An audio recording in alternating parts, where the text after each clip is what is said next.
sleepy girl. Wait, I gotta make sure the music's not on. Good morning, Mr. Spock, who came in earlier than right now, so maybe you're not still here. Good morning. Where is there it is. Goodbye, lounge music. Good morning. I'm early, a little bit, because Crispy Gnome already started, so, I mean, I knew it was gonna happen, but, yeah, so, I just figured I come early. I get it all set up, troubleshoot any camera problems, or stuff like that. All right. Oh, shit balls. Stop. Why? Stop. Okay. Why in the world? Why in the world would I move that thing? Oh my God. I wouldn't move that. Anyway, good morning. Hi, Oomph. How are you? I'm moving frames, and frames are moving. But I was just trying to say good morning. Good morning, good morning. Are we ready? Yes, we are. Where is it? I thought I was ready. I thought I was ready. Am I not? Am I not ready? Are we not, men? You're late for the deadline. August. Wait, what? What are you saying? Wait, I can't read it. Hold on. I'm on time, but I'm not on time. Does that make any sense? Okay. I'm late for deadline. No, you're not late for the deadline. Absolutely not. No. Never. Never. Never. But guess what? You have to deal with Pigeon boy, pigeon boy, pigeon boy, pigeon boy, pigeon boy, pigeon boy. I'm good. I'm good. I'm a little sleepy. I'm not gonna lie. I'm a little tired. I'm good. How are you? How was your night? Was your night good? I hope so. My night was pretty good. I spent it with when Bobo got home from work. We spent the time together talking. It was nice. I love us. I love me and my daughter. We're a very good team. We're very sweet. We're very nice. She's exceptional. I'm only slightly nice. She's exceptionally nice. And I don't deserve such a great human, but here we are. I remember oops, I moved me and not my screen. I remember when I was I don't know. I guess I was pregnant. I don't know. I can't remember, but I remember having the thought. Let's put it that way. I remember having the thought. God, I hope my kid is nice. You know, like I hope I'm not going to raise a really mean kid. You know, and I didn't. So there you go. She's like anything but mean. She's like one of the nicest people I know, and is a lot nicer to people than I could be. So anyway, that's my daughter. I just want to tell you. I want to tell you about my best friend. People, let me tell you about my best friend. He's a baba bully bat do da da my pride and joy. Okay, we're gonna start early. Cattle prods do, yes. Thankfully, I left the cattle prod to the side. That was probably a good decision. Good thinking, Mr. Spock. Yeah, that was good. Yep.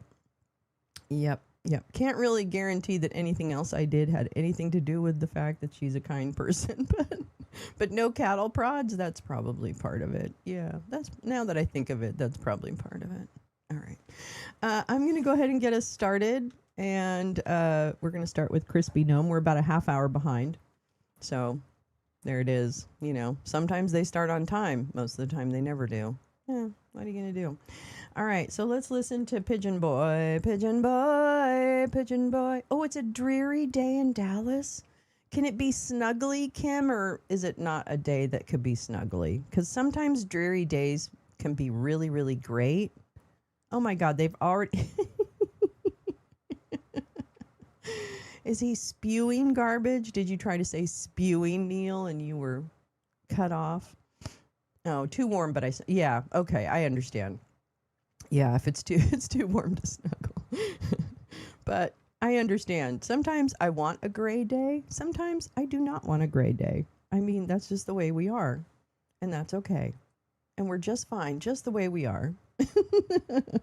Okay, let's get started with this monstrosity and see where we go. Secretary Gnome. Uh-oh, wait. That's not happening. Hold on. Something's wrong. Oh, shit. Oh, I have a feeling I know what's wrong. Oh, I'm very upset with myself. I was trying to play with things. Oh, I know why. Okay, hold on. Let me, come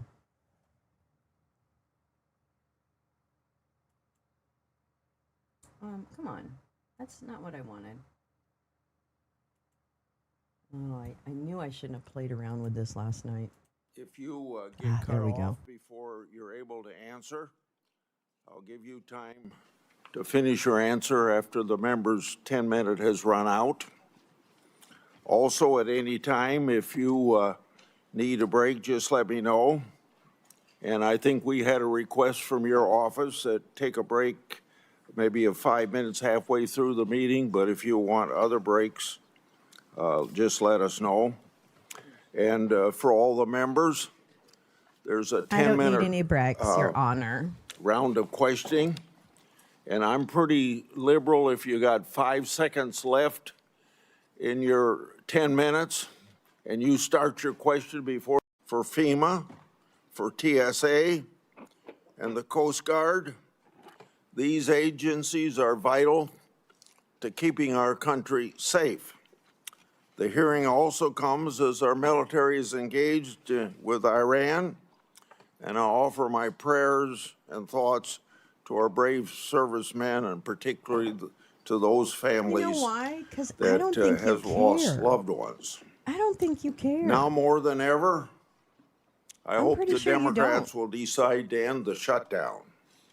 The Trump administration has I don't worked to think the deport shutdown is those stopping who them from don't doing have a anything. legal basis in our country. Unfortunately, in the process, some DHS officers, migrants, and protesters have felt threatened, were injured, and in very rare instances, even killed. Mistakes have been made. Let's make it clear. One which death ICE agent is too many. was killed? Because I don't think But any of them officers have should been. never be threatened Two or guys in New harmed York, but that while seemed enforcing more like our a laws. random And there is a clear difference act of between violence. conduct Sorry. protected by the First Amendment and unlawful obstruction. From my perspective, I believe immigration enforcement and dignity aren't mutually exclusive. Secretary Gnome, I look forward to hearing how you're addressing these important issues. Isn't this while quaint? continuing Isn't it the quaint? department's mission. And your department's mission is, of course, one of the most challenging in government. The responsibilities of the Department of Homeland Security are immense. Your department operates in a dynamic environment with increased threats against officers. According to DHS, ICE officers have faced an 8,000% increase in death threats. ICE officers have faced a more than 1,300% increase in assaults. Okay, you want to know why? Because they're doing 8,000% more too much.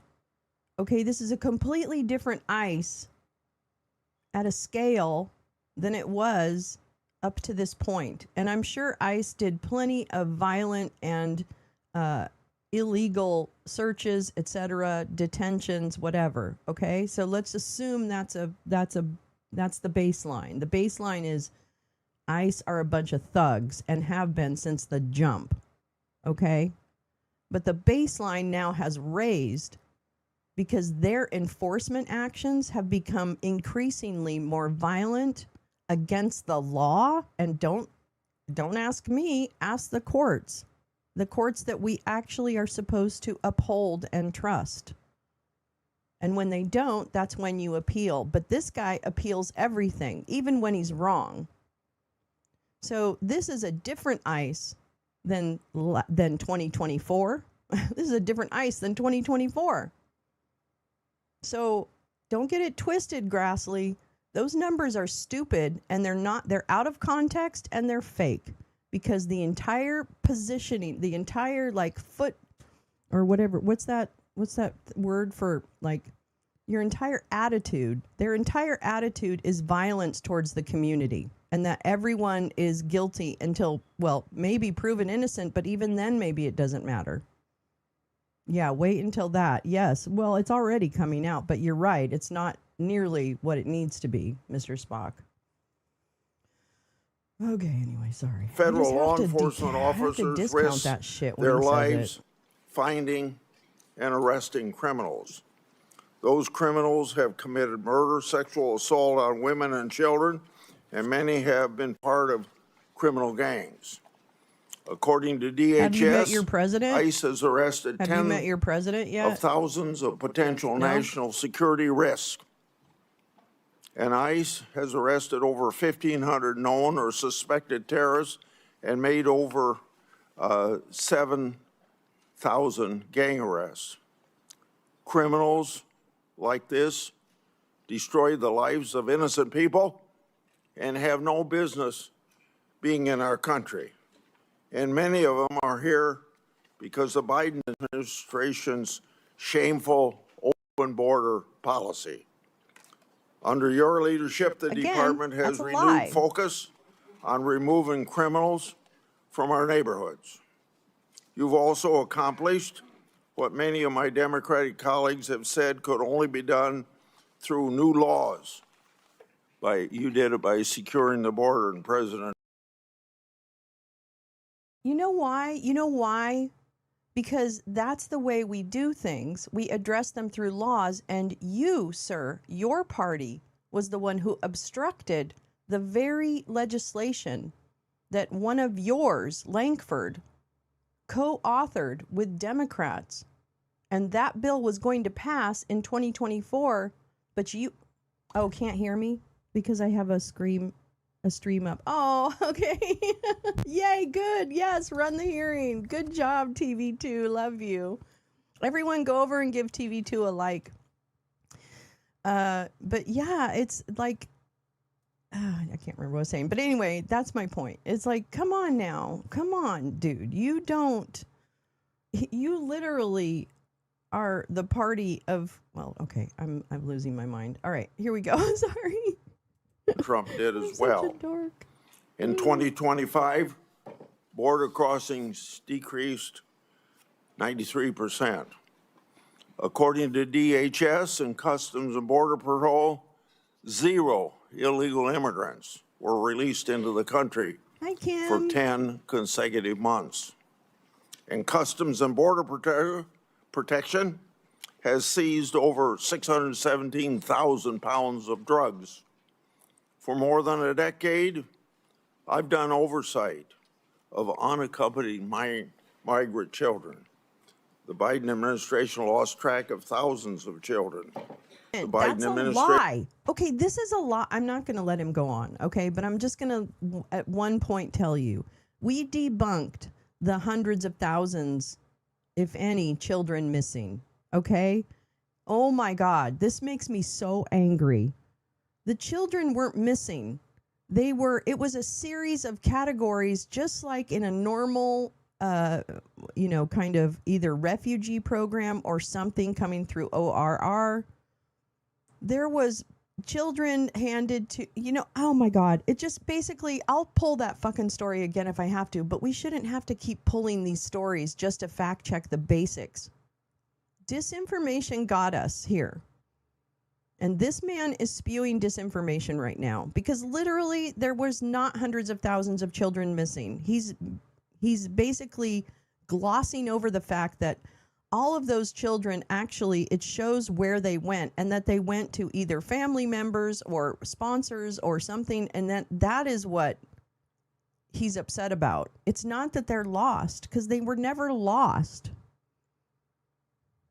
Anyway, I'm sorry. I just have to go on. I cannot watch him. I can't. He's an idiot. He's a Russian asset, and he should probably rapture at this point because nobody needs him anymore. Literally. Not one of us. Their presence is a reminder that the policies implemented by DHS under your leadership, He's not much Madam better. Secretary, have a devastating impact on the lives of real people. Let me also say a word of those who have been, Good morning, their families Carrie. have been the Good victim of violence by afternoon, immigrants. Carrie. Although immigrants as a group commit less crime than native-born Americans, there is no excuse for violence, and what you've gone through is a just terrible situation that I will willingly acknowledge. From my point of view, we need an orderly process at the border to start with. And secondly, we should never knowingly allow a dangerous person into this country. And if someone is in this country seeking citizenship and commits a crime, serious crime, they should be asked to leave or incarcerated. Bottom line, there's a way to deal with immigration that is sensible and humane on both sides. More than a dozen years ago, two members of this committee, myself and another member, worked with a bipartisan group under Senator John McCain to write a comprehensive immigration law which dealt with many of the issues we've been working on since. It passed in the United States Senate with over 60 votes, bipartisan, supported by business and labor and religious leaders across the board. Unfortunately, the Republican leadership in the House of Representatives refused to take it up. Had we passed that and made it the law of the land, we could have avoided a lot of the terrible things that have occurred since. Madam Secretary, under your leadership, the Homeland Security Department has been devoid of any moral compass or respect for the rule of law. Without hesitation or remorse, DHS agents have wreaked havoc in our cities. I've seen it in the city of Chicago, and acted with unspeakable cruelty against children, immigrant families, and American citizens. This administration's reckless immigration enforcement campaign is creating fear in communities and eroding the foundational tenets of our democracy. Democrats believe that Congress must do its job and rein in ICE abuses by requiring immigration agents to simply follow the same rules as local police.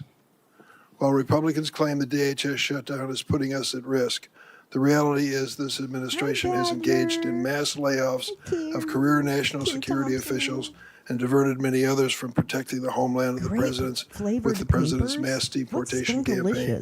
Oh my God. This is all while Secretary Gnome is sitting on an unprecedented amount of appropriated funds, more than the United States Marine Corps. The Republicans in Congress gave her this. Unlike the Veruca Salt of weed. I want it now. Gave her virtual decision-making power in terms of the execution of policies. And she is spending nearly $300 million on a fleet of luxury private jets so she can travel in style. Really? Secretary Gnome has repeatedly claimed that the department is arresting the, quote, worst of the worst and making American cities safe. In fact, less than 14% of immigrants arrested during Trump's first year back in office had charges or convictions for violent criminal offenses. Less than 14%, 1 out of 7. Immigration agents arrive in cities without consulting local law enforcement. They roam the streets in paramilitary gear and arrest and detain people based on the color of their skin, their accents, and the language they speak, the infamous Kavanaugh stops. That is not a public safety operation. That is a paramilitary occupation. And Secretary Gnome has made excessive force the department's default position. In my home state of Illinois, during the so-called Operation Midway Blitz, agents violently attacked, tackled, arrested, and detained immigrants and citizens. They conducted a military-style raid on an apartment complex, kicking down doors and zip-tying children. A Border Patrol agent shot an American citizen, Miramar Martinez, multiple times, 5 times. She miraculously survived. After the incident, the agent bragged on the internet, 5 shots, 7 holes. And this administration didn't just shoot her 5 times. They called her a domestic terrorist, tried to prosecute her on trumped-up charges that were ultimately withdrawn, and fought the public release of evidence in her case. In Minnesota, your agents shot and killed Renee Good and Alex Preddy, 2 American citizens. And as their families struggle with these horrible tragedies, they had to fight baseless accusations of domestic terrorism from Secretary Gnome, the head of the agency responsible for their loved one's death. The department has also translated the president's racist attacks into immigration policy. President Trump has repeatedly called Somali immigrants, and I quote, garbage, and said that he doesn't want immigrants from what he calls, and I'm going to clean this up, S-hole countries. I heard him say that in the Oval Office repeatedly. Secretary Gnome responded to what she called, quote, a full travel ban on every damn country that's been flooding our nation with killers, leeches, and entitlement junkies. It just so happens that every country covered by the Trump-Gnome ban has a majority non-white population. Earlier this month, the Trump administration deployed Border Czar Tom Homan to Minneapolis, supposedly to end Operation Metro Surge. The president is reading his sinking poll numbers and finally recognized the American people are sick and tired and fed up with this heavily armed, masked secret police agents causing chaos in our cities. But the reality is the administration has not backed down from Stephen Miller's 3,000 person a day arrest quota. Meeting this quota is impossible without continuing indiscriminate enforcement. There simply are not enough of the so-called worst of the worst to do it. ICE agents are even arresting trafficking survivors like Luna, who was abused for years. In February 2025, the Trump DHS found Luna's application for a trafficking visa was bona fide. Today, Luna is still in detention. DHS has launched a cruel scheme to purchase massive warehouses for detaining immigrants, some designed to hold 8,000 people. To put that in perspective, our largest federal prison holds 4,000. Listen to what the U.S. Conference of Catholic Bishops said about this. The thought of holding thousands of families in massive warehouses should challenge the conscience of every American. Whatever their immigration status, these are human beings created in the image and likeness of God, and this is a moral inflection point for our country. Even with tens of billions of dollars at your disposal, the administration already cannot meet the basic needs of the 65,000 people currently in immigration detention. Detained individuals, including children and infants, are subject to abusive conditions and inadequate medical care. This includes Liam Ramos, the 5-year-old arrested with his father in Minnesota, who became ill in detention, and Amalia, an 18-month-old baby who became so sick with a respiratory illness she was hospitalized for 10 days, only to be returned to detention and denied medication. We have also seen an unprecedented number of deaths in ICE custody. 7 people died last December alone. 9 have died this year. This includes Geraldo Lunas Campos, who was choked to death by guards. This avoidable tragedy was classified as a homicide by the county medical examiner. The Department of Homeland Security's response? Try and deport the witnesses as quickly as possible. Secretary Gnome and her rogue immigration agents seem to believe they are above the law and accountable only to the president and Stephen Miller's evil vision of a hateful America. Chief Judge Patrick Schultz of Minnesota, a Republican appointee, found that ICE violated at least 96 court orders in Minnesota in January, the month of January alone, which he said was, quote, likely more than some federal agencies have violated in their entire existence. And hundreds of federal judges have ruled more than 4,440 times that ICE is detaining immigrants illegally. That is an extraordinary rebuke from the federal bench. It hasn't stopped there. This department has trampled on the Fourth Amendment, forcibly entering private homes and businesses without judicial warrant. The Trump administration has also punished individuals for exercising their rights to free speech and peaceful protest under the First Amendment. They revoked a student's visa for writing an op-ed in America. In America. They have subpoenaed social media companies for information on Americans who have criticized ICE. ICE agents have found the addresses of peaceful protesters and showed up their homes to intimidate them. Now the administration is even threatening to interfere with our elections. President Trump has suggested that federal government should nationalize elections. Top Trump ally Steve Bannon recently said, "We're going to have ICE surround the polls. We'll never again allow an election to be stolen," end of quote. Secretary Gnome went further, and this is what you said, and I quote, "Make sure that we have the right people voting, electing the right leaders to head this country." And the administration has threatened immigration enforcement surges if state officials do not turn over their voter rolls and raided an election office in one swing county. We must ask, what is President Trump's end game for this reign of state-sponsored violence against America's own citizens? History teaches us that immigrants are the first target when an authoritarian regime seeks to erode civil rights and consolidate power. But immigrants are never the last target. And we know that Donald Trump does not respect the constitutional rights of any American, regardless of party. Secretary Gnomes, this is the first time we met. I've been on this committee for more than 2 decades. I worked with every one of your predecessors of both political parties. I tried to meet with you before and after your confirmation, but you refused every request. I want to be clear, and you should know this. No official on this side of the rostrum or the other is above the law. You have no right to deploy immigrant agents as a paramilitary force in American cities. You swore an oath to uphold the Constitution. You have an obligation to answer questions posed by the member of this committee so that meaningful accountability can begin for the terror we are witnessing in America every day.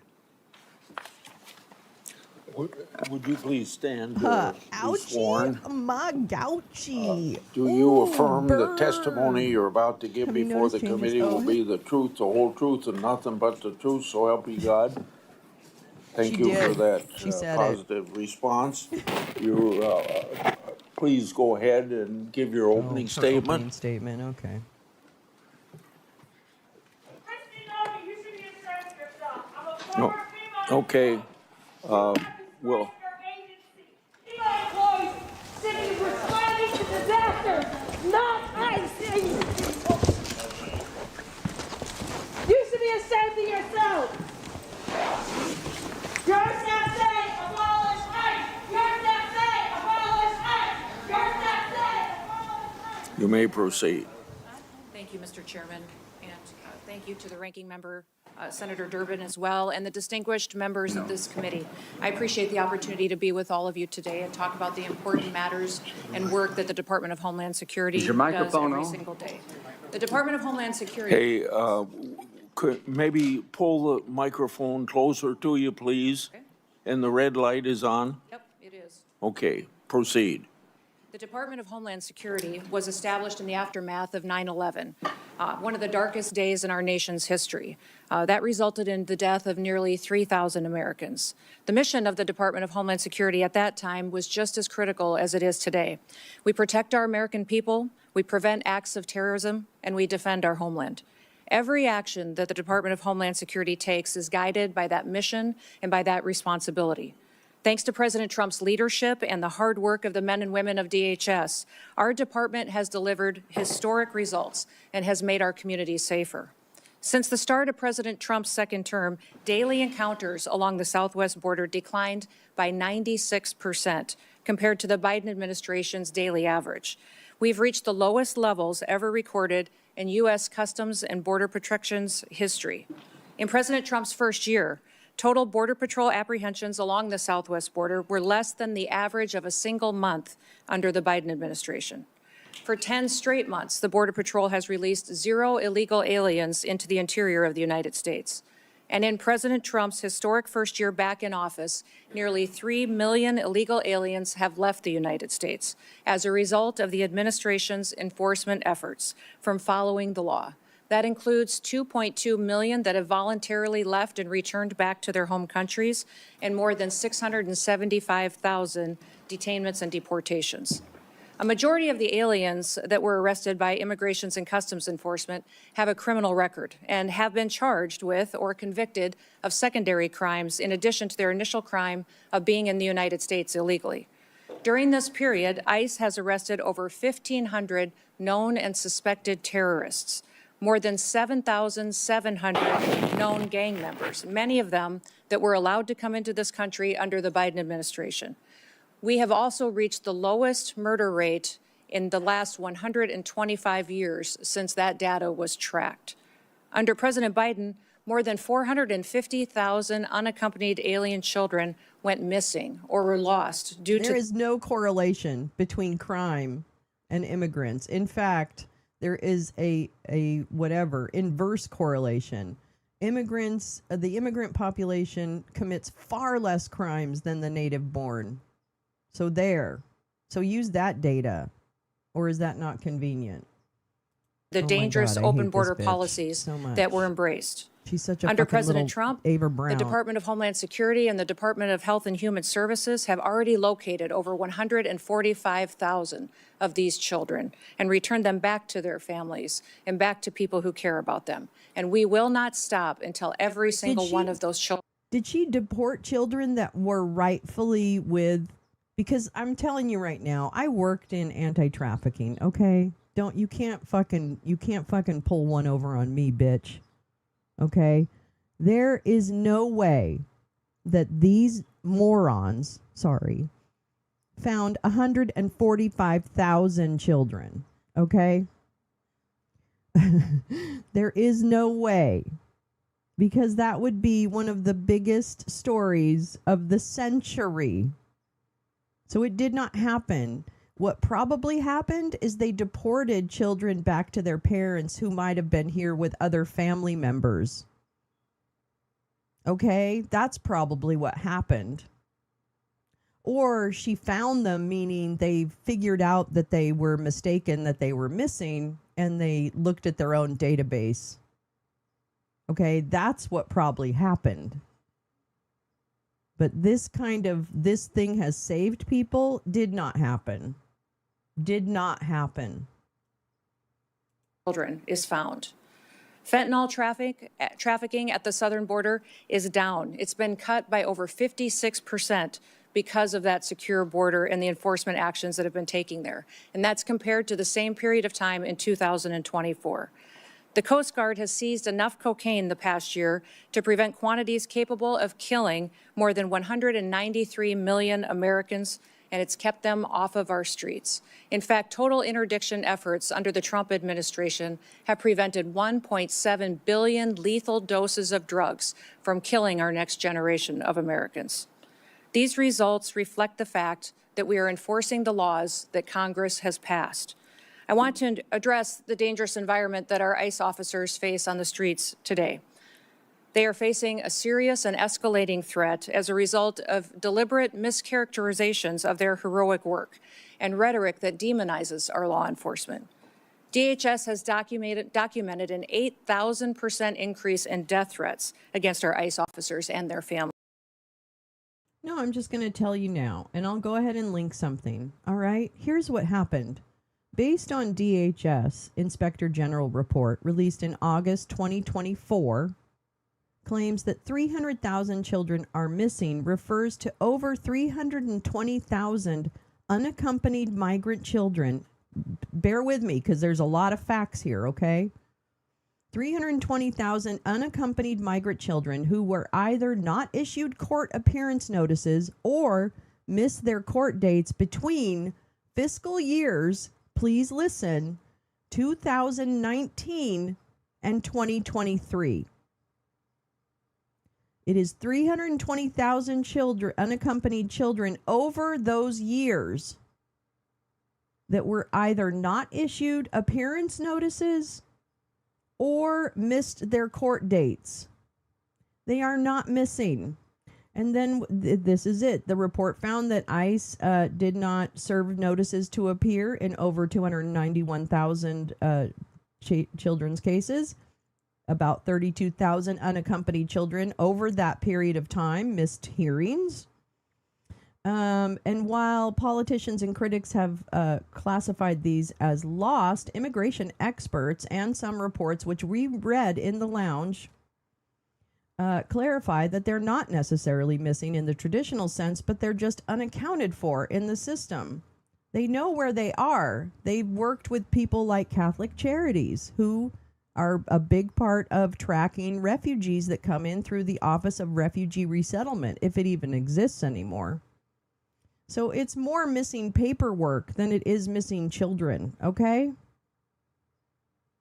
And the report highlighted gaps in the vetting process for sponsors. That's great. Okay, you can do that. But I just also don't feel that we've got that level of a problem in that category, because frequently native-born children here are trafficked, right?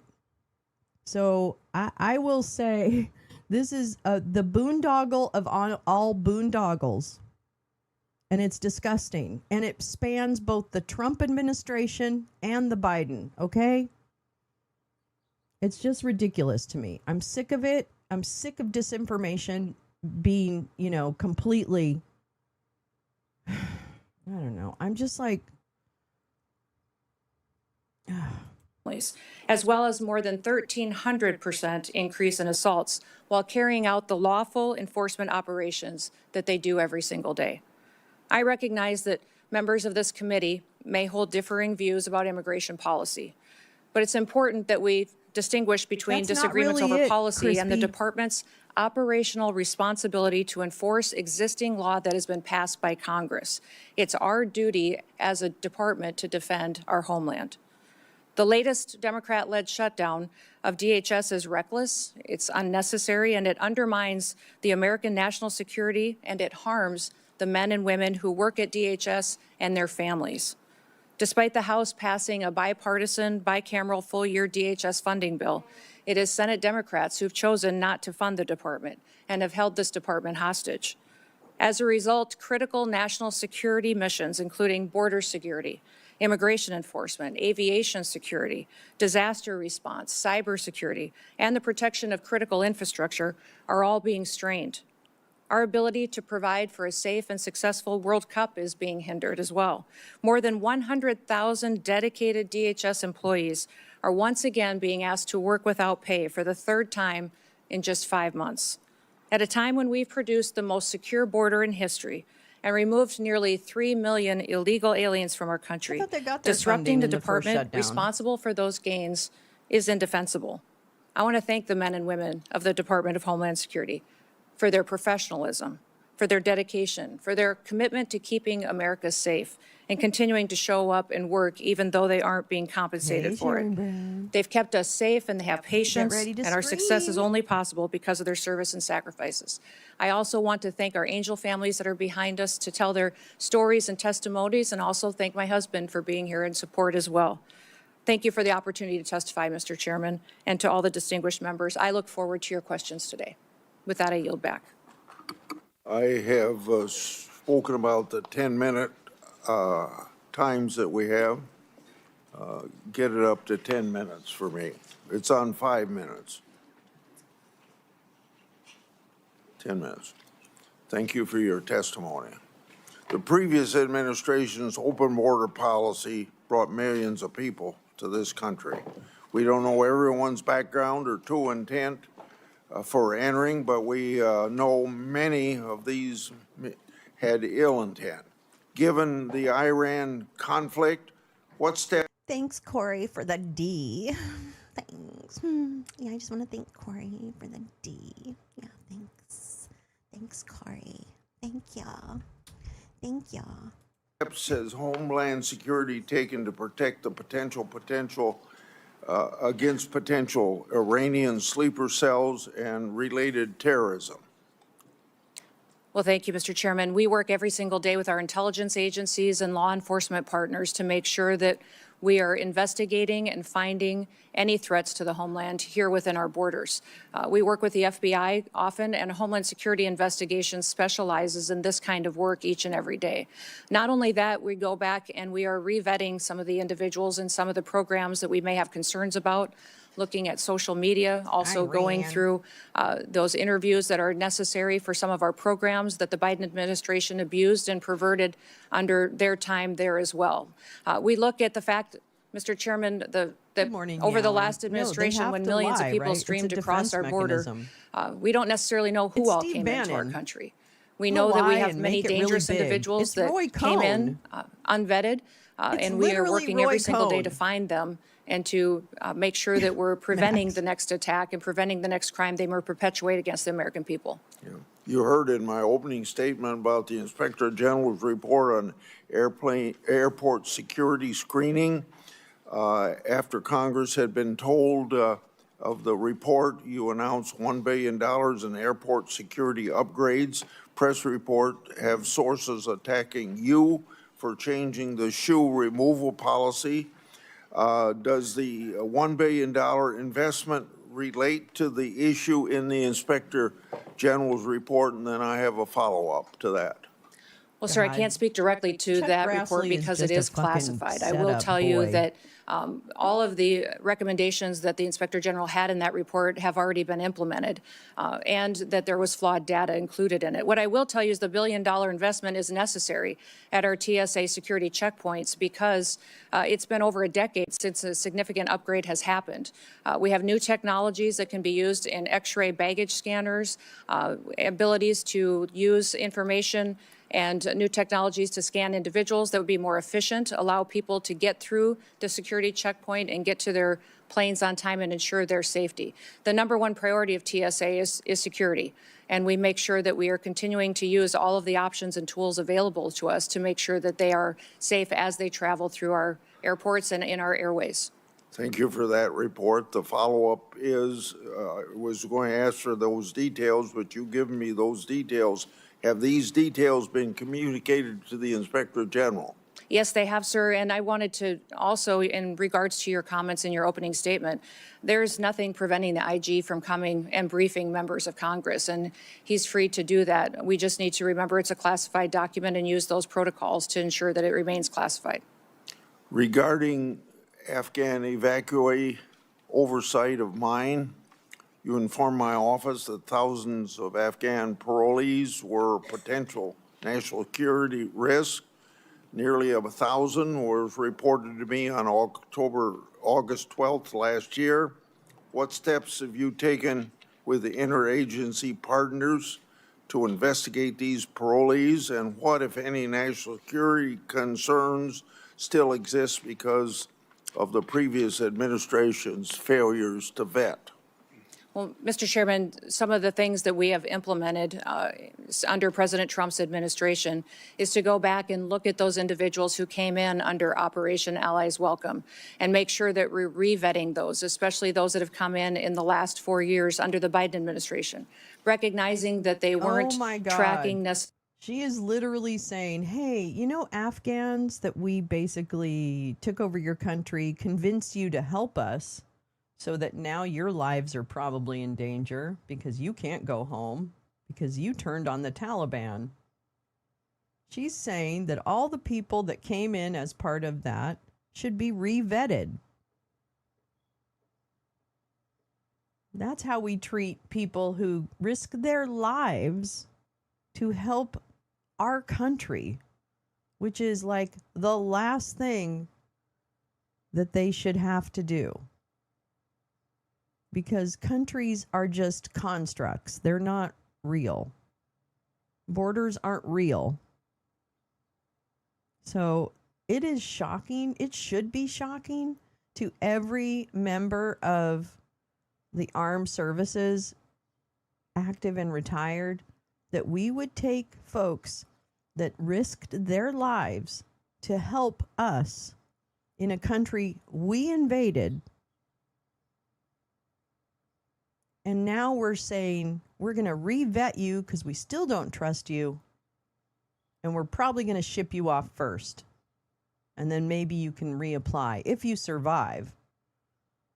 This is ridiculous. Like, I don't understand why the disinformation can even claim that there's any authenticity to this. Necessarily biometrics or their social media present communication, how they were doing since they've come to the United States. And also, sir, there's a requirement under that program to come back every single year and do an interview to discuss with them and have conversations on what they're doing in the United States, how they're transitioning to the United States under that program, and that was not being done. So we're going back and re-vetting all of those individuals and making sure that we know that if How much someone is money here does in this that country, cost? that they love America, they want to Well, no, be a part of our way of. What? Loving America is actually not a requirement to be a resident. You do not have to love America. That is what Nazis ask you to do. Okay? This is bad language. Now, I don't know if she's just stupid or if she's, well, I know she's got a little bit Nazi and a little bit Amazon. Okay. Life, and they don't wish to do us harm. I'd like to You're have doing you more harm than provide them. me an update on evacuee, I feel terrorized by Afghan you. evacuee data. Which As we I said in shouldn't. my I fucking opening, hated the Pledge of Allegiance. I Trump wouldn't say it when I was administration a has kid. We always located got in over trouble. 145,000 children My family that was the very previous not good at administration lost. complying. Your department is also performing welfare checks on these children. Describe the ongoing efforts that your department is taking to find children who've yet to be located and how recent welfare checks expose previous vetting failures. Yes, I would say They those literally- 450,000. They literally gave him questions to ask her. They literally gave him questions to ask her and made him sometimes a little spicy, but not too spicy. More like just a burrito at Chipotle. She's basically a bowl, a burrito bowl. That's it. Yeah. Thank you, Carrie. Let's remind everybody. Dump released the Taliban terrorists, withdrew troops and equipment supporting the Afghan army. We spent years building up, long before Biden had to build to fulfill Trump's agreement from Doha, where pompous ass was, to withdraw totally on impossible deadlines. So yeah, it was a setup, folks. Children Isn't that it? came The into this perverts country talking that about were children is unaccompanied disgusting. I alien agree. children were lost by the Biden administration, not tracked. We've located about 145,000 of them, This and is we've done such a that through the fucking investigative lie. work of our Homeland Security Investigations team. They are phenomenal at the work that they do, and they This is specialize in paperwork. child trafficking, sex trafficking, and finding individuals that would perpetuate that Mr. harm against our children. The one thing that Oh my has God. been This is challenging just is a that under the Biden lie. administration, the government paid sponsors in HHS in order to host these children. And those sponsors, many times, we found instances where they trafficked these children. Where's the data? Where's the data? Because that's a very specific claim that you're making, cunt. Where's your data that the sponsors turn out to be traffickers? That's bullshit. Bull fucking shit. Do you want to know how most of trafficking happens? Through family members. So stop it. This isn't like sponsors taking children and they happen to be just like these maniacal child traffickers. Because again, that would be big fucking news. All right? And you haven't heard it, have you? Because I bet you they would make hay with those arrests. But I didn't see any arrests. I saw an adult trafficking ring here in, like a baby ring here in California get busted. Oh, you've just missed a lot of, this is just the first questioning. I can't even get us through that. I understand. I understand she has to do this or whatever. This is what is in her brain. But I'm just here to tell you this claim that children are missing is absolutely bullshit. They are not missing. They are not missing. DHS does a shitty job of their paperwork. There's something we can talk about. She hasn't talked about improving any systems. Themselves. So under that administration, we not only had children that were in this country as a part of a program, the government was paying individuals that were knowingly trafficking them and abusing them. No, that's that not has stopped. true. That is absolutely untrue. You totally need to fucking fact check this cunt. That is not true. Yeah, was there amnesty for Republicans to turn over their trafficked children? I don't know, but that's a really good question, Carrie. Yeah, whatever. We have can't gone with through this. and It's so found these stupid. children and put them back with their families when we have the opportunity to do so, and with loved ones that will care for them. And I would say that even in one case, we have other countries where we've been working with them to get their children back home, where we've been prevented returning these families back and helping them to be reunified by activist judges. But we will continue to. Okay, what she's trying to say there is she really tried to deport a lot of unaccompanied minors, okay, but judges just wouldn't let her. Literally, that's what she just fucking said. She didn't even spin it. She basically said, we're trying to send those children back, to have them start their journey again. This is such bullshit.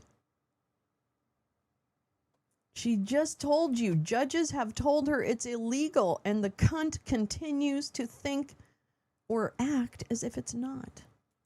Work to ensure that these individuals and these children that were abused by the trafficking over the border have the opportunity to be brought back to their families and to their loved ones going forward. I want to bring up administrative warrants. There's been questions raised about your department use of them. Immigration laws include complex and specialized legal processes. This should For be the a whole record lot of today, nothing. please Get ready for a whole briefly lot of discuss nothing. how the administrative warrant works and how often they're used. Well, an administrative warrant is utilized on a regular basis because it's the process that Congress has given us. It's the process in immigration law that you've given us to ensure that someone is returned back to their home country.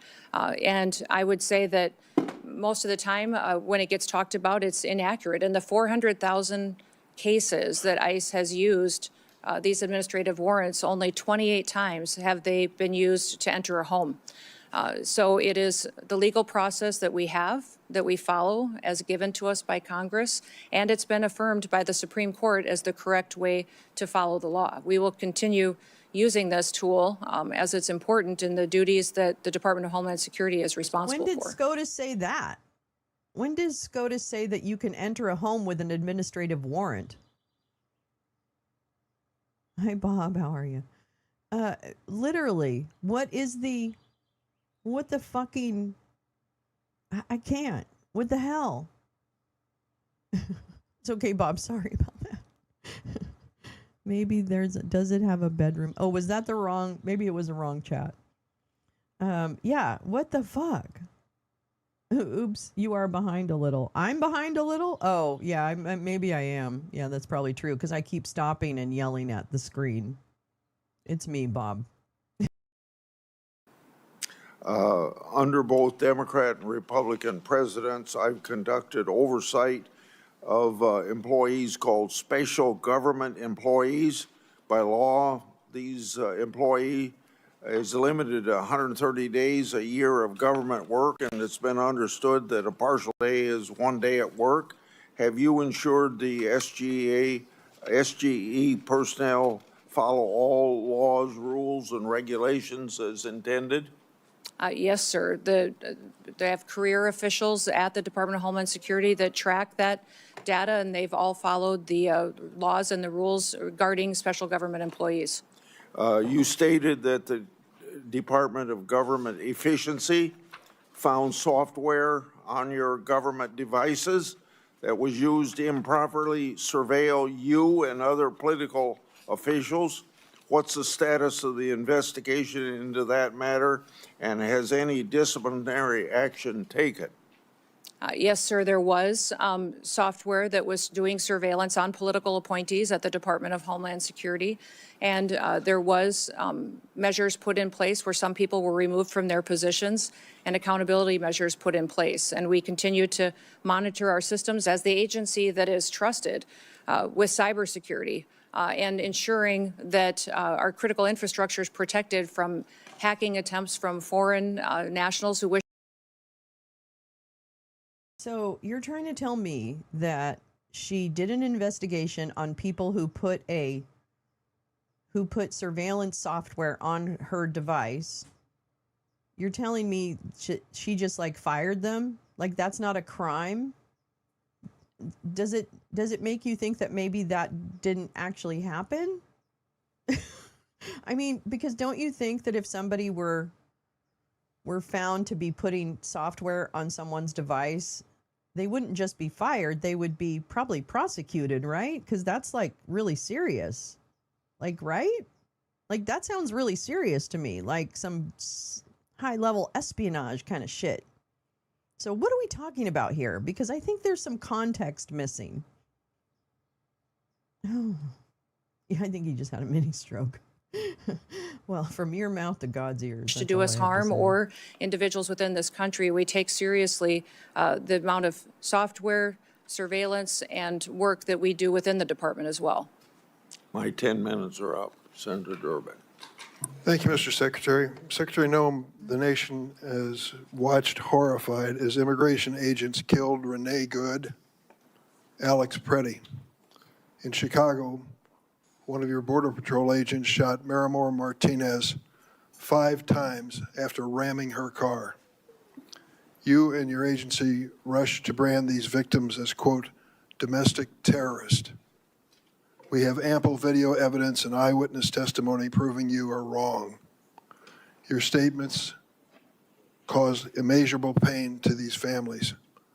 Let me give you an opportunity to do the right thing.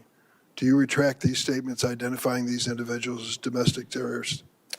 You know, Senator Dermott, when we have these situations happen, we always offer our condolences to those families, and I offer mine as well. These are tragic situations, and I can't imagine what these families go through in losing a loved one. What I will say is we always work to provide the American people with as much information as possible, that we're relying on reports from the ground and from agents that are there, and working to be transparent, and we'll continue to do all that we can to provide the accurate information and the facts to people as we can. No, the answer Where is did you no. get that information? She's not going to In the apologize. recent hearing before the HISGAC committee, CBP and ICE officials testified under oath that their agencies did not inform you that Preddy was a domestic terrorist during that hearing, stated during that hearing.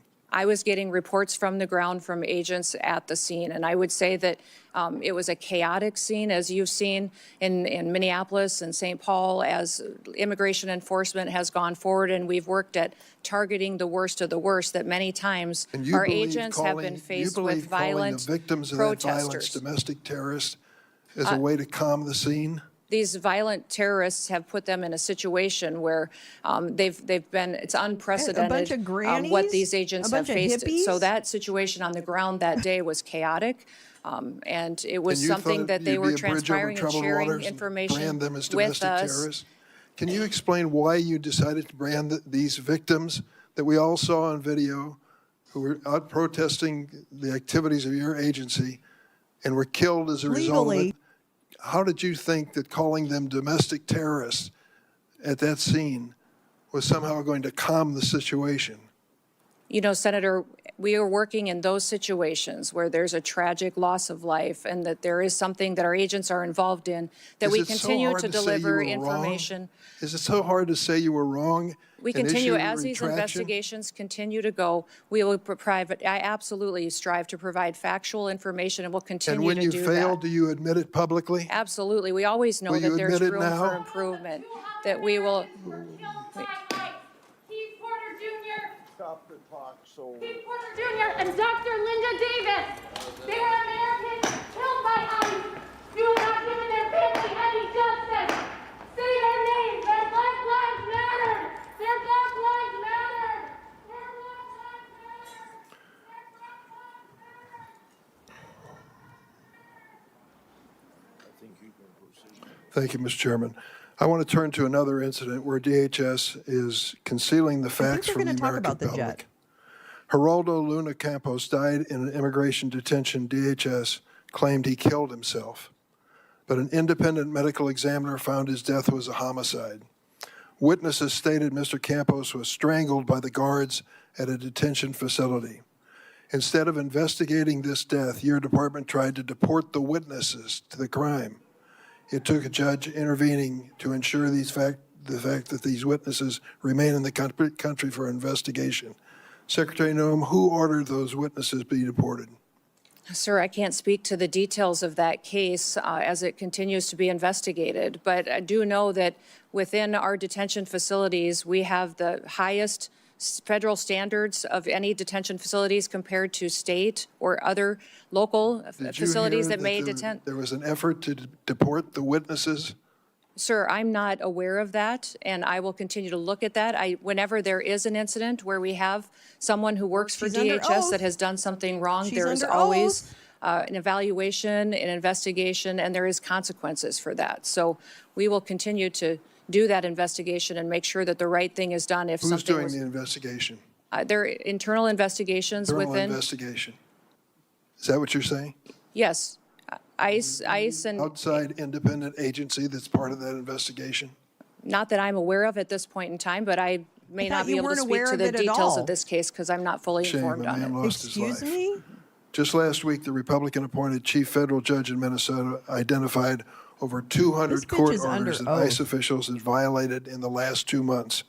He wrote, quote, "The court is not aware of another occasion in the history of the United States in which a federal court has had to threaten contempt again and again and again to force the U.S. government to comply with court orders."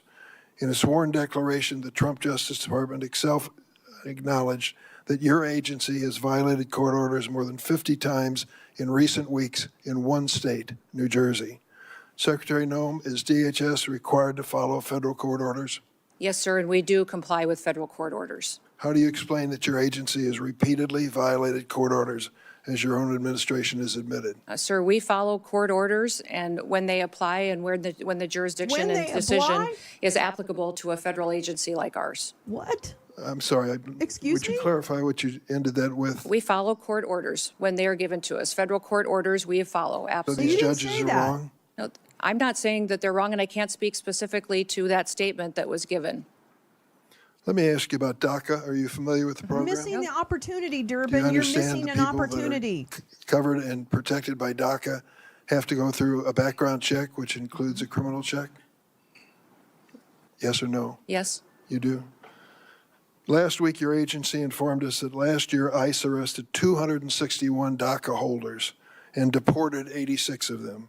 We learned about a DACA recipient who'd lived in this country for decades, was arrested by ICE at her green card appointment. In tears, she hugged her daughter goodbye.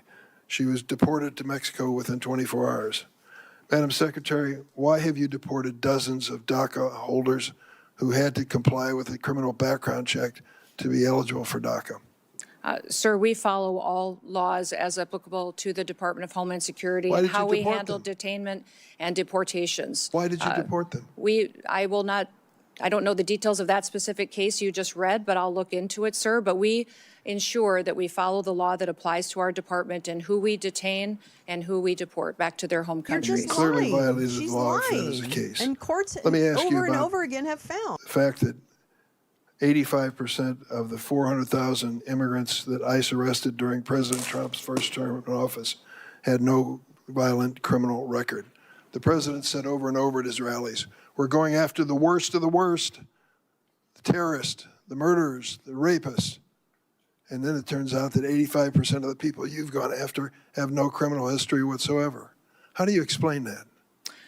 Sir, when you talk about violent crimes, what you're saying, the crimes that don't matter, that you aren't counting, are ones that affect American families every single day. You're not What? counting That's not what he's DUIs. saying. You're not counting embezzlements. my You're not counting God. theft. And you're not counting the other crimes against people and drug trafficking and That is and not what's happening. proliferating that. So if you don't That's count not those what's as crimes, happening. that No, these they do individuals count them. and They count impacting them. families in this Stop country. They her. are counted, and they calculated Those- that 14% of those that you Those are not arrested- counted in your 14%. If you were counting crimes that these individual illegal aliens in this country have committed, Oh, it just would be crimes? well Like over what crimes? 65 to 70% of the individuals that are detained today have those crimes on their record, besides the crime of being in this country Going to illegally. back that up with Which some is information civil. for It's me? not criminal. Absolutely, I will. I certainly hope you will. How does taking a father my from God, a child Durbin. dying of cancer qualify? Where would that be? Is that a violent crime? I don't know what you're speaking or I'll tell you referencing exactly to. what I'm speaking of. Ruben Torres, 2 weeks ago, buried his daughter Ophelia. When he was arrested at the Home Depot in Norridge, Illinois, he said to those your agents, please let me go home. My daughter is dying of cancer. I would like to be with her in her last days of her life. They said no. They arrested him and deported him for 2 weeks. Finally, he returned for a court hearing. His daughter lived to see that hearing where the court said he was treated unfairly by your agency, and she died 3 days later. I was at her memorial service. Is that really necessary? Was he a violent criminal? Sir, we enforce the law. The laws that are passed by What this law? body and signed into statute on the process for What individuals law? that are in this country illegally, Which law? that That's have a final civil removal crime. orders, That's and not the a process crime. given And in they're immigration law. We continue to follow. Then why is she arresting them at their hearings? Why is she arresting people when they go to actually do the thing that she's supposed to do? Hi, Joan. How are you, darling? You know, like, come on. Really? You think, I mean, I understand that her base is stupid. I get that, right? It's full of chuds and idiots and like, you know, who think that hair looks good. But, you know, everyone else, the 80% of this country who have a brain, recognize that that's just a bunch of bullshit answer.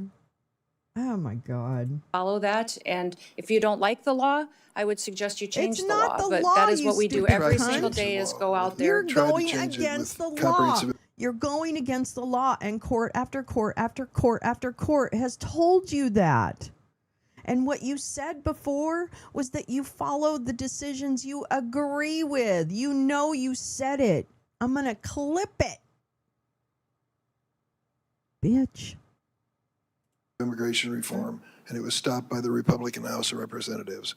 Our job at the department is to follow the law and make sure that we are a nation of laws, because I don't a think nation you're- that I doesn't don't follow think the even law close when it comes to that. is no nation at all. I yield, Mr. Chairman. Senator Graham. Thank you very much for coming. Hell no. Hell no. Can you hear me? Yep, Thank now you. we can. Hell Thanks very to much. the Well, no. let's talk about the scope of the problem you inherited here. My Democratic friends said that sensible immigration is what they've been pursuing. Oops.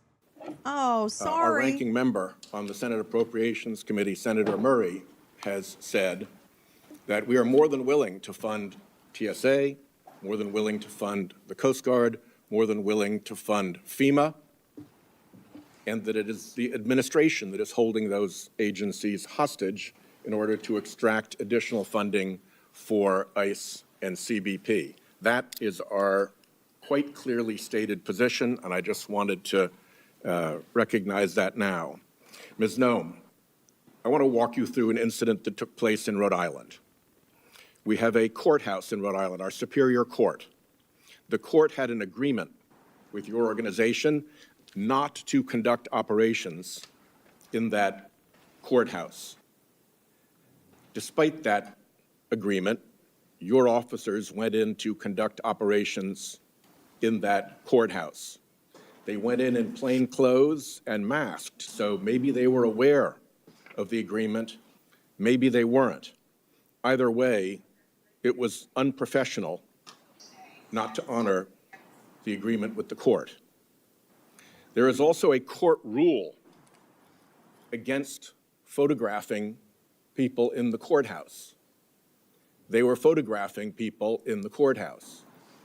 They either didn't know or didn't care about that court rule. Either way, it was unprofessional. They were pursuing an intern and taking photos of this young intern who was not the person supposedly sought. The intern was in high school. The person sought was in his 30s. It shouldn't be too hard to tell the difference. They couldn't. It was unprofessional. A state judge escorted the intern out to his car to take him back to high school. The agents didn't recognize the judge. They operate against the agreement in a courtroom and don't bother to know who the judges are. Again, unprofessional.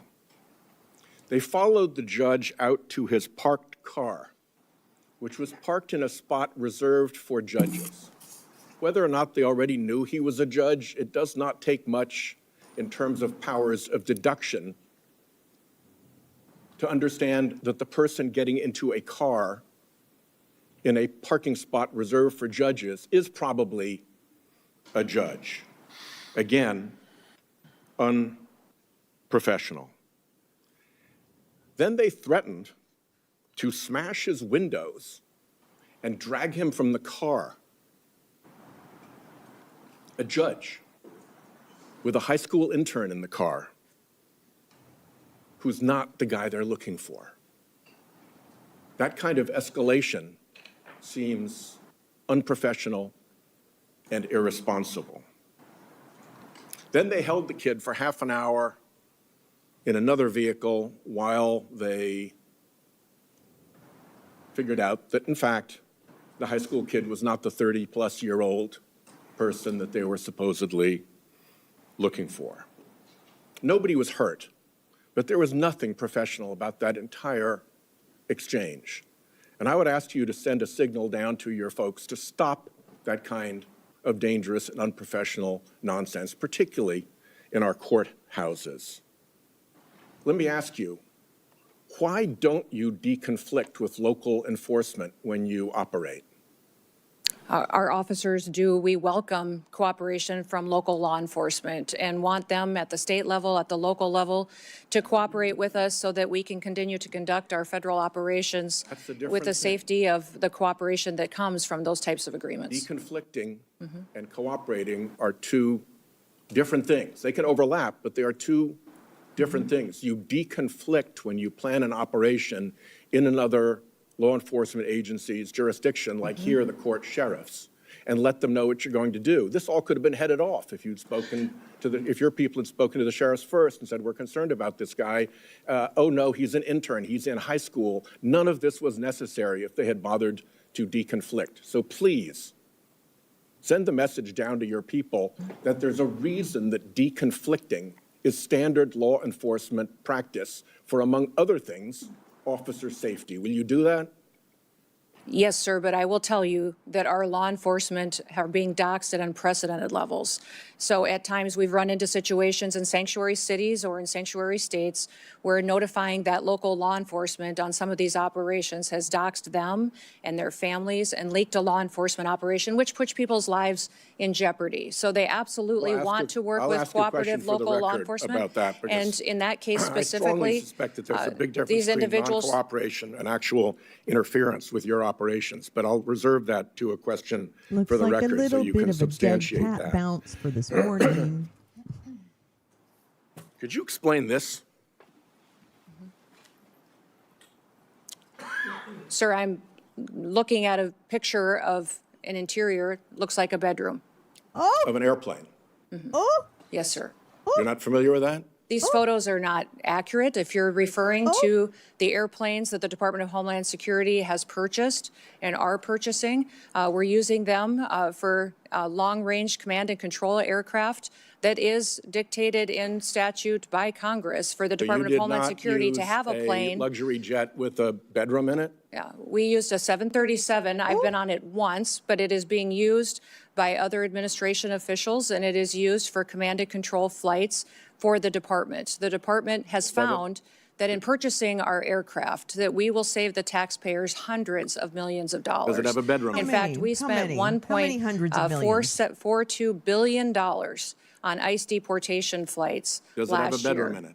I believe it's being refurbished and not having a bedroom in it. So it is being refurbished. What kind of This, deportee I mean, maybe it won't.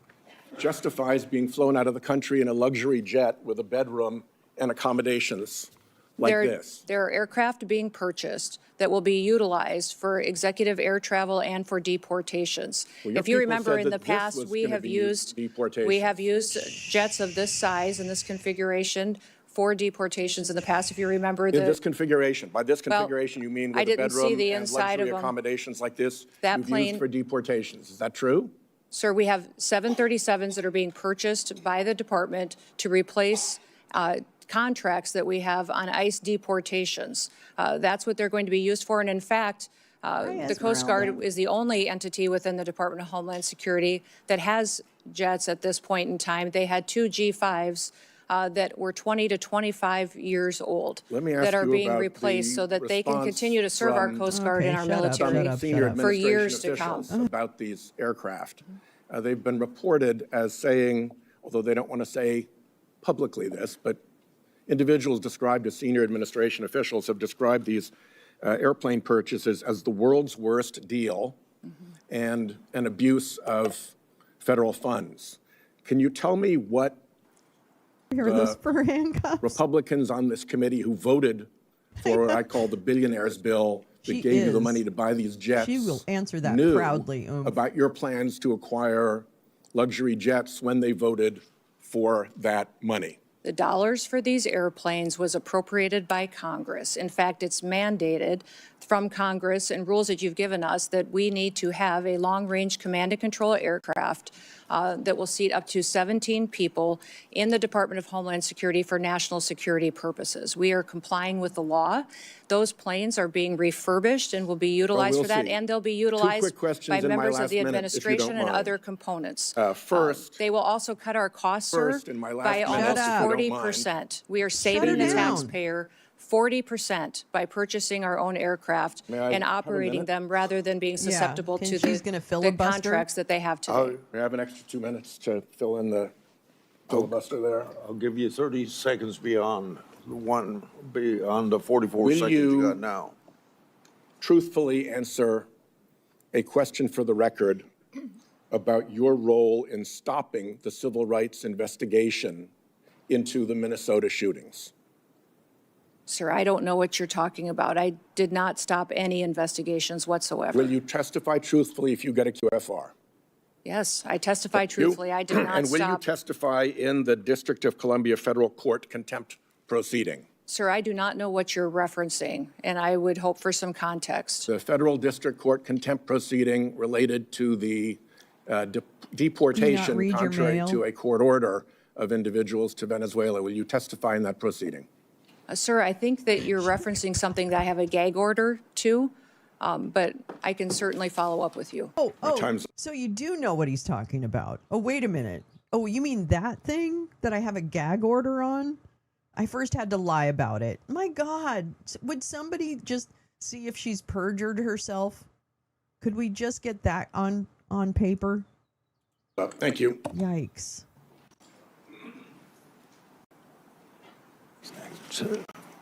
Senator Kennedy, you're next. Thank you, Mr. Chairman. Thank you, Mr. Chairman. Sorry. Secretary Gnome, as Secretary of Homeland Security, you oversaw Operation Metro Search, is that correct? Yes, as Secretary, I oversee ICE and CBP and HSI officers that were there doing their work. 3,000 ICE agents, Border Control to Minnesota, outnumbering our 10 Metro Police departments, outnumbering by 3 to 1 the number of sworn police officers in Minneapolis and St. Paul. Is that correct? We were working to do targeted operations against Just if you could criminal, answer yes or illegal no. aliens, and we needed to do that in a safe manner to make sure that we could ensure the safety of our law enforcement Two officers. of my constituents, Renee Good and Alex Preddy, were killed. They should be alive today. In fact, in 1 month in the city of Minneapolis, when you look at the 3 It was good, Sharon Brown. I'll go back to it after Amy Klobuchar, because then we'll just skip the other Republican. Okay, all right. If you promise, because we can't stand Foghorn Leghorn. fatalities that were results of shooting, 2 of 3 were committed by federal agents. Are you aware of that? Yes, I am. So your agents, not only their actions resulted in the deaths of 2 innocent American citizens, but they repeatedly violated my constituents' First Amendment rights to assemble. You say you believe in the Second Amendment right to bear arms, but Alex Preddy was criticized repeatedly by officials in the administration for having a lawful permit to carry and having a gun. Your agents violated the Fourth Amendment rights of my my constituents by ramming through doors of innocent people's homes, innocent citizens' home, without any kind of a warrant, and violated the Fifth Amendment right to due process. So as I've shared with my colleagues, if you believe in federalism, in freedom, and in liberty, you should be horrified by what the Department of Homeland Security did in Minnesota. So my first question is, having spoken to Mr. Homan, what is the exact number of DHS agents still in Minnesota? Well, I believe that there is still close to 650 there, counting the investigators that are there, working to get to the bottom of the unprecedented fraud that has been found in the Medicaid Was funding. five-year-old Liam involved in that fraud? As you know, I am all in on prosecuting fraud. I put in place the U.S. attorney They've been who exposed prosecuting the fraud in Minnesota under the Biden for administration years. and brought This the is a bulk of the boondoggle. prosecutions, and also recommended to Mr. Blanche that Joe Thompson be the acting U.S. attorney who led those prosecutions and now has left the office because the Department of Justice asked him and many others to investigate Renee Good's wife instead of doing their jobs doing fraud. So what I want to know is, when are you going to get down to the original footprint that's promised to us? We're continuing to work at that, although those investigators will continue to stay there to get to the bottom of that fraud, to make sure that those vulnerable people that rely on those programs actually get services from those federal dollars that are spent, that it's Stop not yourself. stolen by criminals No, and that's used by just reclaim individuals your to enrich time. Let's use themselves one and send it out example of the here, country. Secretary. Chung-Li Tao, are you aware that agents bashed in the door of a U.S. citizen, a Hmong elder with no criminal record? I can't speak to the specifics of that Did you case. see the photos of that man being dragged out of his house in Crocs and in his underwear? Yes, I did. Do you believe that he was involved in fraud? Do not know where that status of that investigation is. Are you aware that he is a son of a beloved nurse that treated our soldiers in Vietnam? I believe that we have laws in this country that need to be enforced and need to be applied equally to Your agents, everyone. speaking of enforcing the laws and following the laws, did they have a judicial warrant when they rammed through an American citizen's door? Our law enforcement officers follow the same protocols and procedures that all law enforcement do. Are as you to how aware they that he move tried forward. to show his identification to show that he was American citizen and they didn't want to see it? Again, these officers conduct themselves in processes. If something was done inaccurately, then certainly we will make sure that we correct it and rectify it in the Are future. you aware that the person they were looking for was in prison and had been in prison for years? His Yes, name I is am. Lou That's Ma? a target. Yes, we do targeted operations going after and Do looking you for. agree that it is unacceptable for your agents to ram into someone's door and drag someone out in their underwear and below zero temperatures when they have the wrong guy? Our officers conduct targeted operations and utilize the law processes that are given to them and the You will not answer tools. that you think that's wrong. But we might target the wrong They people. needed to identify that Sorry. individual, and They that couldn't individual. identify him by looking at his identification. Instead, they had to drag him out, throw him in a car, and drive him around for an hour.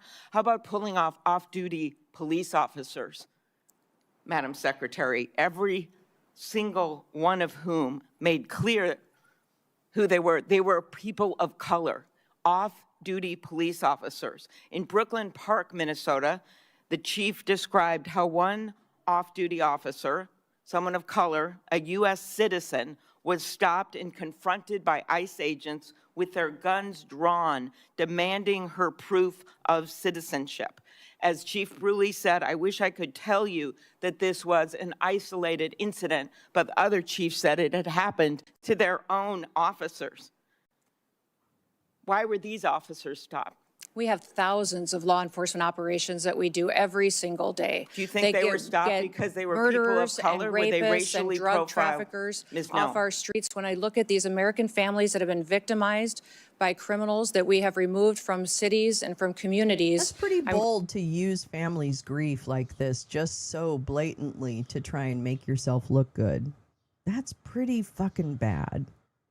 Grateful for the work that our ICE officers do. And by your only Are you focusing, defending stopping I would like off-duty to hear you police talk about some officers of the of color operations and that we've done dragging a to Hmong bring elder people out of to his justice. home? When you only talk about these situations like this that we are conducting, and you don't talk about the good work that they do to protect people from being victimized by Oh my God, people this that is an oversight hearing, okay? Can I just make sure that we understand what this is called? This is actually an oversight hearing where you're not there to praise the person running the agency. That's not what we're here for, okay? What we're here for with the precious little time that people are given is to get to the bottom of questions that have not been answered satisfactorily or at all.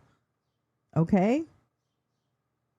So, this is why you're here, honey.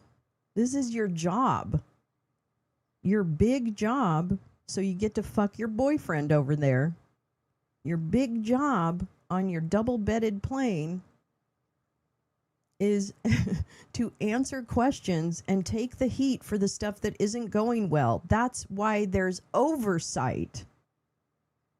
It's not a fucking award ceremony. Okay? It's not. It's not. You're not. I mean, you'll get that from the Republicans, but it's not. That's not what it's for. So you're an idiot, and people should be, yeah, she has beds on it. But chicka bow bow. Yeah, apparently the planes that she's bought or buying or something, there was a picture of the interior that had a double bed.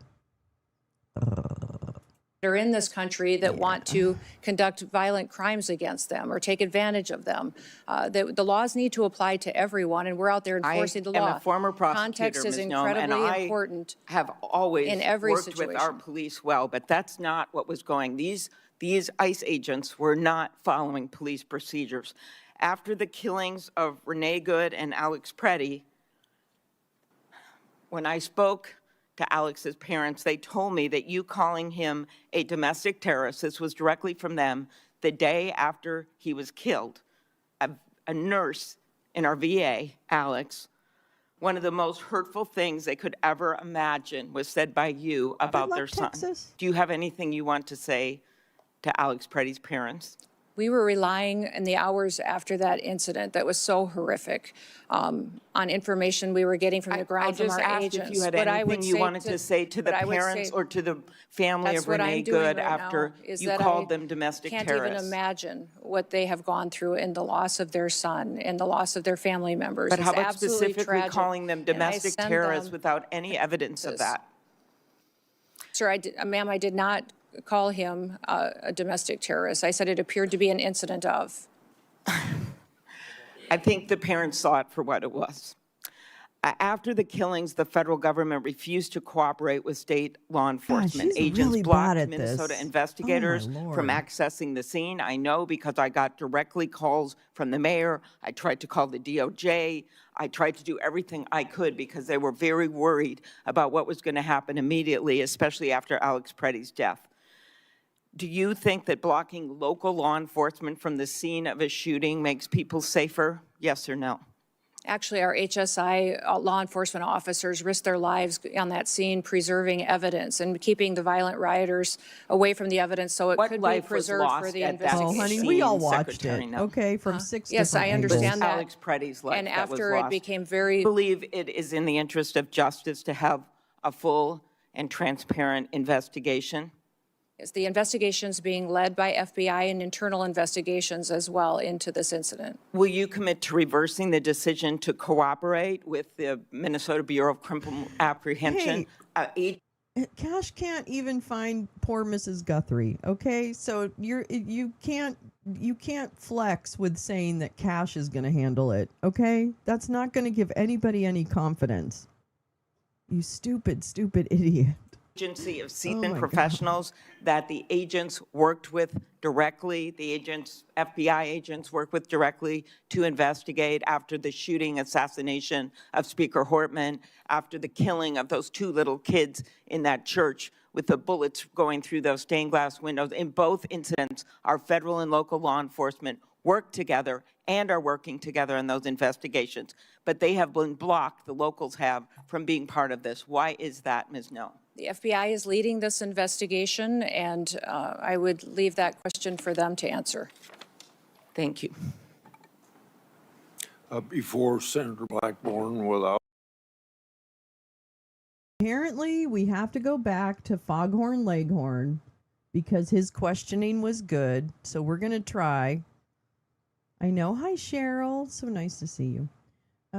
We're gonna go to Foghorn Leghorn's questioning because apparently it was good.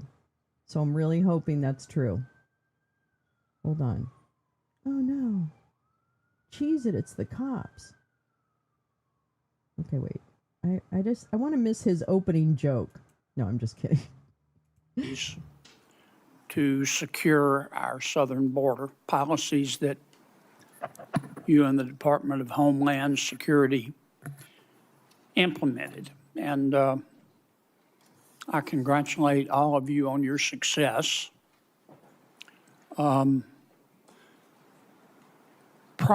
vetting people at the southern border is not racist, is it? No. Could you answer for the record? No, it is not racist. Properly vetting people at the southern border is prudent, isn't it? Yes, sir, it is. And to do that, we need the Border Patrol, do we not? Yes, we do. And we also need ICE, do we not?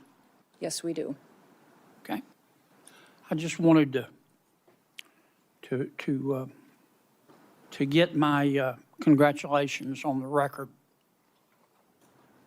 I believe you have a policy, Madam Secretary, that you have to approve all contracts at your department over $100 million.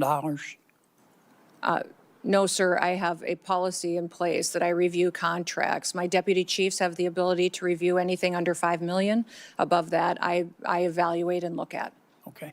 And you do that, I understand, to try to curb waste and abuse of taxpayer money. Is that right? Yes, sir. In fact, it's been extremely effective. We've saved the taxpayers over $13.2 billion just by evaluating contracts, negotiating lower ones, and canceling ones that aren't necessary to do our duties. How do you square that concern for waste, which I share? Read the article with the that I fact just that put. you have spent $220 million running television advertisements that feature you prominently? Sir, the president tasked me with getting the message out to the country and to other countries where we were seeing the invasion come from, with putting commercials out that told them that if they were in this country illegally, that they needed to leave, or we would detain them and remove them, and they'd not get the chance to come back to America the right way. That has been extremely effective. Ask you to run these advertisements, is that right? We had that conversation, yes, before I was put in this position and sworn in and confirmed, and since then as well. Okay. Did you bid out those service contracts? Yes, they did. They went out to a competitive bid, and career officials at the department chose who would do those advertising commercials. And the people that you ended up picking were people who had formerly done your political work back in South Dakota, is that right? No, that's not correct, sir. I think it is. No, it's not, sir. The individuals who, I believe the careers who they chose were two different media firms. There's been conversation about their subcontractors, but we have no legal authority to look into subcontractors on work like that. Okay. And you're saying that you're testifying that President Trump approved this ahead of time? Is that my understanding? We had conversations about making sure that we were telling people. No, ma'am. I'm asking you, sorry to interrupt, but the president approved ahead of time you spending $220 million running TV ads across the country in which you are featured prominently. The Yes, sir, president- we went through the legal processes, did it Did the correctly, president worked know with you were gonna do OMB. this? Yes, He did? yes. Okay. And one thing, Senator, I think would be helpful to know is how effective that communications has been. That Well, they were overwhelmingly. effective in your name recognition. I mean, I personally just, I mean, to me, it puts the president in a terribly awkward spot. And I'm not saying you're not telling the truth. It's just hard for me to believe. Did you hear her kind of like, whatever that breath was? It was like, It was like, I know I'm fucked. Oh my God. That was the best noise I've ever heard come out of her mouth. I'm going to have to clip that because I need that like on loop. President, as I Go do, Kennedy, go you said, Foghorn. Mr. President, here's some ads I've cut, and I'm going to spend $220 million running them, that he would have agreed to that. I don't think Russ Vogt at OMB would have agreed to that. It's something we have to defend. I'm on the Appropriations Committee. My research shows that you did not bid them out, that you pick, in fact, one of the people you picked, the strategy group, Safe America Media was a company formed 11 days before you picked them, and that the strategy group got most of the money, and the head of that is married to your former spokesperson.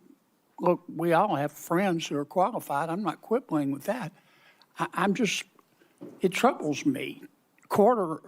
A fifth to a 11 quarter days? of $1 billion of taxpayer money when we're scratching for every penny and we're fighting over rescission packages. Blue Stick nailed it. I just can't agree with, Madam Secretary. Are you still running those ads? No, Senator, I did not have anything to do with picking those contractors. No politicals at the Department of Homeland Security did. I understand. Are you Rear still running officials those followed the ads? competitive bid process for Are you that. still running Everything those was. ads? I think the ads are due to end here in March, I think within a week or So two. they I'm are not sure of the still running? update. The one that is running is focusing on angel families. Have you seen that? It is the one that's talking about this is our why. This is why we work every day. Okay. Is for the angel I've gotta families move and their on. victims that need to. That's After propaganda using grieving families. the two killings in Minneapolis, and I think there's a lot of video on them, Madam Secretary. I think people can see the video and draw their own conclusions. Are you and your department conducting an investigation of those? Sir, the investigation is being led by the FBI. HSI was involved. In fact, our HSI agents on the ground. I'm sorry to cut you off, but I got And- so little time. I believe at the time, you said these were acts of domestic terrorism, is that right? Sir, in answer to questions at the press conference that afternoon, it was it appeared is he to entering be. his final phase? But you said these appeared to be acts of domestic terrorism. And as I've said previously in this hearing, But is that first, Madam Secretary, did you say that? we're getting I think it's been information from widely a chaotic reported. scene on the Did you say ground that? and relaying information. Was he like visited by 3 ghosts last night?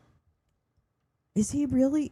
Was he visited by the ghosts of hearings past, present, and yet to come? Because I feel like Foghorn had some kind of either aneurysm. You know how? Remember that movie with what's his name, John Travolta, where he has a brain tumor, but he actually thinks he's an angel. Do you remember that? That was a very sad movie. But I'm just saying, do you think that happened? Or, I mean, no, I don't think any of that happened. I think he's the same shitty person he always was. He just happens to be right on this moment. But here we go. I love the exchange and I love the spiciness. And this is the only time I've ever enjoyed listening to Foghorn. So thank you. To the American people. Okay. Now, again, those videos are public. People can draw their own conclusions. I think it'd be safe I to don't know, say you Cheryl. got I don't know. you Good got some question. pushback on that. Would that be fair? Yes, sir. And you had some criticism. I'm not saying the criticism was accurate or inaccurate. I think you did. What got my attention was that you blamed those statements on Mr. Stephen Miller at the White House. Did you not? No, sir, I did not. And in fact, where you're seeing that is in a news article of anonymous sources. And anonymous sources say a lot of things, but I've never said that skewered. at all. Well, here's what you said on the record. I'm going to read your words. Quote, everything I've done at the direction of the president and Stephen. Sir, where did you see me say that at? You read that in It a was news reported article with no sources You said it affiliated on the to it. record on January 27th of 2026. Did I read your words accurate? I enjoy working with the president and with Stephen Miller, and that day we were working to get as much information to the American people as possible. That is what we'll continue to do, and as that happens, we'll go Do you forward. think and it was fair to blame Mr. Miller? Good night. Sir, I did Good not night, do that. Irene. You're reading from a newspaper article with Yes, ma'am. anonymous sources. No, you were on the record. Are you denying that you said that? Sir, I'm not going to speak to that situation that is relayed he's on fucking anonymous panicking. sources that no This one wasn't has heard anonymous. me say that. It was you. No. Who I mean, you reported said that it. to that newspaper? They're quoting you on the record, saying it's Stephen's fault. Yeah. Thank you, Mr. Chairman. Senator Klobuchar. You know what? For today, Foghorn, I'm really grateful for you. I can't believe that. I don't know. I don't know if he said which publication it was and why he didn't submit it for the record, which he should have. But I'll find it. I'll find it. Don't worry. January 27th or 26th or something. She was on the record. Oh, January 27th. That was really good. Teresa, you were right. That was really good. That was really good. I'm glad I trusted. I'm glad I trusted you. All right. Let's see if we can get past. Let's see who we got here. Oh, I'm not doing Marsha. Look at Marsha. Look at this. Oh my God. I mean, she looks better on your screen than she does on mine. But look at Marsha. She's looking really rough. I think this whole Iran war is taking its toll on Grandma. Oh, is New York Times. Okay, I'll find it, Pep. Hey, Pep, how you doing, sweetie? Let's get past Marsha. Boop.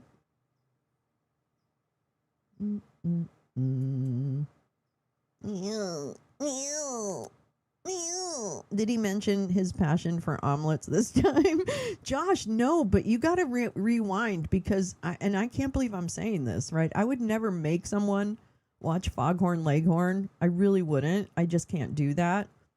But I'm going to tell you, this is worth all of the years of viewing that we've had to do with Foghorn being an asshole. This fucking 10 minutes just made up for a lot of fucking damage that he's done to his reputation. Not meaning to put you in trouble. I just figured the good senator would say, I have this story from such and such paper and such and such. I know, I thought he would say that. But it was January 27th, so I should be able to, I'll be able to narrow it down.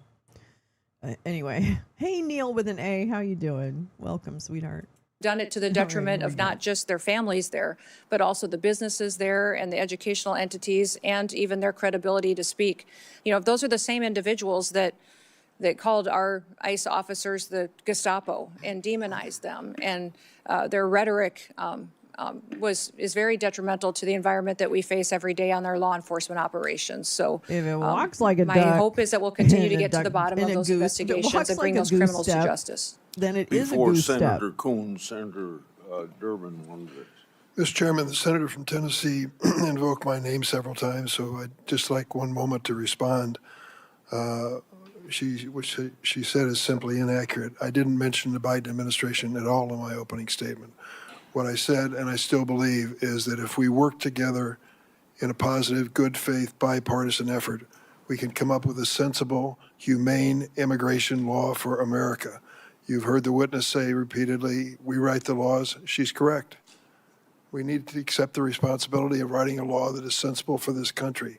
What I think is happening now in this administration is neither sensible nor humane. I yield. Senator Coons. Thank you, Mr. Chairman. Madam Secretary, thank you for appearing before us. It is your duty and mine, all of ours here, to protect our American homeland and our citizens, but to do so in a way that is legal, that is humane, that is effective, and principally constitutional.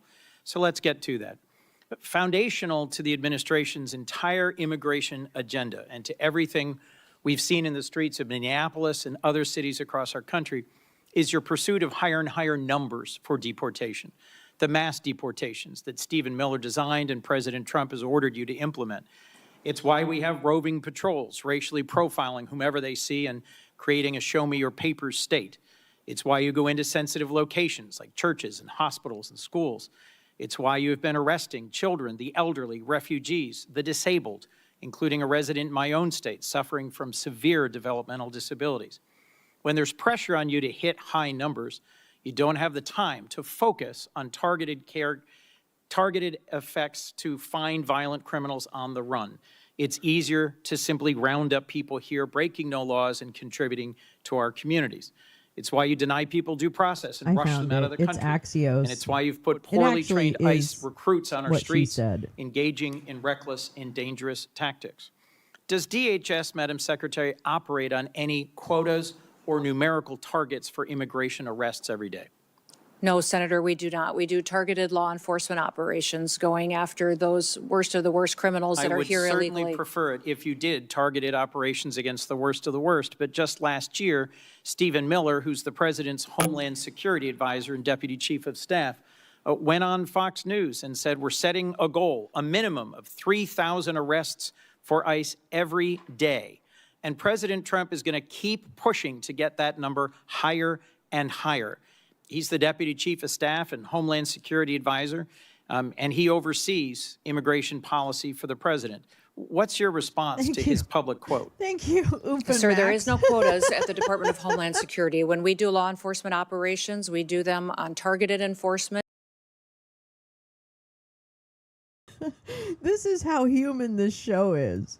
I'm just out there trying to search all this stuff. You guys have already found it. Oomph drops the link.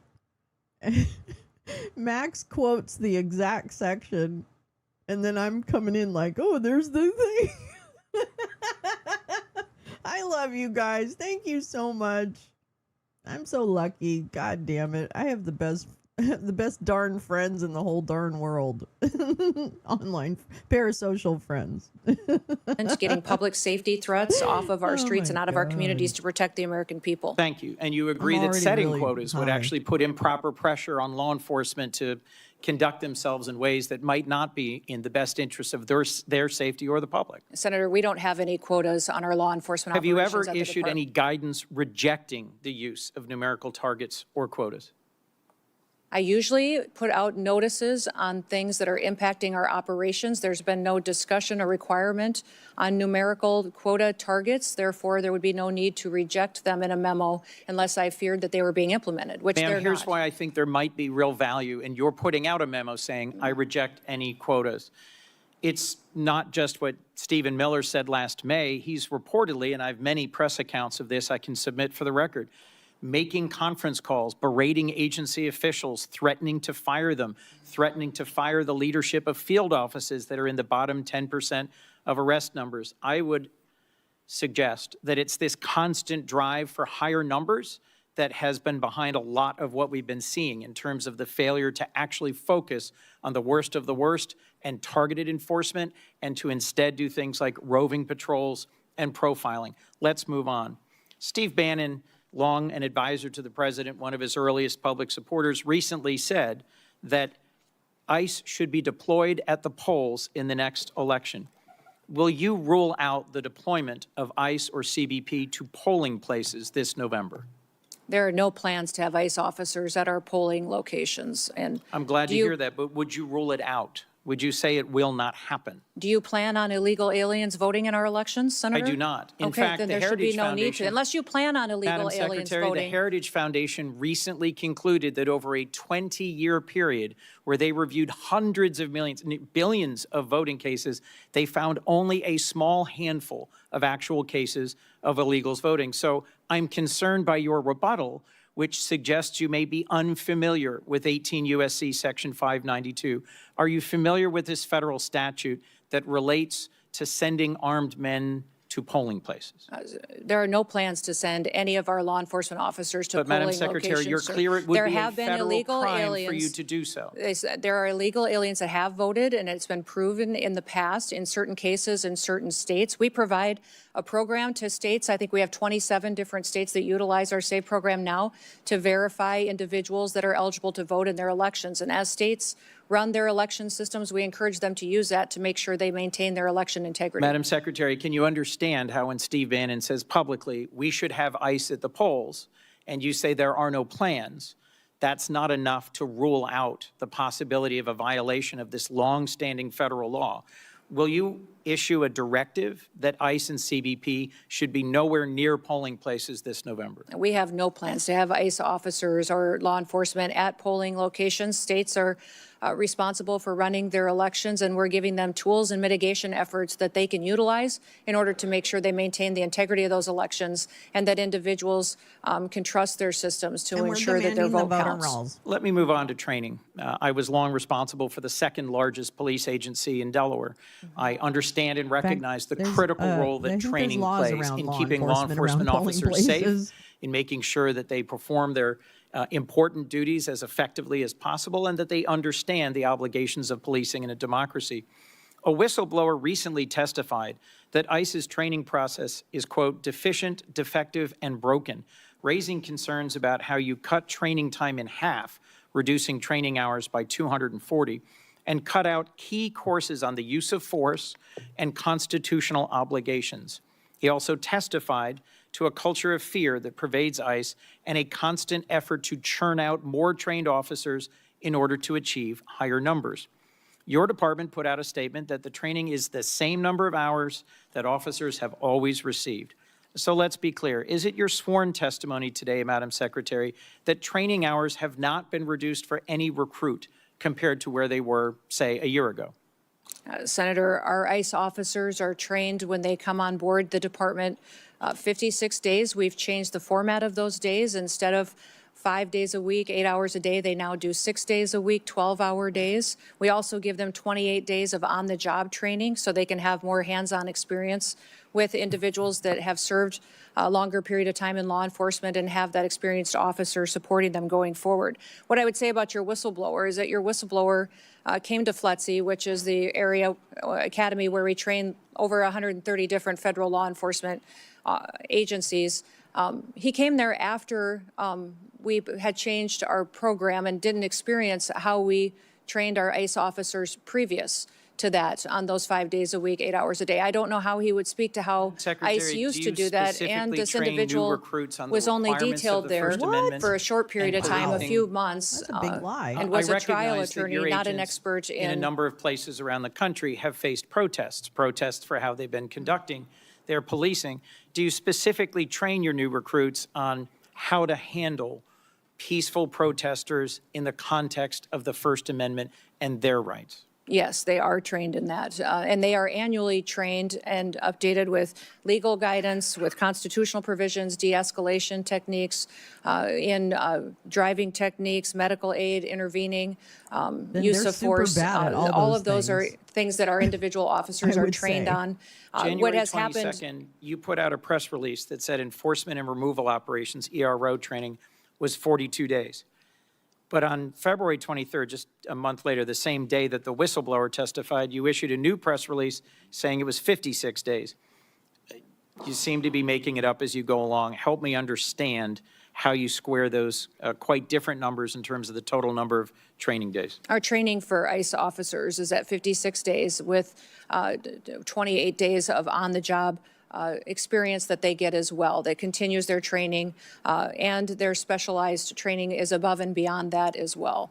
And we're grateful for those individuals, many of those individuals that have come and joined ICE. We had over 220,000 individuals apply to become ICE officers. We've hired approximately 12,000 of those, and many of those had previous law enforcement experience when they came to serve with us. Last question, Madam Secretary, about Afghans.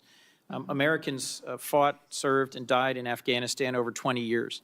Many of our service members critically relied on translators and on Afghans who served and fought alongside them. I've gotten to know a number of them who came to this country and were thoroughly vetted and were frankly heroes who had risked their lives alongside Americans. At the moment, I believe your leadership at DHS has abandoned our commitment to the Afghans who served alongside us. There are currently many trapped in a center in Qatar, and at least 150 of them are the family of current active duty U.S. military forces. It is within your power to create a process for them to seek waivers of the refugee ban so they could come into the United States. Will you consider doing so? We'll continue to do our due diligence on vetting individuals that come into this country, especially those who came in on a refugee program, and make sure that that vetting process was thorough. We found deficiencies in how the Biden administration was doing that. Will you commit to not and I'll look forcing into any the of them situation. back into the waiting arms of the Taliban, who will certainly torture or kill them? We'll continue to look at every situation and make sure they qualify for the programs to how they're laid out in statute. Madam Secretary, as I said at the outset, it's your obligation and mine to protect our homeland and American citizens in a way that is legal, effective, humane, and constitutional. My concern is that across all the different incidents that have been spoken about today, you are failing to do so. You are failing to deliver legal, humane, effective, and constitutional protection for the American people. Thank you, Mr. Chairman. I got three things to do before I call on Senator Britt. First of all, Madam Secretary, you can correct me if I'm wrong, but it seems to me the answer you should have given about Steve Bannon is he's not even in the administration. Correct. So why would he have any influence over what you're doing? Correct. Secondly, we're going to take a break after Britt, Blumenthal, We ask and ourselves Schmidt. about that. Lastly, without objection, I'd like to introduce evidence of potential human trafficking What? that I sent to the Biden administration No, as we're not part doing of my Britt, no. unaccompanied children Oh my oversight. God. For No. over a decade, I've Goodbye. And beyond that, FEMA respond to individuals Okay, who we need it jumped when they ahead. have those terrible storms or devastating worry. crises. Thank you for your work, and I'm hopeful that we can work with our colleagues on the other side of the aisle to find a pathway forward to fund the Senator department. Blumenthal. Thanks, Mr. Chairman. I'm sorry, I fucked up and you had to hear her voice for a minute, so I'm going to erase it with the other baby voice that you can't stand. Okay, bye. Thank you for being here today, Madam Secretary. For a year, you maintained that no U.S. citizens have been arrested or detained by ICE or CBP. After hearings that I conducted in the Permanent Subcommittee on Investigation as the ranking member, you admitted finally in a letter written to me just last month that, in fact, U.S. citizens have been detained and arrested. I'm going to ask, Mr. Chairman, that that letter be entered into the record. Thank you. You put the number as 38. Far more American citizens have been arrested by ICE and CBP, probably in the hundreds, perhaps the thousands. Have you met with any of the American citizens who have been detained or arrested by your agency? The individuals that may have been detained and arrested were individuals that could have been obstructing law enforcement operations haven't met and with committing them, crimes correct? that way, and that we would have I'd like been to individuals introduce you to until their three of identity was them. confirmed. Leo, Javier, and Marimar, would you please stand? These three individuals, Madam Secretary, were arrested by your agency, Leonardo Garcia Venegas, Javier Ramirez, and Marimar Martinez. Do you know what your agents did to Leo Venegas? I'll tell you.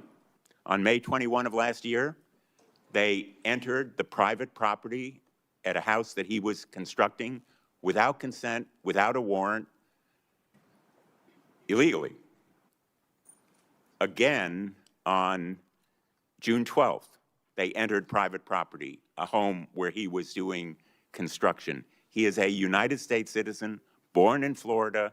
They seized him and ignored and disregarded his proof of citizenship. Wouldn't you agree with me that no U.S. citizen simply working lawfully should be arrested?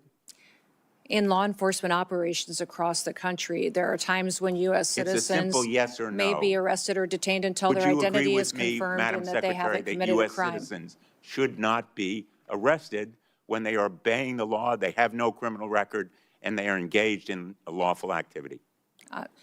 Sir, in situations where law enforcement, regardless of the agency across the country, when there is probable Let me cause, tell an you about individual Javier may Ramirez. Probable cause. Do you know what your agents did to Javier Ramirez? He was on his own private property when he was assaulted by masked agents, his own property, without a warrant, without consent. They said, get him. He's Mexican. He was violently slammed into the ground while being handcuffed and taken into custody, despite telling officers that he is a United States citizen and even showing them his passport. And when he was asked what he was being arrested for, you know what they said? We don't know. Wouldn't you agree that targeting someone just because he is or looks like he is Mexican when he is a United States citizen is wrong? Senator, we do not target people based on their race or ethnicity. We do targeted operations Well, based on criminal backgrounds and this story information goes that on, we have. Madam Secretary. Javier was detained for over 4 days. He was denied medicine that he needed for severe diabetes. He lost consciousness. He had severe hypoglycemia. Wouldn't you agree with me that medical treatment should have been provided to him? Senator, Denied. medical treatment is provided to individuals wasn't in for our him. processing and Wouldn't you agree that detention was wrong? centers. Within 12 hours, they have a medical examination. We get them the prescriptions and medication that they need. They also have a full Will you evaluation. commit to take including- action and to look into why he was denied medical treatment? Yes, I will look into that case specifically for you, Senator. Miramar Martinez is with us today as well. She's standing right behind you. She was on her way to donate clothing at her church when she came across an unmarked car. The agents sideswiped her car. 3 masked agents in camouflage stormed out, and one of them pulled out his gun and fired at her moving vehicle, hitting her 5 times. She almost bled to death. Wouldn't you agree that shooting Miramar Martinez on her way to donate clothing at her church, a United States citizen from Chicago, is wrong? Sir, I don't know the situation or the case. I'll look into it to ensure that all the I'm glad procedures were you'll look followed into properly. it. Miramar, Why by the doesn't way, she was know? falsely charged with impeding law enforcement, but the case actually fell apart. The judge dismissed it as being trumped up. He dismissed it with prejudice. And in fact, the agent who shot her, I'm not going to name him, but you know who he is, was quoted on social media the day or so afterward. And he said, quote, I fired 5 rounds and she had 7 holes. Put that in your book, boys. And quote, cool, I'm up for another round of F around and find out. Will you join me in condemning that agent? Sir, that situation, I don't know the details of, but I will look into that. I don't know why you can't join me in saying it was wrong to shoot Miramar, almost cause her death, and then brag about it. Wouldn't you agree with me that it was wrong? Well, sir, the way that you have portrayed it, it appears to be, but let me look into the case so I can speak to the specifics of it. In fact, apparently, contrary to what you just said, you actually supported the agent who shot Ms. Martinez 5 times. He's quoted as saying, when he was asked, everyone has been supportive, including Chief Bovino, Chief Banks, Secretary Gnome, and El Jefe himself, referring presumably to President Trump. Is the agent who shot Ms. Martinez still on the job? Sir, our law enforcement officers conduct operations every day according to procedures and to training and the experience that they have. When there is something that is not done Ms. properly, Martinez still on the job carrying a gun? I don't know the details. I will find out and get that information to you. Would you agree with me that he shouldn't be on the job carrying a gun? I will look into this case and get back to you on the details. I'm not familiar with it. I think Americans would find it absolutely terrifying that agent don't is do still it, on the Crispy. job. Don't do it. Don't try carrying and a gun. whataboutism this. And the fact that you can't tell me that you will take him off? Sir, do you know who Angel There you Samanago go. is? She's doing it. I told you. I said, Crispy, don't go there. Don't try to one-up him. It's not going to this is going to blow back on you. And here we go. This bitch doesn't even listen. I'm telling you, I've tried to tell Tina Peters not to do things. These women need to listen to Lolo. Do you recognize that name? Here we go. This is an individual that was murdered in your state by an illegal alien, of rights and trust. duct taped. The answers are It looks very like it was simple, an assassination. And I would have hoped I haven't heard you say you one could give victim's better name answers today from illegal to these immigrants that three are here individuals. perpetuating Would you like violence to say against anything people? to Ms. Miramar, I'd Ms. like to hear you Ramirez, say the or name Mr. of one of our victims Venegas? of illegal criminal activity and Well, I fight for one of told those you, victims so that we Blumenthal, can you should have stop shut as that many shit of them down, from being but you're created in the dumb. future You by didn't people shut who it should down. never be in this country to begin now with. you get it. Illegal individuals charges and aliens that are against in this country. Ms. Martinez were dismissed with prejudice.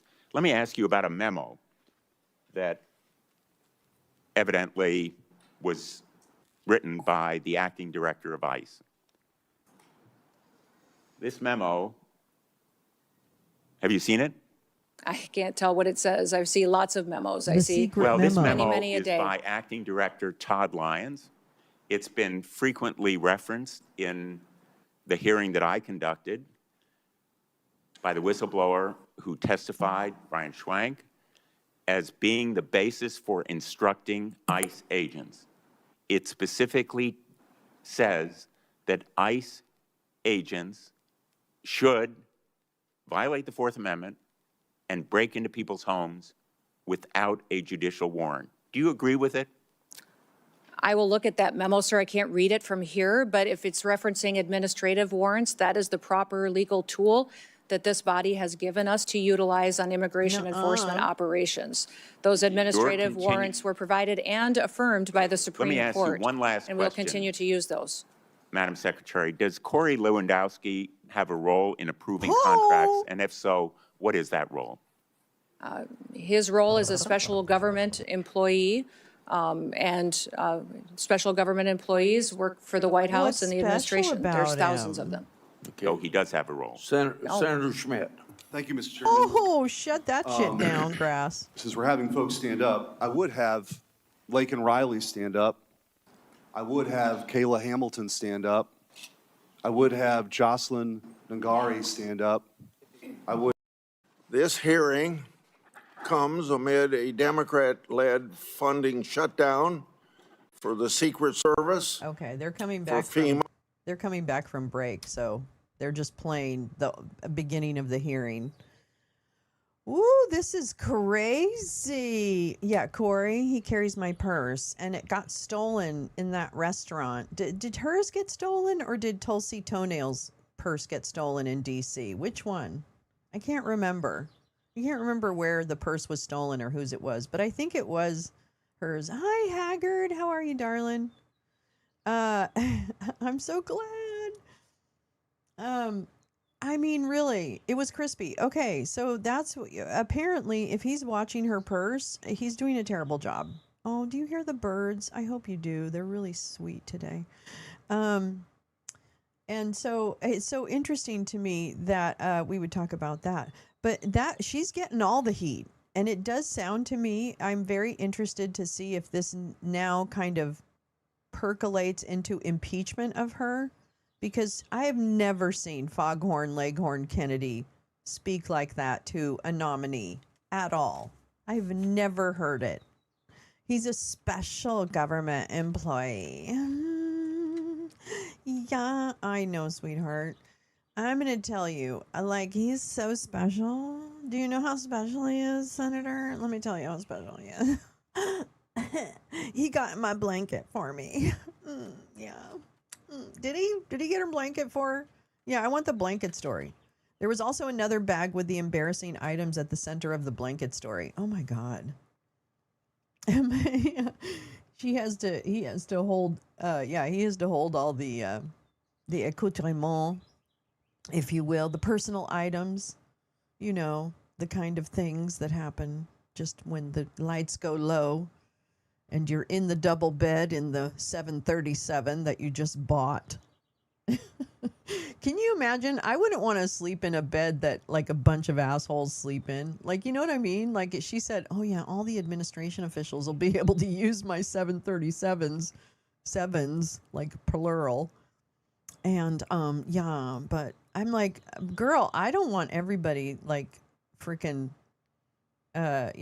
sleeping in. I don't want to sleep in a bed everybody's been sleeping. Yeah, cough, cough, begging, cough, cough. Hey, man, no shame in that game, but except for when you're two evil people.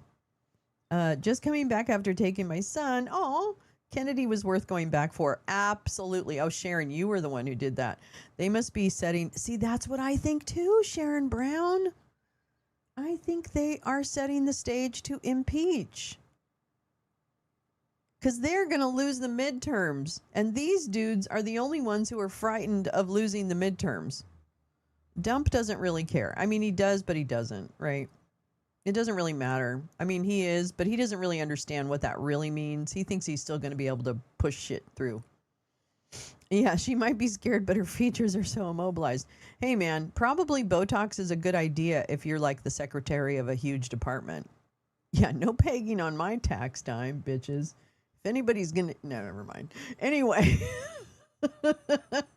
Hey, Crispy, can I borrow the plane? And I want to impress. It's probably, yeah, Kash Patel probably is going to borrow it. Who the hell wants to use a plane after Kash Patel uses it?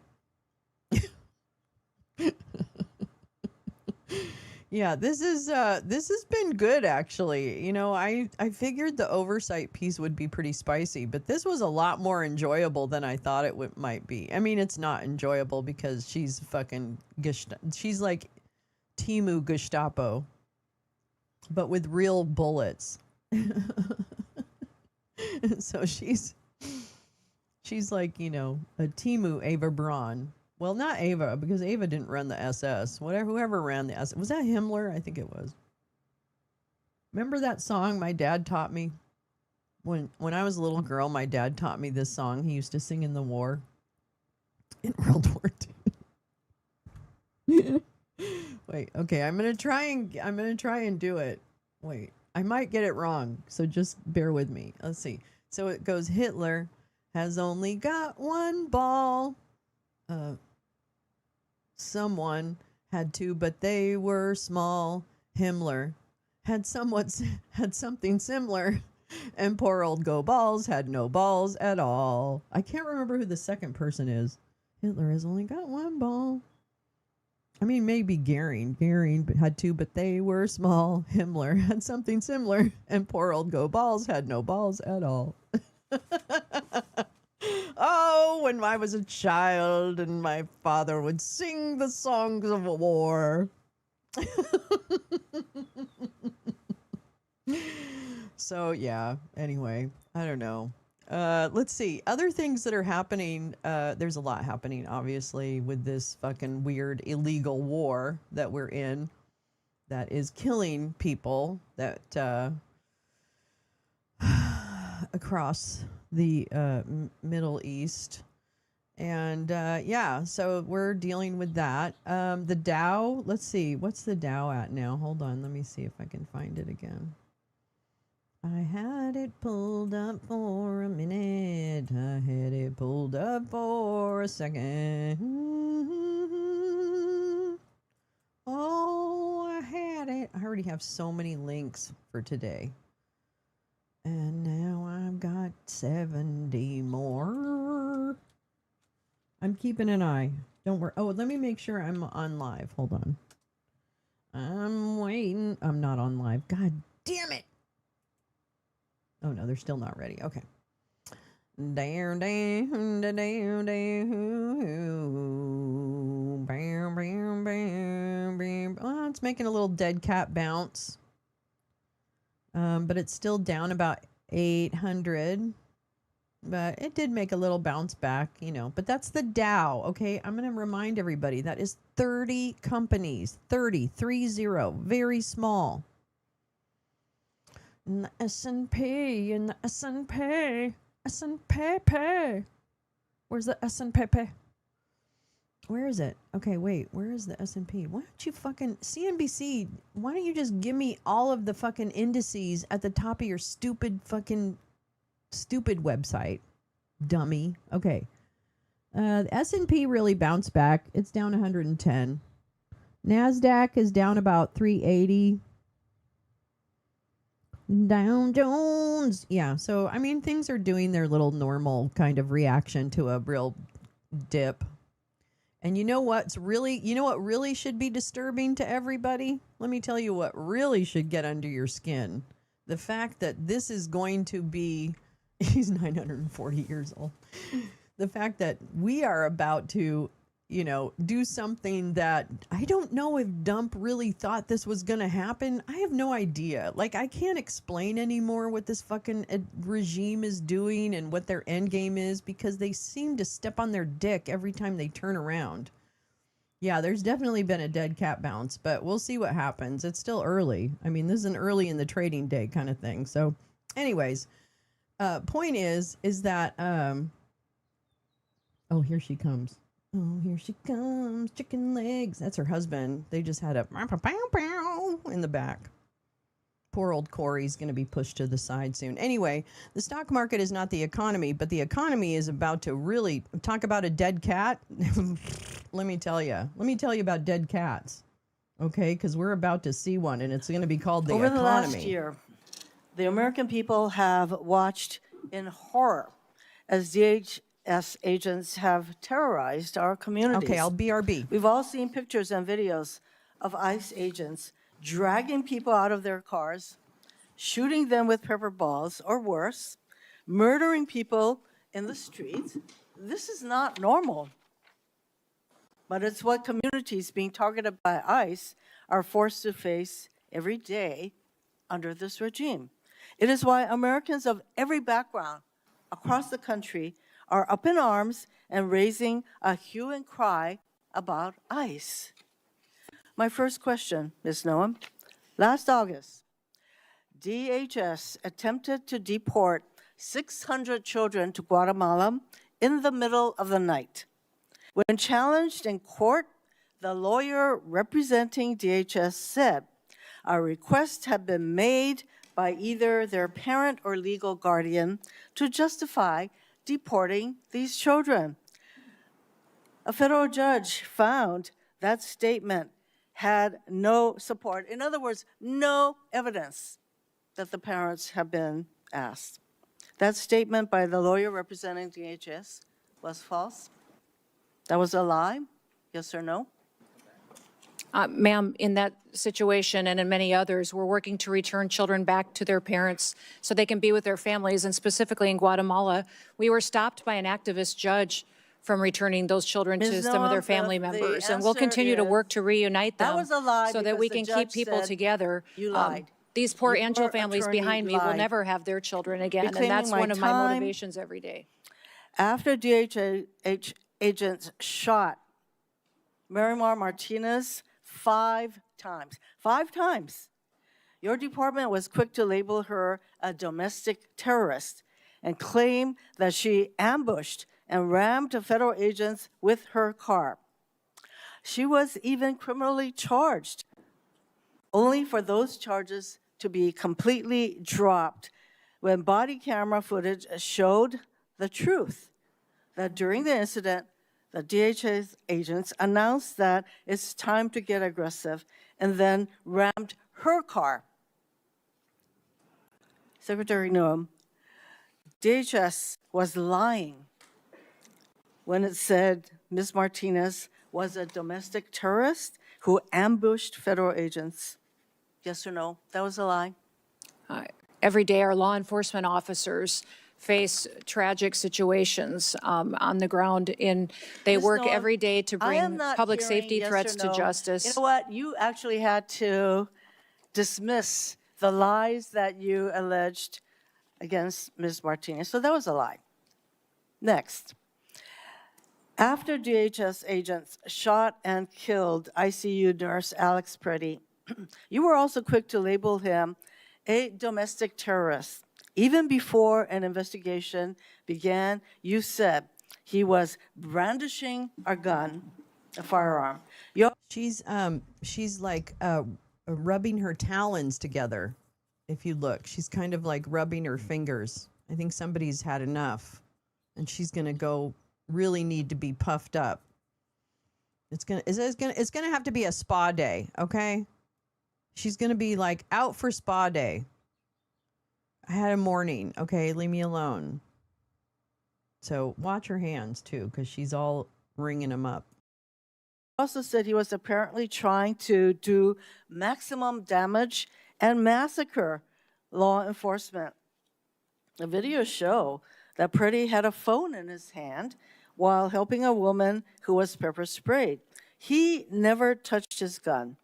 After DHS agents pinned Preddy to the ground and your agents removed the gun, they then shot him at least 6 times, killing him.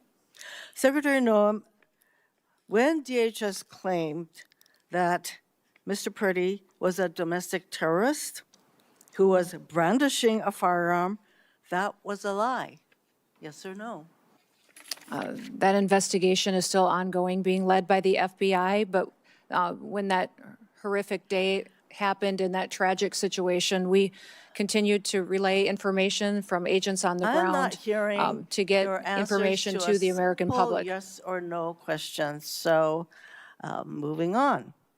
Secretary Noem, in this photo, this man is on the ground and there are multiple people holding him down. Yes or no? Yes. You see? Yes or no? Yes, he's laying on the ground, and there are Yes. multiple people with their hands on him. Yes. So that is what the American people saw. This man is completely subdued on the ground with multiple DHS agents on top of him. Despite being pinned down, a DHS agent soaks him with pepper spray, which can blind and burn a person. You can't even see his face. That yellow substance is pepper spray because your agent deemed it necessary to cover his face with pepper spray. Next photo. In this photo, the man with the clergy collar is surrounded by multiple DHS agents. Yes or no? Yes. Showing you a picture, yes or no? Yes, ma'am. That is what the American people saw. This man is Reverend David Black, who is the senior pastor of the First Presbyterian Church of Chicago. He had his arms up in prayer when ICE agents fired pepper balls directly at his head. They shot him 7 times, including twice in his head. Next photo. In this photo, do you see the woman on the ground? Yes or no? Yes. That's what the American people saw. This is just after your DHS agent violently shoved her against the wall and down to the ground in front of her 2 young children. She later went to the hospital. Secretary Noem, under your leadership, DHS attacks Americans and acts as if the law doesn't apply to them. That recklessness and lack of accountability stem from the lies that you and your partners in this regime are constantly telling. Oh, it's domestic terrorists. They were aggressive, whatever. Meanwhile, Stephen Miller, a top White House official, Ms. Hirono, can you say this name that I'm going to pull out of my ass? Can you say this name? I haven't heard you talk about this name. declared Wait for it. to an ICE officer, you have federal immunity in the conduct of your duties. To all ICE officers. That is Stephen Miller. When DHS agents hear what you and the White House say, those agents think they can do anything. They know there will be no accountability for their lawlessness. They know that when they fire their I weapons have the Mertz and without Klump restraints, thing teed up. you will immediately and reflexively blame the victims and label them domestic terrorists, regardless of the circumstances or facts. That is exactly what happened when DHS officers shot and killed Renee Good. DHS agents pulled up to her car, surrounding her. Moments later, a DHS officer shot her 3 times through the car window. She died. In response, you blamed Renee Good, saying she committed an act of domestic terrorism. Vice President Vance was then quick to say that the ICE officer who killed Ms. Good is protected by absolute immunity. No wonder we saw DHS shoot and kill another innocent person mere weeks later. The lies that you and this regime spread are creating a culture that fosters abuse of power. This is the reason we need clear guardrails on DHS. No more masks, no more warrantless searches, no more roving gangs of officers terrorizing our communities. We need DHS to meet the same use of force standards that local police need to meet. They have the same requirements to identify themselves like local police have, and use the same warrants that local police use. In other words, we need immediate guardrails to rein in the lawlessness that you have unleashed. Mr. Chairman, I am done with this witness. Thank you, Mr. Chairman. Ouch. Secretary Noem, thank you for. Okay, I'm going to switch over to the Mertz dump thing. So it is the oval, so it's the horrible press corps. It's a pretty bad press corps, but, you know, whatevs. Okay, here we go. Let me do this. Okay. Oval Office for the 3rd time now. Yeah. Really happy to have the opportunity to speak with you in these challenging times. We are on the same page in terms of getting this terrible regime in Tehran away, and we will talk about the day after, what will happen then if they are out. We have to talk about our trade agreement, which I would like to be in place as soon as possible. And we have to talk about Ukraine. There are too many bad guys some standards in this world, actually, and this is an issue we have to talk about because we all want to see this war coming to an end as soon as possible. But Ukraine has to preserve its territory and their security interests, and well.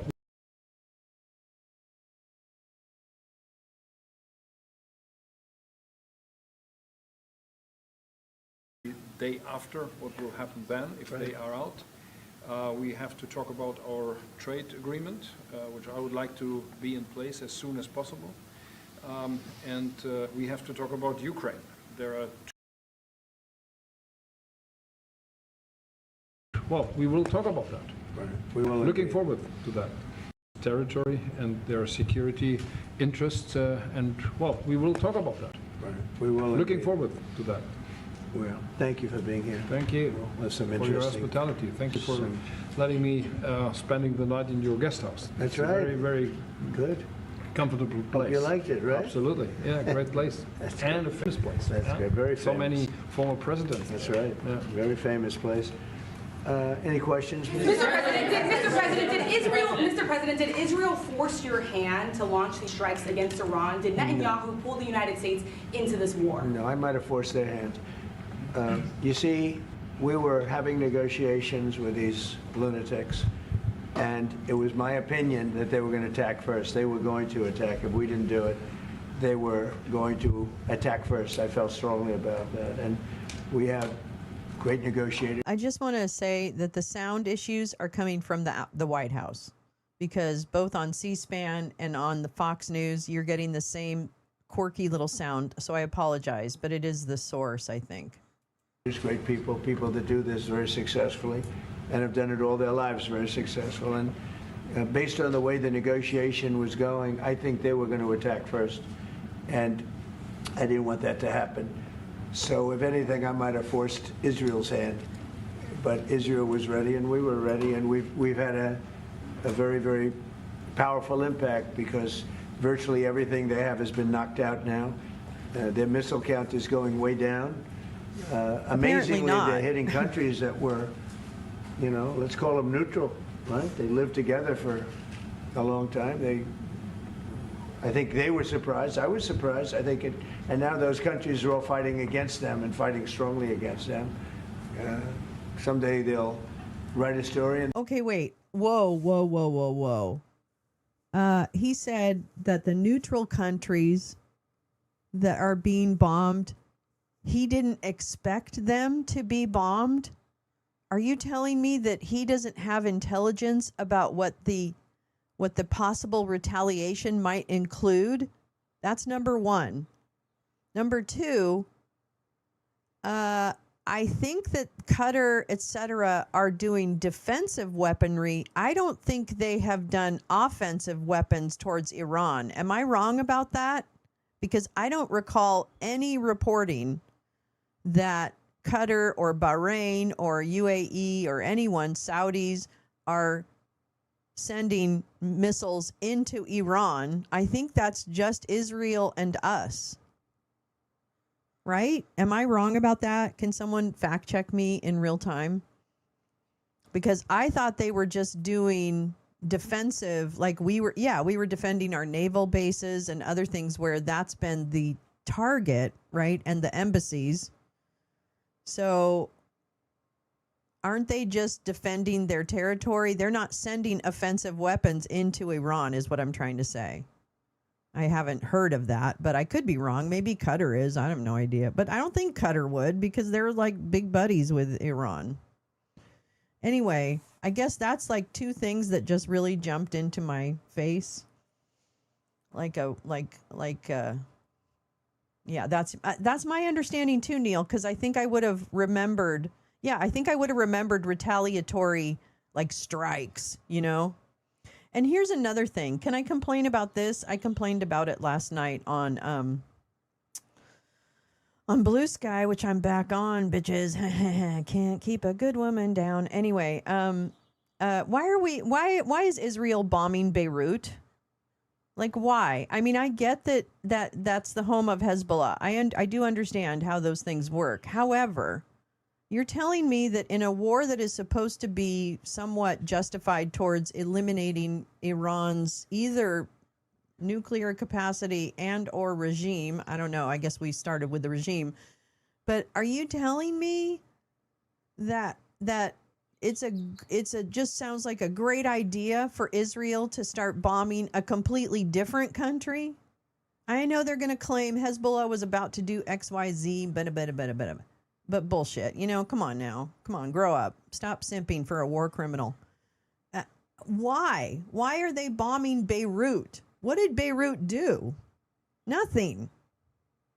I mean, they're probably like in defense mode because like when you start bombing Iran, you might be coming for them too. So I could understand that.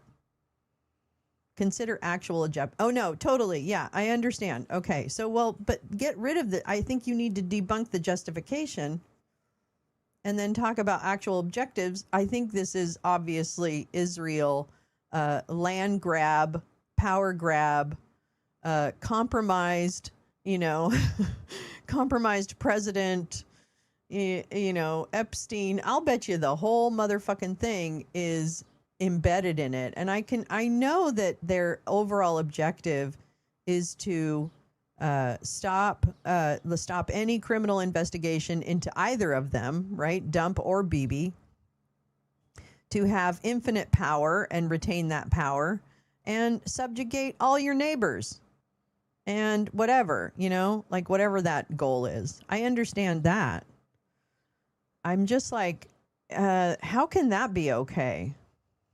It just doesn't feel okay. I'm sorry. I don't believe in bombing people to get them to change, by the way. I don't think that's how you convince people they've got to change. That seems really stupid and counterintuitive.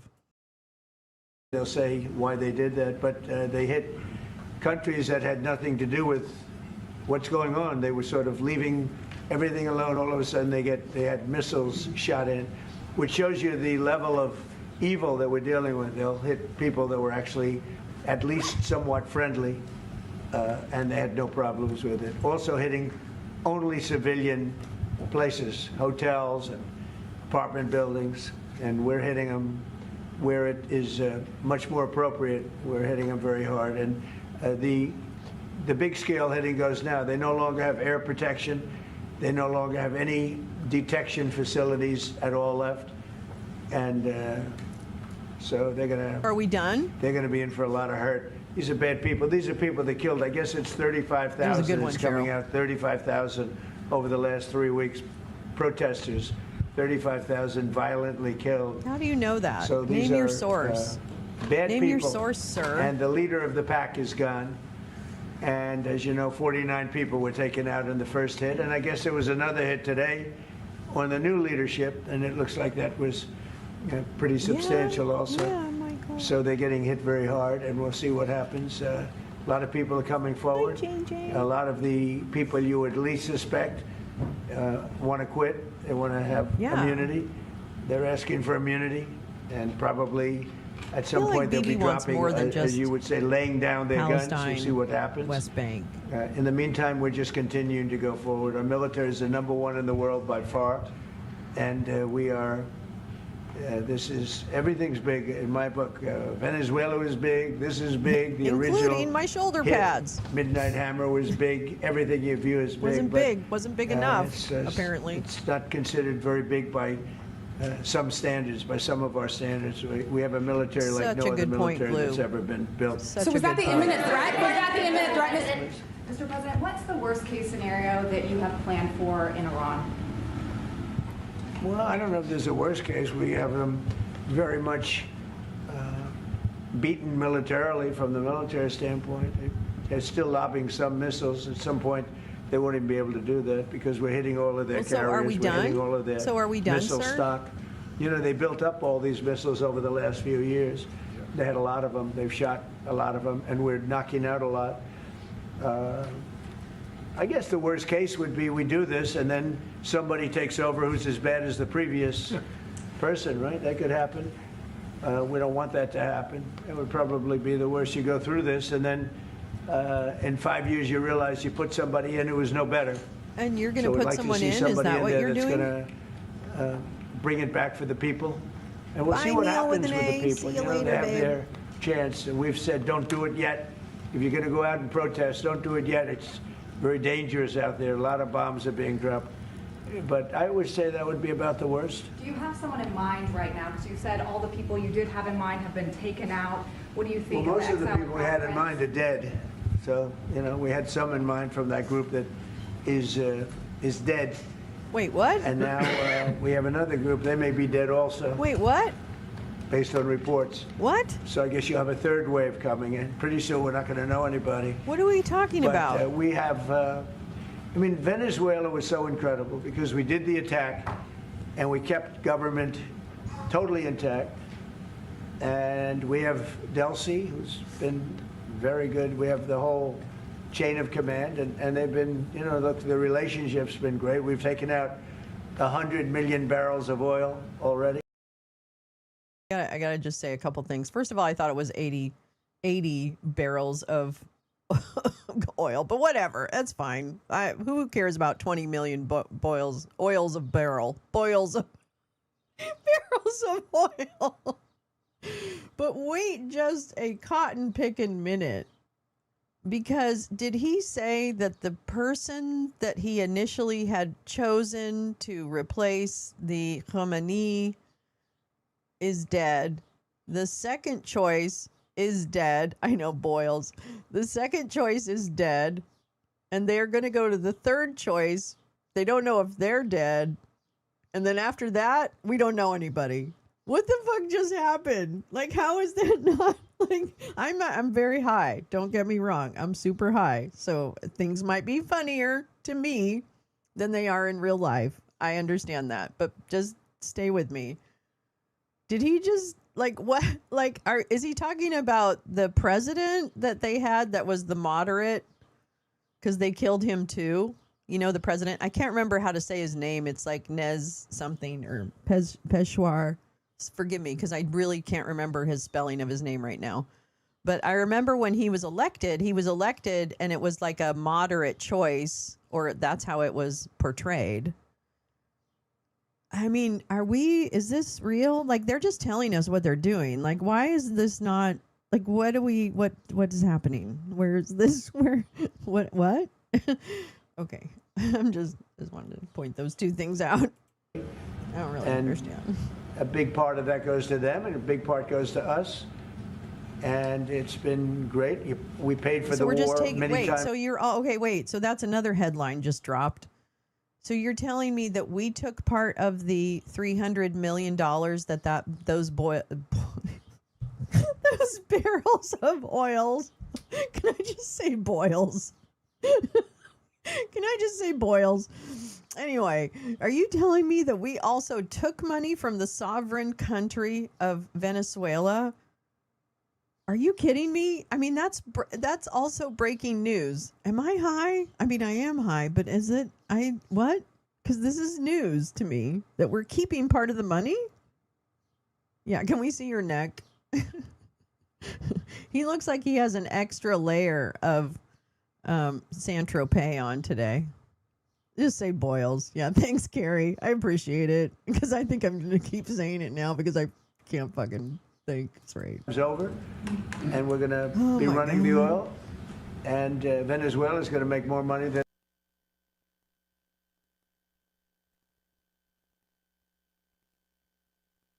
C-SPAN, you motherfucking idiots. Everybody hates you. C-SPAN, everybody hates you. Hold on. Too many bad guys. Write a story and they'll say why they did that, but they to the Middle East. Middle East would buy a lot in this war, and I'm sorry. I got to figure out where we they're were. being decimated, and if we didn't, and by the way, we have massive amounts of ammunition. We have okay. Wait a to minute, work because I out want to hear this. where we can land there. It would have been much more. God damn it! Did we really miss that much? Well, the relationship has been great. It's been seamless. Okay, good. This is where Nobody's we kind actually of ever seen anything like it. If you look at Iraq, where very stupidly everybody was fired, the generals were fired, the military El was Dope fired, Dog, the how police you were doing? fired, the It's fire so departments cheap. were fired, and all of the government workers were fired. So after, people would call, they had no idea. And by the way, ISIS was formed. That's where ISIS came from. All of the fired people. We don't believe in that. So we'll see what happens, but first we have to finish off the military. What do you think? Crown Prince Reza Pahlavi, is he an option at all in your mind? I guess he is. Some people like him, and we haven't been thinking about too much about that. It would seem to me that somebody from within maybe would be more appropriate. I've said that. He looks like a very nice person. Okay, that's breaking news too. Okay, because Pahlavi has been fucking campaigning. You know who's organizing all the pro-Iran rallies? It's Pahlavi's people. A lot of them are being done by Pahlavi's people because he's the son of the Shah, the former Shah, or no, he's the son. I think he's the son. Anyway, he is living in this country in Washington, D.C., and he's been campaigning for years to be reinstalled, as a Democratic leader. Of course, he's not interested in being a Shah. No, stop it. That's just my family history. But no, stop it.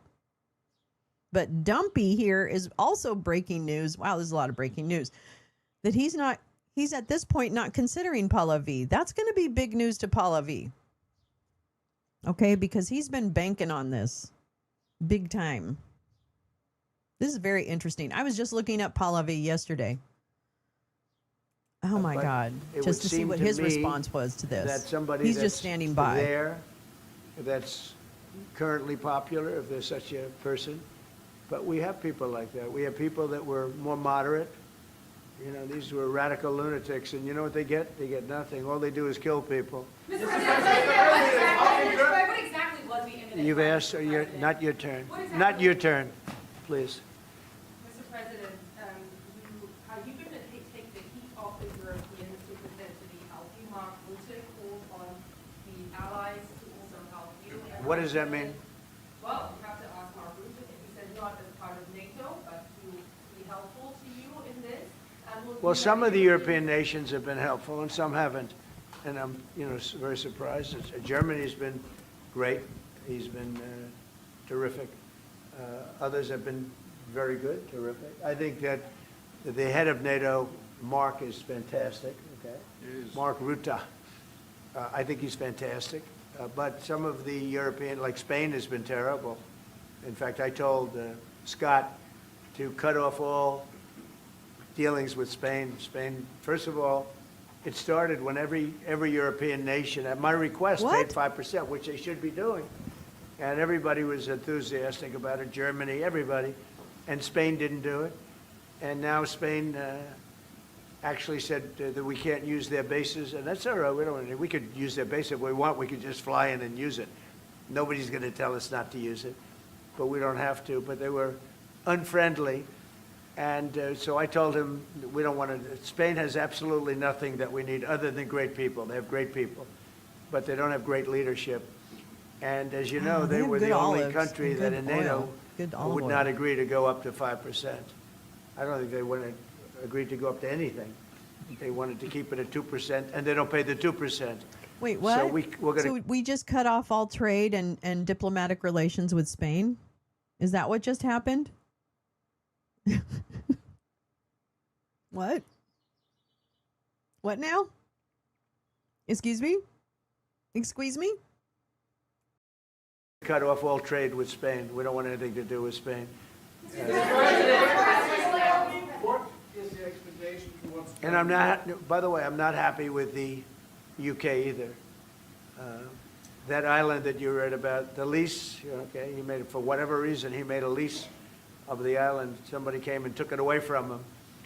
And it's taken 3-4 days for us to work out where we can land there. It would have been much more convenient landing there as opposed to flying many extra hours. So we are very surprised. This is not Winston Churchill that we're dealing with. Mr. President, what's your expectations towards Germany? What can Germany do and what should Germany do to help you in this problem? Well, I think they're doing it. I mean, they're letting us land in certain areas, and that's, we appreciate it, and they're just making it comfortable. We're not asking them to put boots on the ground or anything. I mean, we're just, they're a respected country. I have a very good relationship with the country. We have, in particular now, with this leader, with this new leader. I think he's an excellent leader. I had my differences with Angela. I said, you're hurting your country with immigration and you're hurting your country with energy. And we have a man sitting on my right that is, I think, pretty much the opposite of her on energy and the opposite on immigration. And I think he's doing very well. Mr. President, commercial air travel right now is severely restricted in the Middle East, and thousands of Americans are stranded. Why wasn't there an evacuation plan, and will you send planes to get people? She asked about the evacuation it plan. happened all very quickly. We thought, and I thought maybe more so than most, I could ask Marco, but I thought we were going to have a situation where we were going to be attacked. They were getting ready to attack Israel. They were getting ready to attack others. You're seeing that right now. And a lot of those missiles that are hitting in, those are stationary. Those were aimed there for a long period of time Is he at lying? these other countries. So I think I was right about that. We attacked first. And if we didn't, it could have been, you know, look, we're really decimating them. They're being decimated. And if we didn't, and by the way, we have massive amounts of ammunition. We have the high end. A lot of it was given away stupidly by Biden, very stupidly, for free. And I think I'm it's all for he's Ukraine, not but talking they about gave anything away a lot. important. I don't think it's As you know, yeah, when I don't give think it's away plastic. I think it's ammunition, everybody spray. pays I what think the they European sprayed the Union's gold paying for it. on. Then they That's can what I do think. what they want with it, but they are giving it, let's say, to Ukraine, and it's okay. He's just pulling But, from his We gave oldies. away a lot of high end, but we have plenty, but we have unlimited middle and upper ammunition, which is really what we're using in this war. Here's another important breaking news, because I have shared numerous times, and I even pulled it up for today, and we've talked about it last week when it happened, but there was very, very solid reporting that Raisin Kane raised in concerns because he said we do not have enough munitions for a prolonged campaign.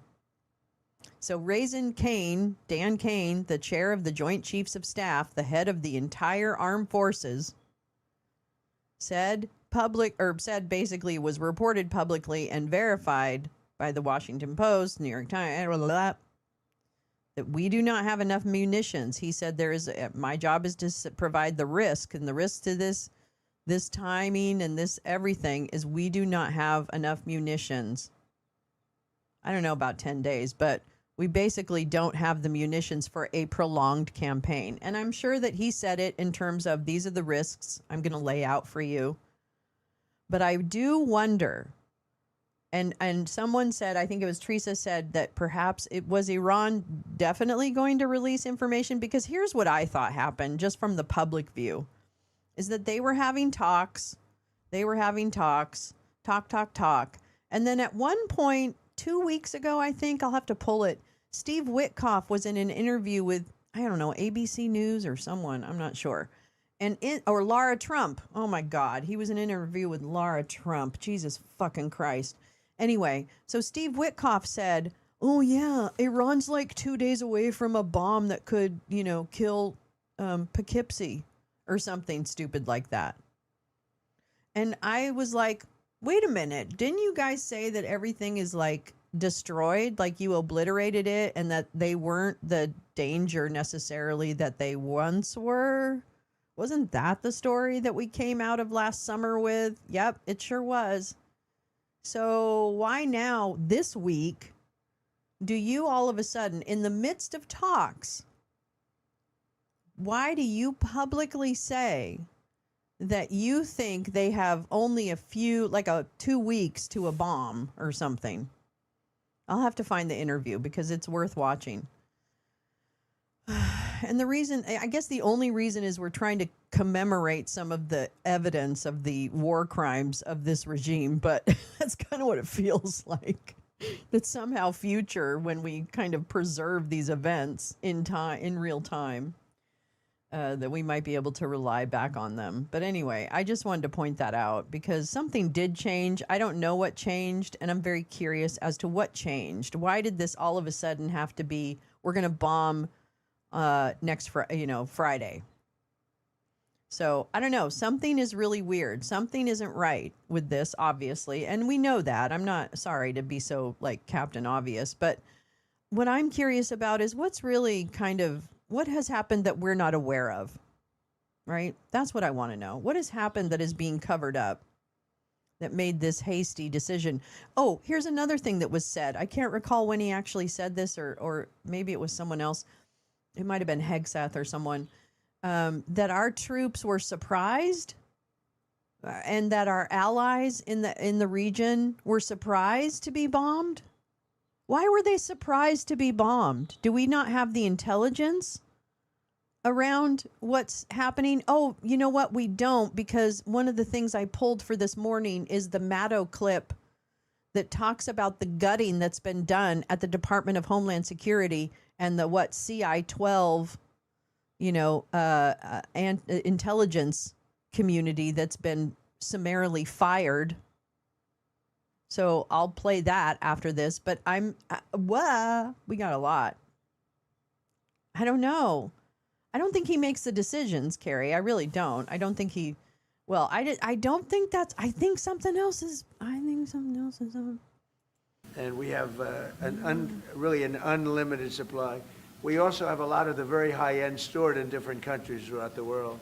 We're literally storing it there, which is actually something that I insisted on in my first term. I rebuilt the military in my first term. The military is great. Unbelievable amount of ammunition, or munitions, as they say, we're giving away to, the Wall Street Journal incorrectly covered the story when they said that it was given away to the Middle East. Not to the Middle East, it was given away to Ukraine. Very little was given to the Middle East. Middle East would buy a lot, and some of the nations, nothing was given to Ukraine. What we did when it was under the Biden administration is that we gave them old arms that then were the money that was allocated was to American suppliers to replace those same armaments for the United States. So we basically donated our old equipment, but really we still allocated a certain amount of money, and that equipment was replaced and created American jobs. So that's what the Biden administration did. As wrong as that is, by the way, because fuck every warmonger. They're rich, they have a lot, but it was given away to Ukraine. And it just should have been done. Look, it's a war that should have never happened. If I were president, that war would have never happened. But we have a tremendous amount of ammunition at the upper level, middle and upper level, all of which is really powerful stuff. Mr. President, a question to both of you. How worried are you that the rising prices for gas and oil are damaging the American economy, and also Mr. Chancellor? Yeah, do you want to go ahead? Yeah, sure. This is, of course, damaging our economies. This is true for the oil prices, and this is true for the gas prices as well. So that's the reason why we all hope that this war will come to an end as soon as possible, and we are hoping that the Israeli and the American army are doing the right things to bring this to an end and to have really a new government in place who is coming back to peace and freedom. Yeah. Something had to be done. And it's been 47 years. They've been killing people all over the world for a long time. They were the kings and fathers of the roadside bomb. Soleimani, we killed him last term. If we didn't, I think it might be a different story today. They would have been much stronger and smarter than they are. But they did the roadside bombs. 95% of the people lost their legs, arms, had their face wiped out, just wiped out. I've seen some young people that it's so sad to watch. And that was almost all, 95% comes from Iran and with Soleimani. Soleimani loved his favorite weapon. He loved the roadside bomb. And when you see people walking around with no legs and no arms and a face that's been blown to hell, these people, what they have to go and the way they have to live, this is Iran. When you look at the barracks, the famous barracks, when you look at the hostages, when you look at a lot of hostages, when you look at all of the problems, they were really... The barracks and the hostages? They're walking around with no legs. I'm sorry. See people walking around, no legs. The barracks. The hostages. What hostages? Is he talking about 1979? What fucking hostages is he talking about? What the fuck? This man is just blathering on, hoping that he can waste enough time to get to go poop. Holy purveyor of terror all over the world for many, many years. And it's something that had to be done, something. And I believe that if we didn't, because I see where Congress, you know, if I didn't do this, guys like Schumer, who are losers, the Democrats, they're losers. That's why they're not here. Guys like Schumer would say, well, you should have done this. In other words, if I did it, it's no good. If I didn't do it, they would have said the opposite, that you should have done this. But most people feel, I'll tell you what, I have never had more compliments on something I did. People felt it's something that had to be done. So if we have a list. I've never had more compliments on any war that I started. This one I've gotten the most compliments on. And it might be none, but that's more than I got on the other ones. Yeah, so fuck you guys. Little high oil prices for a little while, but as soon as this ends, those prices are going to drop, I believe, lower than even before. Really? Go ahead, please. Mr. President, Yes. how do you want to solve the conflict on tariffs between the EU and the US? Between who? The conflict on tariffs. Tariffs. EU and US. How do you want to solve And U.S. and who? EU, European Union. Yeah, EU, you know. Well, we won on tariffs, actually. Somebody said you actually won the case. We won on tariffs. We had a decision that was wrong. It was a very bad decision from certain standpoints. From other standpoints, a very powerful decision because it reaffirmed all the fact that we have all these various forms of tariffs that we felt right, but it totally reaffirmed it. It said you can use all of these tariffs. So we have all these vast menus of tariffs. And tariffs have made our country very rich. We have to charge tariffs to nations who play with their money. You know, they move their money up and down like a yo-yo. We have to take care of nations that have been good to us and fair to us, and we're going to take care of them. Other nations, they haven't, and we haven't let them take advantage of us. But the whole thing with tariffs is we had a decision that, like, as an example, we have a license situation, and the license is something that allows us to immediately stop all business with, nobody even knew we had this power, but we do now because of the decision. We have the right to stop all business having to do with a certain country. If a certain country is not treating us well, the president, without going to Congress, has the right to stop. Sort of interesting. I have the right to stop, but under that one law, I didn't have the right to charge them. So I have the right to license them, but I don't have the right to charge, which is frankly ridiculous. But the right was given to us by the Supreme Court. And we have the right, as an example, we talked about Spain. I could tomorrow stop, or today, even better, stop everything having to do with Spain. All business having to do with Spain. I have the right to stop it. Embargoes, do anything I want with it. And we may do that with Spain. What do you think? Well, sir, I think we're going to talk about it with you. I know that you have strong power. The Supreme Court clarified. We know you can use it, and if you need to use it to assure national and economic security, we'll do it. Scott, do you have an opinion?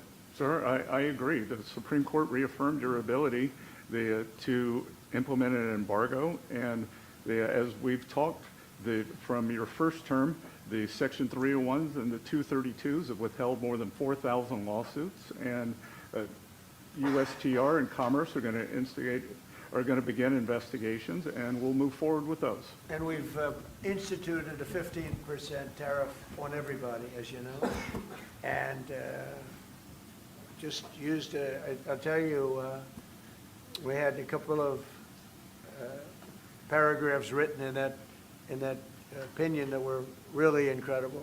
Justice Kavanaugh wrote a fantastic dissent, but in his dissent, he said what we should do, and we knew that too. We just wanted to simplify it, and for some reason, I think, very, very foolishly, the courts decided no, but they said you can do it many other ways. And that's what we're doing. And what we've done is we've gone to a very simple, straight 15% tariff. We've taken in hundreds of billions of dollars in our country because of tariffs. So we've taken in all of this money, hundreds of billions of dollars, and honestly, it's made us very rich as a country. Right? So it's been doing good. When will you have the full plan implemented? We have a 5-month period, up to 5 months, where we can go at 15%. And while we're doing that, as you know, we're doing the various studies and things, and we'll be coming out with different tariffs on different countries. You want to talk about that first? Yes, sir. By the time the 5-month period has elapsed, we'll have completed investigations under Section 301, which Secretary Bessent talked about. We know there are countries out there with deals who are very interested in keeping the deals. We need to go through and investigate all these unfair trading practices, the kinds of things you talked about, and make sure that we're protecting U.S. economic security. We know there are countries How are we going to treat Germany? Well, I think you should hit them very, very hard. You knew he was right there when he said that, Madam President.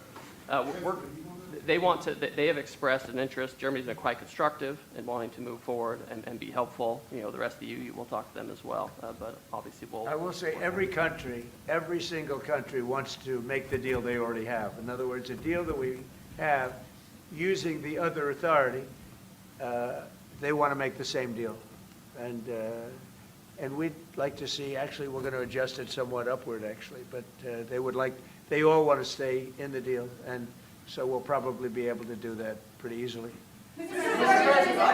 President, for Ukraine, after all, Iran won't be able to deliver drones to Russia anymore. So what does this more mean to Ukraine? And having Chancellor Merkel sitting next to you, whom would you call if you want to talk to Europe? And Chancellor Merkel, you've just been in China, the president... Who are you, what country are you from? I'm from Germany. Okay, I thought so, I could see. So, Mr. Chancellor, you have been in China, and the president... She likes you. In China soon. I don't know. Will you be talking about China as well? We'll be talking about China, yeah. Sure. And what about Ukraine? I'll be going to China in a little while. Every time you meet, you talk about China. We respect China. I do. We both do, I think. But it's always a topic of conversation. We've had a very good relationship with China. We used to lose a tremendous amount of money with China, and that's no longer the case. We have a very, very good relationship with China, and we have a very good relationship with Germany. All right. Thank you, Mr. President. We've seen countries around the world, many of whom don't usually work together, working with the United States on Iran, whether it's Saudi Arabia working with the United States, Israel, Qatari shooting down Iranian aircraft, and we've also seen European countries step up. Why are we seeing such unity around the world against Iran? That's a great point. Look, they're just evil. They're it's not the politics; it's their whole philosophy. It's their whole where they come from. It's terrible. Where they killed 35,000, I thought it was 32. Now it turns out it's much more than 35,000 people, and in some cases using machine guns with people that have no weapon. They have no weapon, and they're being machine gunned. They're being sniped from buildings. They're hitting the people with snipers right through the eyes. It's just Okay, did that stupid reporter, who's not a reporter, he's just probably a right-wing operative. Sorry, I don't know, my hair completely fell apart. But anyway, did that reporter just say that this has been like a coalition of the willing, for example, that Qataris have shot down Iranian planes? Yeah, those same Iranian drones and planes that were flying to bomb their country. You idiot. It's defense. You stupid. This is the kind of fucking disinformation. And don't slap the chancellor, even though he's a little bit of a shit. Anyway, he's a little right-wing. He's a little right-wing. Anyway. It's a very evil ideology. And nobody's really seen anything like it. As I said, even the fact that they've attacked all of their neighbors, and the neighbors weren't attacking. They thought they'd maybe sit it out or what. They've hit Qatar, they've hit UAE, they've hit Saudi Arabia, they've hit Oman. They were helping us negotiate. They got hit. Everybody got hit because they're evil and they're bad. It's a bad seed, and somebody had to do it. And it should. Okay, first of all, there's no such thing as a bad seed. That's kind of dumb. That's very racist and weird and kind of stupid and idiotic. The other thing is that now I'm starting to question if we didn't know that other countries would be, targeted for actual, obviously it was the installations that are connected to America that were targeted, but nonetheless, people in the country die when they're bombed. They can't just bomb the whatevers. Anyway, my point is, what if Trump and et al. Knew that potential targets were the bases? Doesn't it sound like that was not a surprise, but a surprise? Doesn't it? I just feel like we're going to learn more about this. That's what I feel like. I feel like we're going to learn more, of course, hopefully in my lifetime, about what we knew when we knew it. Because as we know with Bibi, he knew a lot before October 7th. And they ignored it. Or whatever. I don't know. You tell me. Could have been done sometime during a 47-year period because so much death has been caused by them. But I mean, was there specific intelligence, Pepper, for this particular attack on Iran? Was there intelligence that Iran was planning on actually going through with bombing American bases in each of those countries? That's what I'm wondering, because it's not clear to me that the countries had all the notice. I don't know. That's at least what the outward reporting has been, is that they weren't aware of what, they didn't think that they would be the target of bombing raids, or we're not done with it yet, Lee. We're moving a little slow this morning, doing a lot of debunking. I hope your conference is going well, love. So I just want to ask that question about who knew what and when, and did we just do this to drag other countries into a regional conflict? Is that what we're doing? Are we creating a regional conflict for some reason? Yeah, they fired the intelligence. In Pepper, I have that pulled up, that Maddow piece. That's really good. It's very interesting, everyone. Okay, I'm sorry. You have to at least ask the question, if it walks like a duck and talks like a duck. And if it isn't a duck, great. Prove it. I want to hear it. I'm here. I'm ready. So much unbelievable I don't believe death. it, though. From Germany, too. Germany's been hit. Everybody's been hit by them. It's an evil ideology. And I've never been, look, I've done a lot of good things. So many people are saying, thank you, thank you, thank you. You see it in the streets of Los Angeles. They have thousands of people. I saw it the other day, pictures of Donald Trump. And I'm looking, I'm on the phone, probably talking to you. And I'm looking, and I see my picture. I say, oh, no, it's another, protest. I see my, and then I started saying, boy, they were very friendly people. And then I saw a woman hugging the picture of me. I said, what's going on? And it turned out to be these are Iranian people that live in the United States. So many. Thousands and thousands. You saw the rallies. And in New York, too, they had a big rally, my pictures all over the place. The fact is that people are happy what we did. And you could never, and I've always said it, you could never have had true peace in the Middle East if Iran was allowed to go, even beyond the nuclear. If Iran was allowed to have look at all the missiles they built. A lot have been now taken out by us, and a lot have been expended. But they had thousands of missiles in a fairly short period of time. And I'll go two things. The attack that we did, known as Midnight Hammer, had we not done that, Iran would have had a very powerful nuclear weapon within 1 month. We did it. It was great timing, but, and you've been able to see that too. The other thing was Barack Hussein Obama made maybe the worst deal I've ever seen, because he gave all power in the Middle East to Iran. He went the exact opposite way. And I terminated that. If I didn't terminate that deal, they would be sitting with a massive nuclear weapon 3 years ago, which would have been used already on Israel at least, and other countries also. And they're just lies, because he doesn't feel that way. We wouldn't be talking about it right now. But if I didn't terminate the deal that Obama made, giving them everything, including plane loads of cash. Do you remember the airplane flew over there? It was a Boeing 757. It was two of them, loaded. They took out all the seats. It was loaded with green cash. So much cash that it was in Virginia, Maryland, and Washington, D.C. They got all the cash from all the banks. They put it, and they flew it to Iran. I never knew a president had that power. I'm going to maybe try it sometime if it's okay. I think I'm going to do That's it. another lie. All right.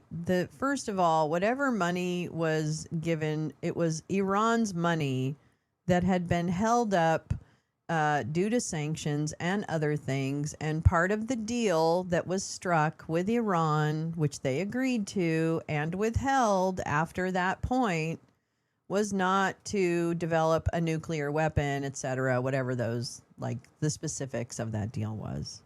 And for a time it worked. And the IAEA continued to monitor them, and the administration continued to monitor them.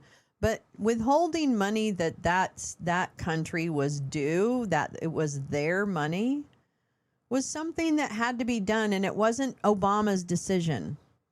It was not an Obama decision. It was, thank you, International Court. So this wasn't something that we just decided to do. So that's a lie. It's just a fucking lie. Jesus, what a fucking... He really thinks y'all are stupid. Can I tell you, voters who voted for this trash? He thinks you're so stupid. He knows you won't research anything. He knows you'll pull up some fucking rando WordPress on, from a chud who says, I think Obama did this. I think he pulled it out of all these banks. It's just a bunch of bullshit.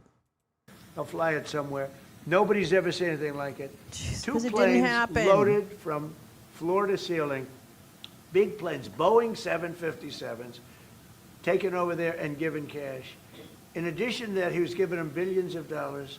But worse, he was giving them the right to have the path to a nuclear weapon. He what? He gave them billions of dollars? When did we give Iran a bunch of money? Outside of giving them or making sure as the custodian that the money got back to them. This is just ridiculous. Wow. You guys, if you voted for this, I don't know what to tell you, but you're dumber than you think you are. That's for sure. I mean, for real. And that deal expired. A lot of people said, oh, you terminated it. Well, it was going to be terminated anyway because it expired. It gave them the right to have top-of-the-line nuclear weapon. If they had, because they're crazy. They're crazy. Just like the people on my right during the State of the Union. I looked at them, I said, you're crazy? These people are crazy. And if they had a nuclear weapon, they would have used it. All right, how about one or two more? Mr. President. Go ahead, please. Chancellor Merz, you just heard that the president is thinking about punishing Spain. What are your thoughts spontaneously on this, and what can you do to, Well, the answer on that is quite simple. We are trying to convince Spain to catch up with the 3% or 3.5%, which we agreed on in NATO. And as the president said, it's correct. Spain is the only one who is not willing to accept that.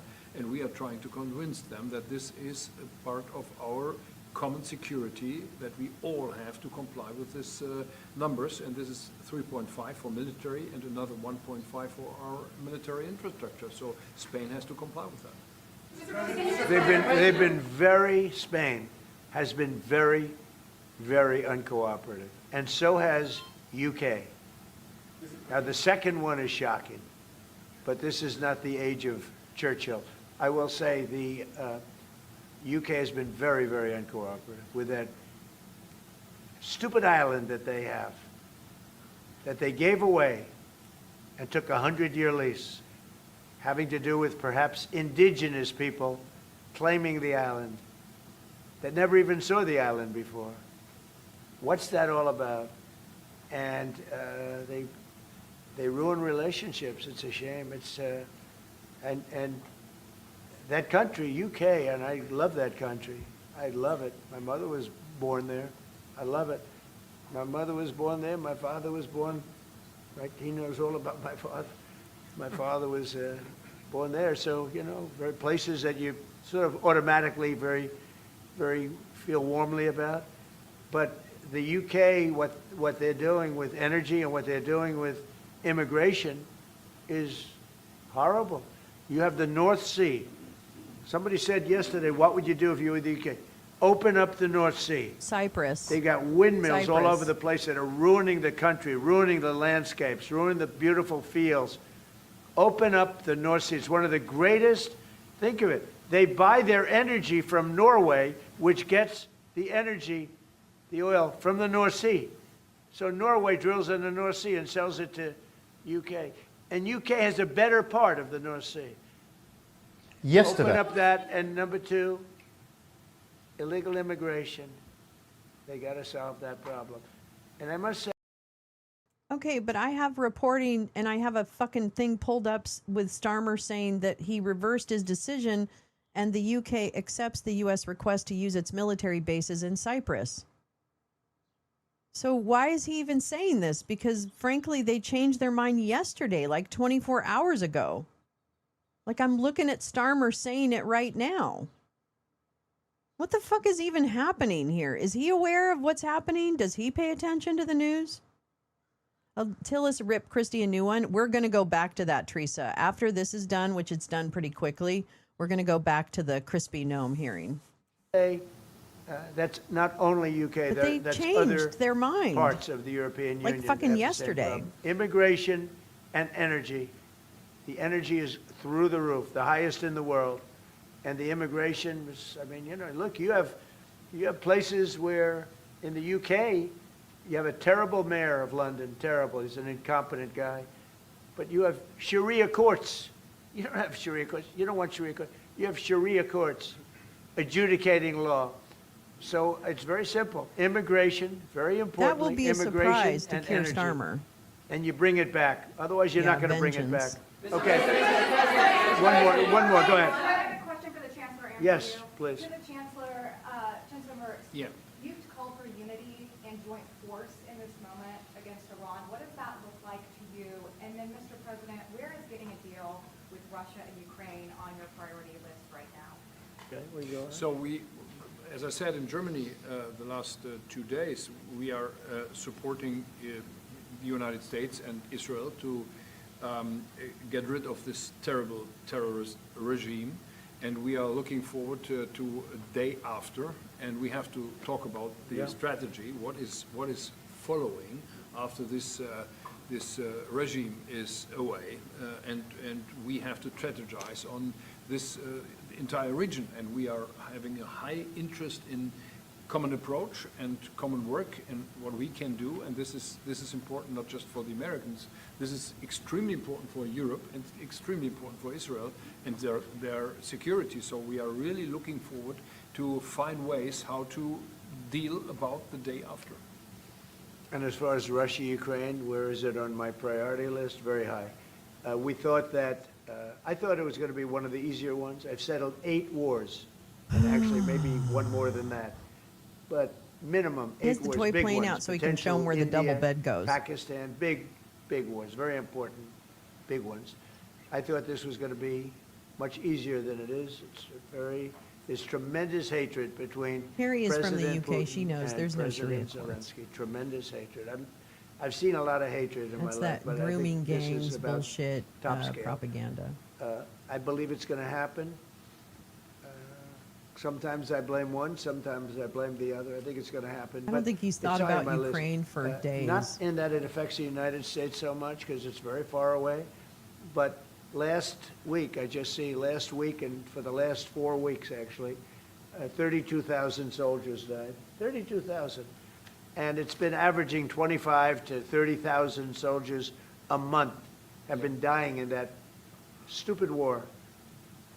And I'd love to see it ended. It's the worst that there has been since World War II. If you can't get a deal, what will that mean for you? All you can do is do your best, you know. It takes 2 to tango, and they have to get along. They have to be able to talk to each other. They hate each other a lot. That has an impact, you know. It really has an impact. It's bad for both. The saddest is that if the election weren't rigged, my election, It wasn't. that war would have never taken place. It wasn't. And you know what else wouldn't have taken place? Allowing 25 million people wasn't. to pour through It an wasn't open border. rigged. That wouldn't have taken place. A lot of things would have been different. But we're doing very well. And I think a big factor in this world and future factor is what we're doing right now with Iran. If we don't stop them, or if we didn't stop them, or if we didn't start, they've been decimated. But if we didn't do what we're doing right now, you would have had a nuclear war, and they would have taken out many countries. Because you know what? They're sick people. They're mentally ill, sick Shut people. the fuck up. They're angry. He's so dumb. They're crazy. They're sick. That's Thank a you very terrible much. thing Thank you to very say much. about Iranians. It's a really terrible thing to say about Iranians. Thank you. Thank you guys. Keep moving. Thank you. Moving, guys. Thank you. This way. I want to pick up that hot mic. Thank you. Thanks, guys. Moving out the door. Thank you, guys. Sad little Marco sitting on the couch, yeah. Oh, you did? Yeah. Sad little Marco sitting on the couch. Actually, Marco wants to be president, okay? Marco wants to be president. It was 35,000 civilians that Iran killed and 35,000 Ukrainians. Yep, it's almost like he's making shit up. You think? Good call. Ah! Ah! I'm surprised they didn't put gold leaf on him.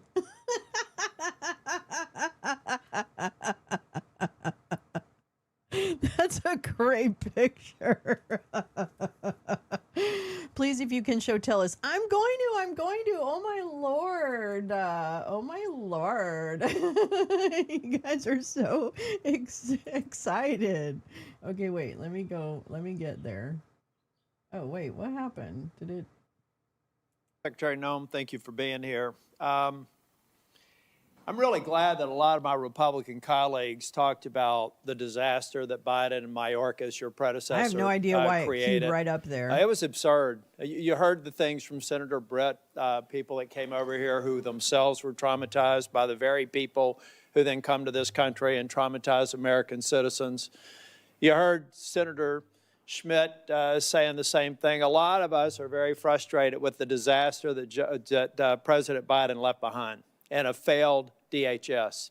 It's why I'm angry, and it's why I've been critical of you, Secretary Gnome, because we're missing an opportunity. Ladies and gentlemen, one of the reasons President Trump won a year and a half ago is because people were sick and tired of a Democratic administration's open border policy and allowing millions of people to come to this country, 1.7 million called gotaways. We don't even know where they are, but we know when you pay a premium.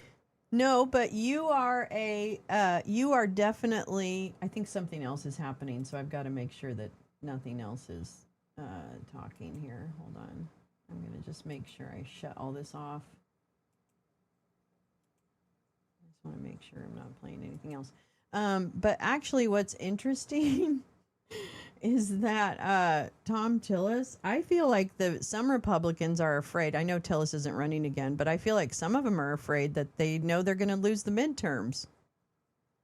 I wonder. Oh, and you need to be a demanding audience. I love it. Production staff. That's right. This is a group effort. Rhetoric that the Biden administration has open borders is inaccurate. Exactly. Enforcement actions actually reached record highs. I mean, it's just all a bunch of lies. But we don't seem to care about that. We're going to leave the Senate hearing for the moment, but you Wait, can what? continue on. Oh, this is fucking... Fuck you, C-SPAN. Okay, hold on. Now I've got to find it. Fuck! I hate you, C-SPAN. Yes, I do.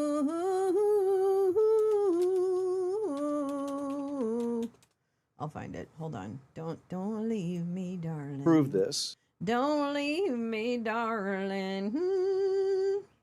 I found one. I just have to find a place. Crispy gnome, crispy gnome, crispy gnome, crispy gnome. Boop, boop. Here we go. God, amazing production values. No, I'm kidding. To the record, submitting a question for the record, what the total amount of FEMA reimbursements are currently being held by DHS, awaiting for final approval. held by DHS, awaiting for final approval for an agency that you should not be obstructing the disbursement on. I'm going to give you time to answer to it under penalty of perjury so that we can get it right. Now, going back to Minneapolis, why can't we just say we made a mistake? I will ask you one question, if you can just give me a quick response. Who does Tom Homan work for? You or the president? The president. Okay. Why is that? Because I believe the president recognized that you weren't getting it done in Minneapolis, and you're putting us further away from pointing to this. We're beginning to get the American people to think that deporting people is wrong. It's the exact opposite. The way you're going about deporting them is wrong. The fact that you can't admit to a mistake, which looks like under investigation, is going to prove that Ms. Good and Mr. Petty probably should not have been shot in the face and in the back. Law enforcement needs to learn from that. You don't protect them by not looking after the facts. Not only should the FBI be investigating it, but every single law enforcement agency in that jurisdiction should be invited to it, so our law enforcement officers do not have this pall cast upon them. One of the reasons why ICE officers are having threats, and damn the people that threaten ICE officers, because so many of them are doing a good job, is because you've cast a pall on them by acting like we should investigate things differently. Officer-involved shootings have a formula that we should go through every time. And we're not going through that formula. As a matter of fact, in Ms. Good's case, I think that they were even saying that maybe there wasn't even a need to do it in the DOJ. I hope that that's changed. But I'm telling you, it was a civil rights review. I saw your frown. You can correct me if I'm wrong. But originally, Blanche said there wouldn't be an investigation. Folks, law enforcement, we've got to have their back. We've got to make it clear when they make a mistake, then they get corrected for it. But you don't walk away from it, and you've done it too many times. Now, Secretary, I read your book last week.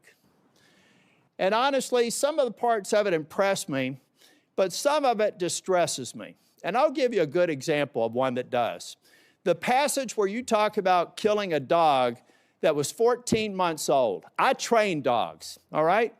And you are a farmer. You should know better. You should know that if you're going out to a hunting lodge and you're putting pheasants out and you're putting dogs out, you don't take a puppy out there. A 14-month-old dog is basically a teenager in dog years.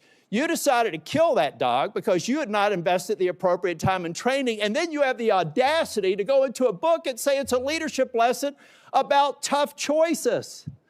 It's in your book. We could play it if we had time. At that same lunch hour, you killed a goat.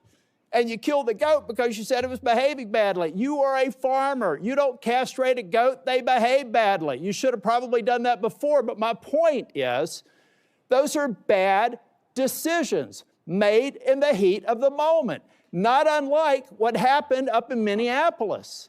I expect we're an exceptional nation. And one of the reasons we're exceptional is we expect exceptional leadership. And you've demonstrated anything but that in the time that I've seen you responding to the emergency in North Carolina and across the Southeast. There are no and acknowledging when mistakes are made and speaking too soon for the expedient of social media or whatever it is. I'll leave you with this, Ms. Gnome. I'm expecting answers to Charlotte's Web. I requested it a month ago. That was one of the investigations in Charlotte, 20 minutes from where I live. All I asked for, if it had to be anonymized, was information so that I could determine if your hit rate is right. I want to find more of those people, and I want to detain fewer of the others. And Mr. Chair, in my remaining time, I have a lot to go. But I want to submit this letter from the Office of Inspector General that cites 10 different instances under Ms. Gnome's leadership where they've been misled and not allowed to pursue investigations that they think are critically important. Does anybody have any idea how bad it has to be for the OIG in this agency to come out and do this publicly? That is stonewalling. That's a failure of leadership, and that is why I've called for your resignation. And if I don't get an answer to these questions, I don't want an applause. Please don't do that for me. If I don't get an answer to these questions, if I don't get an answer that you've had a month to respond to, and the remaining ones As of today, I'll be informing leadership that I'm putting a hold on any en bloc nominations until I get a response. And in 2 weeks, if I don't get a response, I'm going to deny quorum and markup in as many committees as I can until I get a response. Thank you, Mr. Chair. Okay. Now it's Senator Booker's turn. Thank you, Mr. Chairman. Secretary Gnome, you're in charge of your agency. The buck stops with you, correct? I'm in charge of my agency, what? The buck stops with you, Yes, correct. And you had to swear an oath to the Constitution before you took this job, right? Correct. So one of the most sacrosanct ideals of our nation, enshrined in our Constitution, is freedom, is liberty.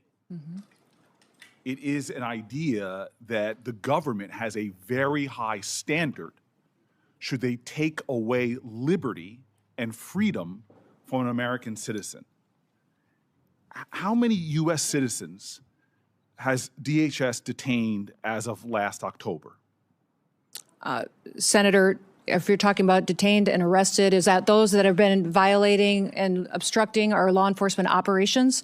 Is that what you're referencing? Because it could be hundreds and hundreds. We have faced violent riots across the country, You are specifically in Portland and in the only Minneapolis. people you've detained are committing crimes, but you and I both know Oh, I that's haven't not true. said that. I didn't so say then that. I how asked many which ones you were people referencing. have you detained? I can't give you an accurate number because we've literally detained and arrested many for those obstruction of law enforcement operations, and So also public others records, that had probable let me tell you cause, what my staff researched. and then released once May I yes. continue? Public records are showing that over 170 incidents of your agency unlawfully taking away the liberties and freedoms of American citizens. This includes 20 children, 20 American kids that you're. Here's the thing, and this is actually really important questioning, and I think it's important to get these things on the record. I do think that Democrats should be a little more strategic in their questioning. For example, I have yet to hear anyone actually go into the massive warehouses. I know that I think Durbin brought it up that she is investing in a lot of like detention facilities, but there should be far more conversation about it was definitely worth listening to. There should be far more conversation about that part of DHS. Hammer her on the fucking plane. Hammer her on that. You know, hammer her on the places where she has so clearly stepped over the bounds of what is a reasonable expectation of a secretary of the cabinet, that is what people understand, because people are not getting those parts per se. So I agree that this is an important line of questioning, but it's not getting into some of the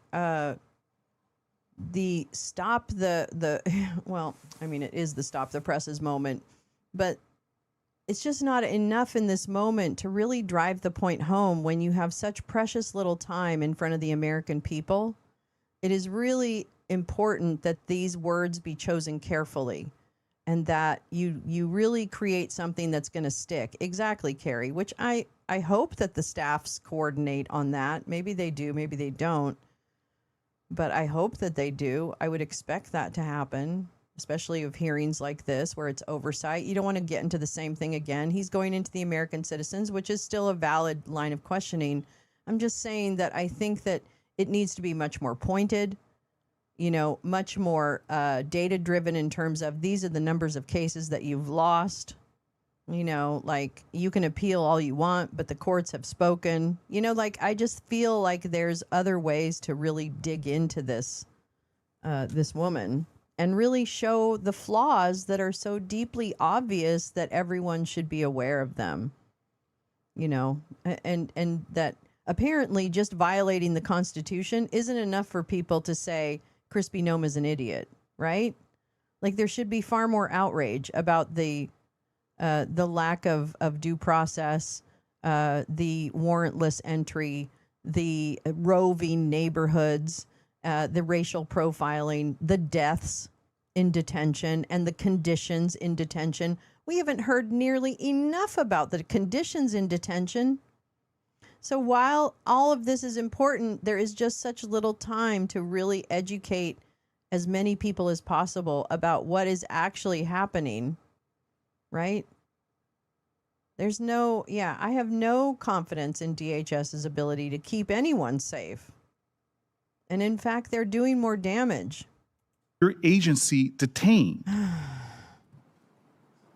How long can your agency detain an American citizen? We don't detain children and separate them from their parents. Those parents have chosen You're telling me to under keep their oath child right now. with Hold on. them. I just want to be clear. You're telling me under oath right now that your agency has not detained American children. Those parents have chosen to keep their children with them. We don't separate families like the Biden hold on. administration Let me did. continue. We keep them together, and parents please have the let me option continue. on if they want How their child with them or not with them. long do detentions last when you detain an American citizen? How long do they last? We don't detain American citizens, and if there's probable cause. Let me give you, because you are not speaking truthfully under oath. Isaiah Pena Salcedo, a U.S. citizen living in California, was detained more than 70 hours, almost 3 days, even after he showed ICE agents his passport. My colleague, Senator Blumenthal, gave you example after example. He brought people here who had something else we Americans consider sacrosanct, our home, our property. Your masked agents jumping out of unmarked cars have broken into considerable. Thank you for the insight, Sharon Brown. I'd like to translate Tom Tillis by knowing from North Carolina, he's laying the groundwork to take her out. And when he decides to take someone out, he takes them out. That's his reputation in North Carolina. Thank you for that insider. Baseball. Property damage occurring into American citizens' homes. Case after case of this, and you sit here before me and claim the buck stops with you, but you don't even know the names of these individuals. I ran New Jersey's largest municipal police department. When my officers engaged in misconduct, I don't care you if she can be knows people's damn well names as sure long as she I protects knew people's about rights. it and I investigated it. And yet you have situations where your officers are violating the sanctity of people's homes, arresting and detaining them and holding their children, and you're acting as if you don't know about it and saying that under oath.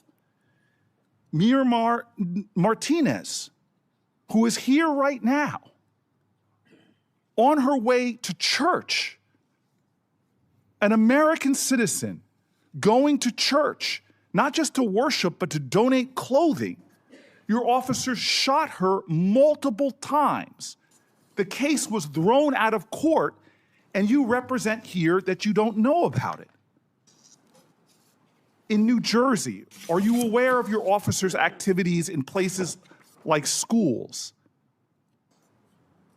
Are you aware of your officers' activities at our public schools? Sir, we don't go into schools and do targeted law enforcement operations. We do targeted law enforcement operations like other agencies So you're and law telling me that enforcement ICE do. officers entered the grounds of a high school in Minneapolis? That's a fact. Elementary school children in New Jersey are terrified of your agents. When they came upon a school bus stop, they fled. Another school, a higher education, Columbia University, your agents reportedly lied to students, told them they were searching for a missing person to gain access to private spaces, to non-public areas of campus. Secretary Noem, these are kids. They're terrified in our communities. How do you think that affects them when children in my state go running, fleeing, and often you all pursue children, throwing them to the ground, getting on their backs, putting them in handcuffs? I want to talk to you about this incredible empire of for-profit companies that are profiting at rates we've never seen, and the way you're using money. Let's drill down on the warehouses that DHS has been buying over the last several months, totaling hundreds of millions of dollars. Are you familiar with the acquisition of a warehouse DHS recently bought in Roxbury Township, New Jersey?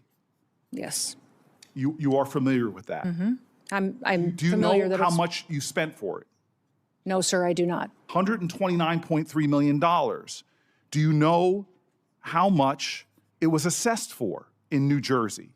Sir, we're purchasing centers across the country to build efficiency into our detention system. Efficiency to so that me, we as a can... person who's run tight budgets before and had taxpayer dollars, you paid $129.3 million for a facility in my state that was assessed at less than half of that, at $62 million. To work for a president that says he's a great deal maker, I can't believe he thinks that you're a great deal maker. But what's worse than that is that the Roxbury Township Council, comprised entirely of Republicans, voted unanimously early this year to oppose that facility. My office tried to facilitate a meeting between DHS and local officials so that ICE could hear their concerns, yet DHS did not even respond.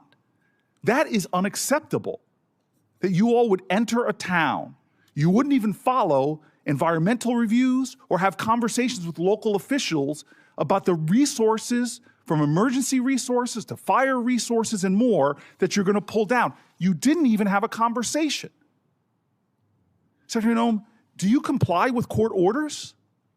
Yes, we do comply Your with agency court complies orders. with court orders. Yes, we comply with again, federal court you were orders. saying under oath that you do. Not while we're appealing them, Senator. No, we just keep going because that's what he said. Trump told me to do that. Bye. Yet, we know in January, the chief judge, Republican appointed for the Federal District of Minnesota, found that ICE had violated nearly 100 court orders since January 1st alone. In my state of New Jersey, last month, the chief of staff to Deputy Attorney General admitted in my state that in the New Jersey District Court that the government had violated 52 separate court orders, all involving cases where immigrants successfully challenged the legality of their detention. So this again is a constitution that you swore an oath to, and one of the most important ideals is that no one is above the law. You are violating the separation of powers, violating court orders, and routinely violating the civil rights of Americans. This is a reckless and out-of-control agency that you are responsible for. I really appreciate You seem to have that no aesthetic, situational awareness whatsoever of some of the most egregious examples 100 million. of Americans being completely attacked, violated, undermined in accordance with our laws by their own government. And this is what is phenomenal to me, is immigration was your president's #1 issue, overwhelmingly popular with the American people. But now it's overwhelmingly unpopular. And it's not because you are deporting dangerous people that everybody here wants out of our country.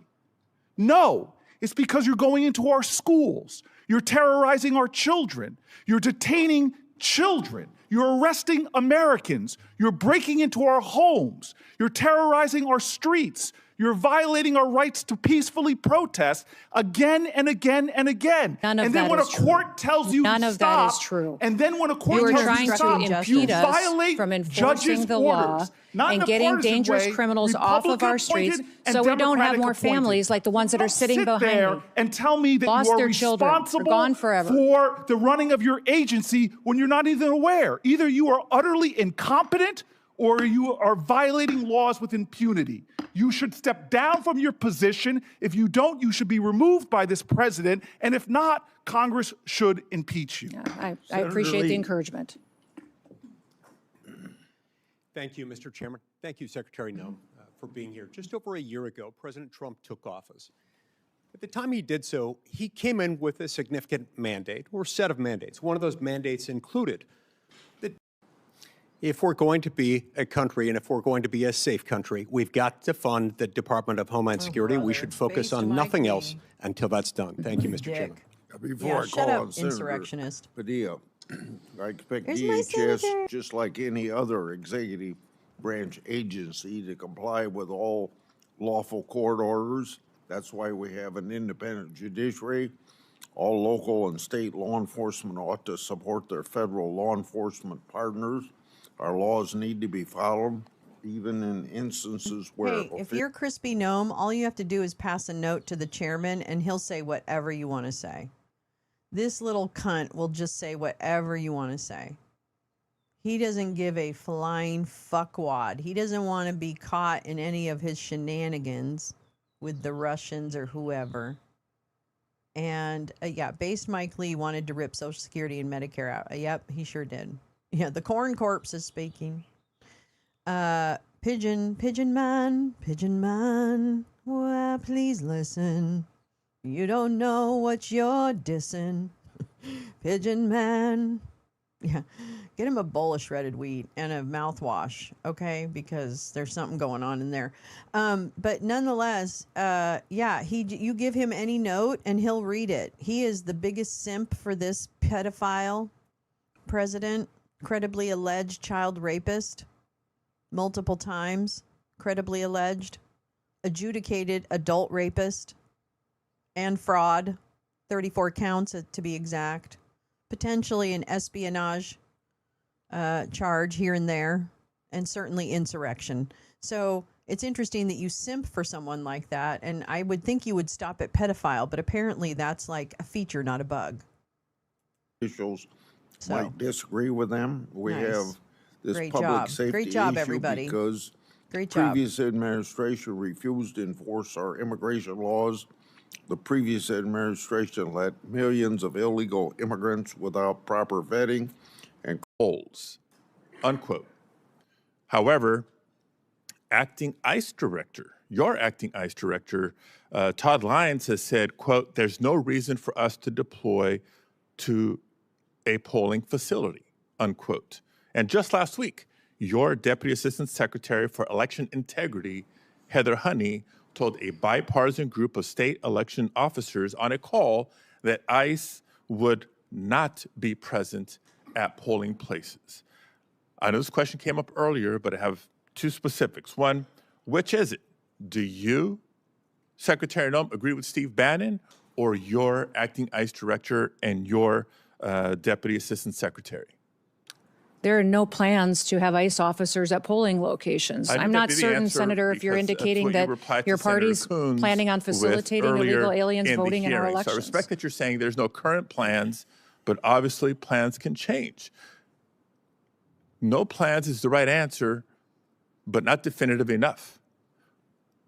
Sending ICE agents to the polls to intimidate voters is illegal. Yeah. And so I want to ask you explicitly, if President Trump or Stephen Miller directed you to do it anyway, with or without a bogus national emergency declaration, would you say no? Sir, there is no plans to send ICE officers to polling locations, and we're not planning on doing that. Are you planning on sending illegal aliens to vote? No, is that that's what already you're planning illegal to do? And extremely rare. But people have done it in the past, amazing, and Mr. that's Chairman, what, that we even have to ask these questions, because just a couple of weeks ago, Secretary Gnome, when you visited Arizona, claimed that DHS has authority over certain aspects of elections. So enlighten me here. What statutory authority are you referring to? The Department of Homeland Security has mitigation responsibility over critical infrastructure, and our election system is defined by statute as critical infrastructure. Therefore, it's under our department to put forward and point out vulnerabilities that may be in our election systems, and then recommend mitigation. CISA in elections as a former Secretary of State. Third area that I wanted to ask you. I know that states run elections. We just point out vulnerabilities that may exist Mr. Chairman, and offer mitigation. Here.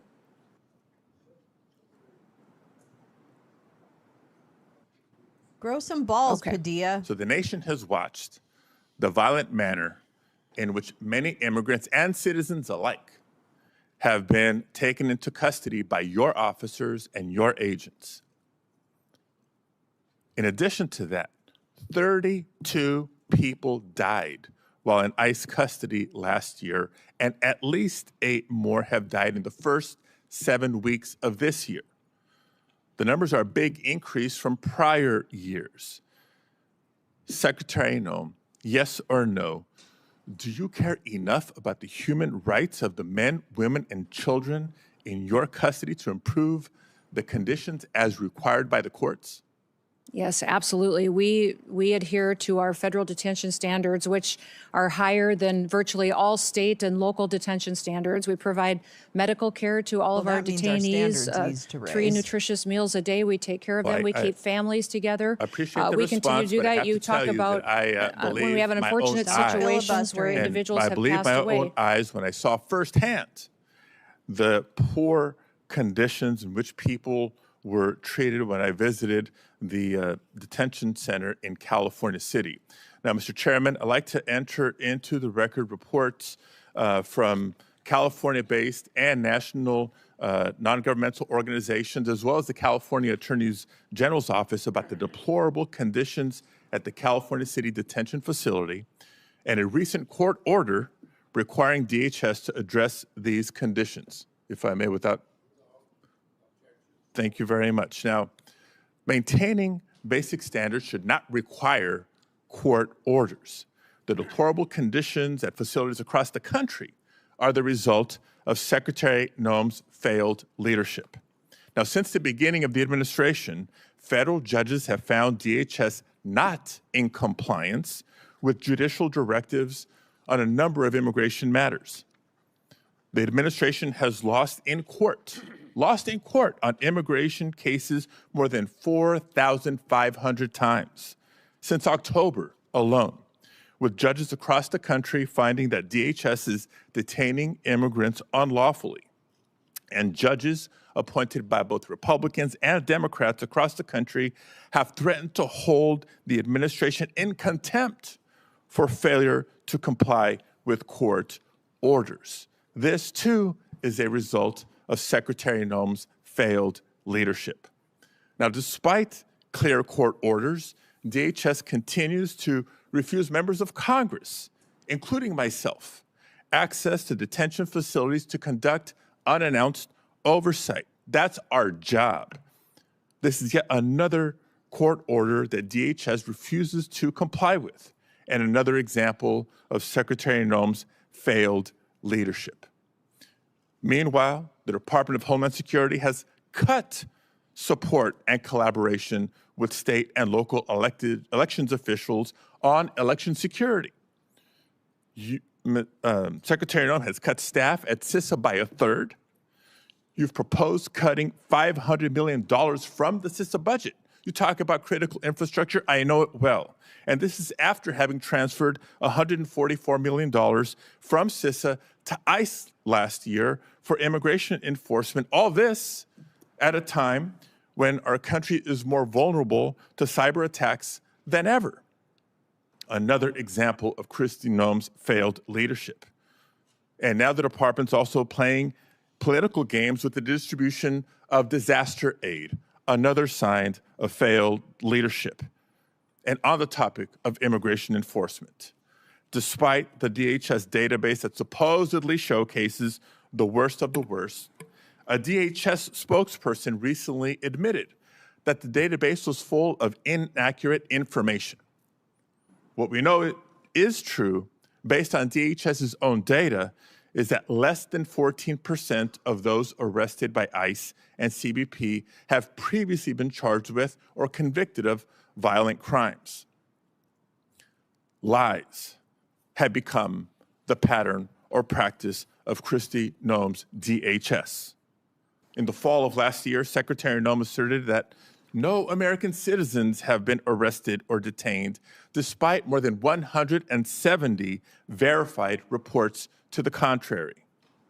During a House Homeland Security Committee oversight hearing recently, Secretary Gnome claimed that DHS had not deported veterans, not under this administration.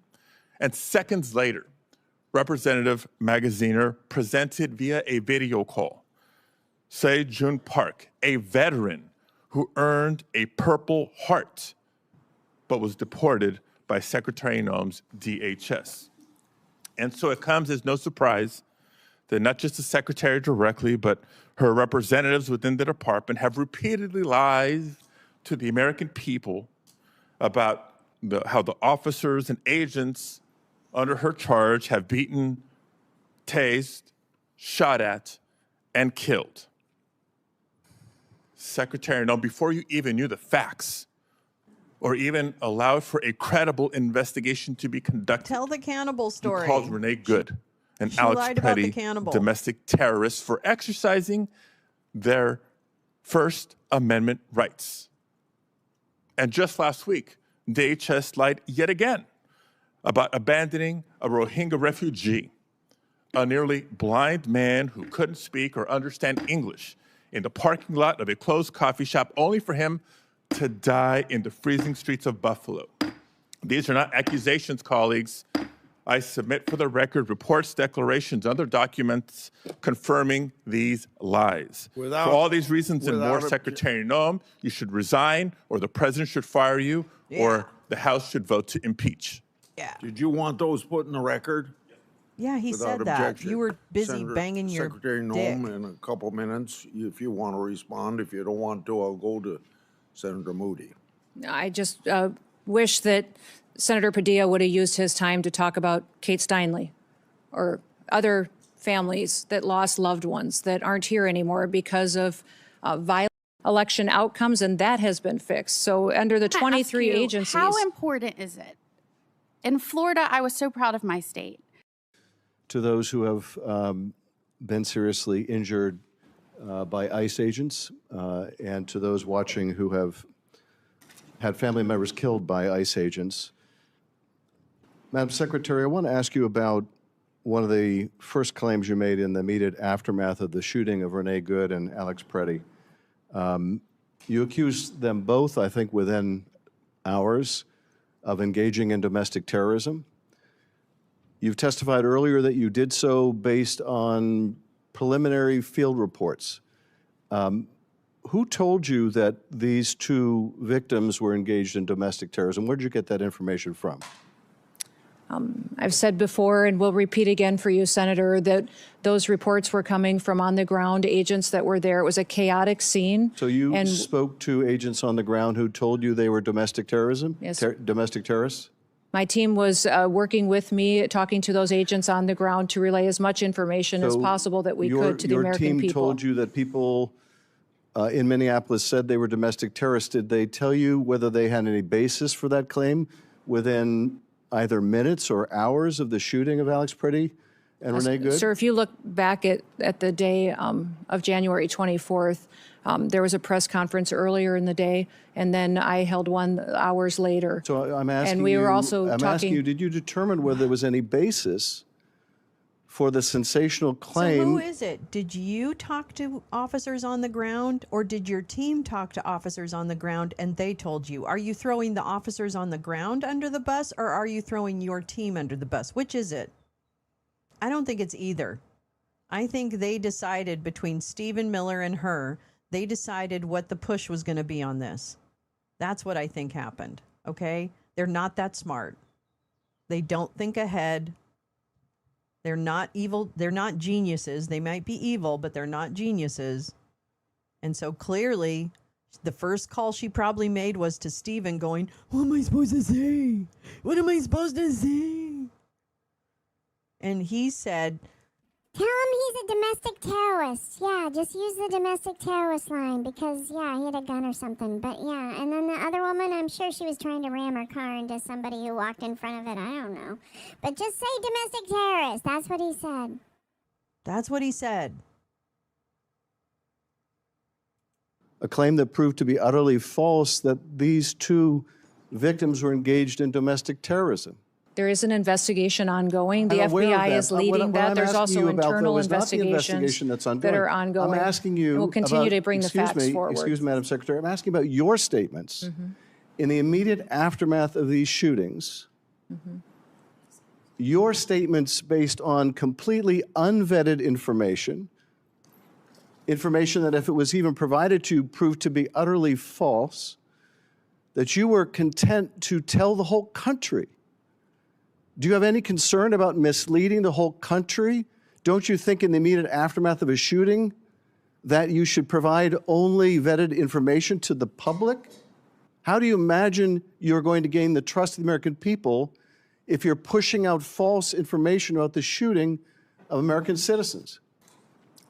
I work every day to get factual information to the American well, you people. Didn't on that day. You didn't on the day that Alex Preddy was shot, and you certainly didn't on the day Renee Good was shot. You weren't getting out good information. You were making a spurious claim that has caused endless injury to the victims' families on the basis of God knows what. And then your agency doesn't allow local investigators. They essentially push away independent investigators.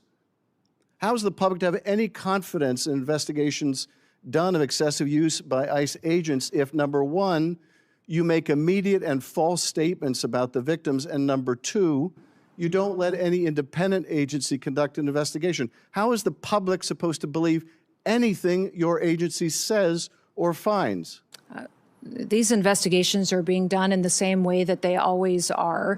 And the FBI is leading. There are internal investigations as well. In these situations, ICE has an internal investigation. Excuse me. Well, would you like to hear about the investigations that are ongoing? You're not allowing state and local investigators to participate. That is not my decision. And furthermore, the Department of Justice and the FBI decides how investigations go. They're not being conducted in the way investigations are always done. Are you telling me that in the case of Miramar Martinez, that having an agent involved in shooting her, drive a vehicle that was used to ram into her vehicle, drive that vehicle, that evidence away from the scene and 1,000 miles to Maine, you're telling me that's the way investigations are always done? That you let an agent involved in an officer-involved shooting drive a key piece of evidence 1,000 miles away? Is that how you conduct investigations at DHS? I'm not conducting these investigations into these. The Department of Justice with the FBI is conducting those investigations, and CBP. For how investigations are conducted when agents under your control are engaged in the use of force? The investigations into our officers have not changed under my leadership or the president's leadership than what they were under the previous administration. That's being done by Pam Bondi's Justice Department. I'm not responsible for that. Our internal investigations are following the same policies that they always have. Miller, so I'm not responsible for that either. Is not an but you are responsible. You are responsible. You could insist on independent investigations, but you're not. You could wait until there's good information after a shooting before you go to the press and the public and mislead them. Let me ask you about a different subject, and that is the waste of resources at your agency, the continued allegations of favoritism and contracting, and let me in particular focus on the $220 million ad campaign, many of which feature you very prominently. An ad campaign that is more expensive than the whole budget for One Fight After Another or any Hollywood blockbuster film. Good luck, Teresa. So let me ask you, you said that the president approved this vast expenditure on a media campaign that largely profiles you. How do you know that? Did he approve it to you personally? This media campaign was critical in telling the world and this country that we are enforcing the laws in the United States of America. That if you're in your country illegally, then you should leave now, or if you want the chance to come back to the United States someday in the future. If you don't, you will be detained and will be removed and never get the chance to come back. It's been extremely effective in sending the message. How do you know the president approved of this $220 million contract? We had conversations and worked with OMB to make sure that the funding was there. Excuse me, I just want to clarify. So you had conversations directly with the president where he approved this $220 million ad campaign that significantly features you? Sir, this campaign was talking about making sure that people knew that our laws were being enforced. Again, I want to make sure that we continue to go through the process. It was a competitive bid campaign. I had nothing of choosing. Excuse me, so the president approved this expenditure? Sir, I've been explaining this to you how when it was a competitive process. Well, the career officials at the Department of Homeland Security you don't want to chose the best president's role in this, and I can understand why. but you say it was a competitive process, and yet this contract went to a company that didn't exist 2 weeks before they got the contract. Sir, I can't speak And- to that. I don't No, know the name of that company. You're I'm sure saying you that can't speak to it, but let me ask you this. Are you saying it's just a coincidence? It's just a happy circumstance? It's just a saying that- a fortuitous event that 143 million of that went to a subcontractor that you worked with extensively as governor in South Dakota or during your campaign, that is just coincidental? The same process was followed for this So it's- media so it- contract than any other so media just a- contract that's just- happened. just a coincidence With the then. Department of Homeland And- Security, I had and- nothing to do and no political You had had any, nothing to do with it. Nothing no to do with it. So choosing of who the just a contractors, coincidence- and we don't Excuse have a me. legal process for Just a weighing in on coincidence subcontractors. also- It doesn't exist. Excuse me, just a coincidence also then that Sir, it's an insane coincidence that a boutique firm from the hills of South Dakota would find themselves on the doorsteps of the federal bid process. It's just a coincidence, sir. It's just a coincidence. And that they would get the bulk of the $220 million that was allocated to said contract. It's just a coincidence, sir. Nothing to see here. Nothing to see. at this $143 To ask million questions, you should want Excuse me, the answers. I'm trying to ask a question. You're trying to So say that this just- was a political just- decision, and it just absolutely another- was not. I'm just asking you. So it's just a coincidence that a $143 million husband's just staring contract straight ahead. went to the husband of your press person, also someone that Corey Lewandowski, one of your special government employees, worked with extensively. So that was all a coincidence, right? Because you had no knowledge of this, no Media involvement. company that and none gets of the the people around you contract, had any involvement. the ability to So choose the taxpayers should just subcontractors. assume We don't this is weigh a in coincidence. on who subcontractors are. There's not a legal process for us to determine what subcontractors are a part of a contract So can that you- goes out can for a you competitive state- bid. can you state And for the only record- career employees at excuse me, DHS were in on the Can you choosing of state those for media the record contracts. then that neither you nor Mr. Lewandowski nor your press secretary married to the husband of the person who got this $143 million We were not contract, a part of the Can you state for the decision-making. record that none of you that I've just described had any role, played any part, made any communication with any government agency that was involved in deciding who would get that contract? To the best of my knowledge, none of us were involved in deciding who got those contracts. Oh my God. Breaking news, everyone. Crispy will not commit that no one in the group that he just mentioned has had contact with the people in the government who are responsible for awarding the contracts. She said, to the best of my, or to the whatever, the best of my knowledge or most of my whatever, I don't know. That's not an answer. That means you have room. You're giving yourself plausible deniability. Oh my God, this woman is so corrupt.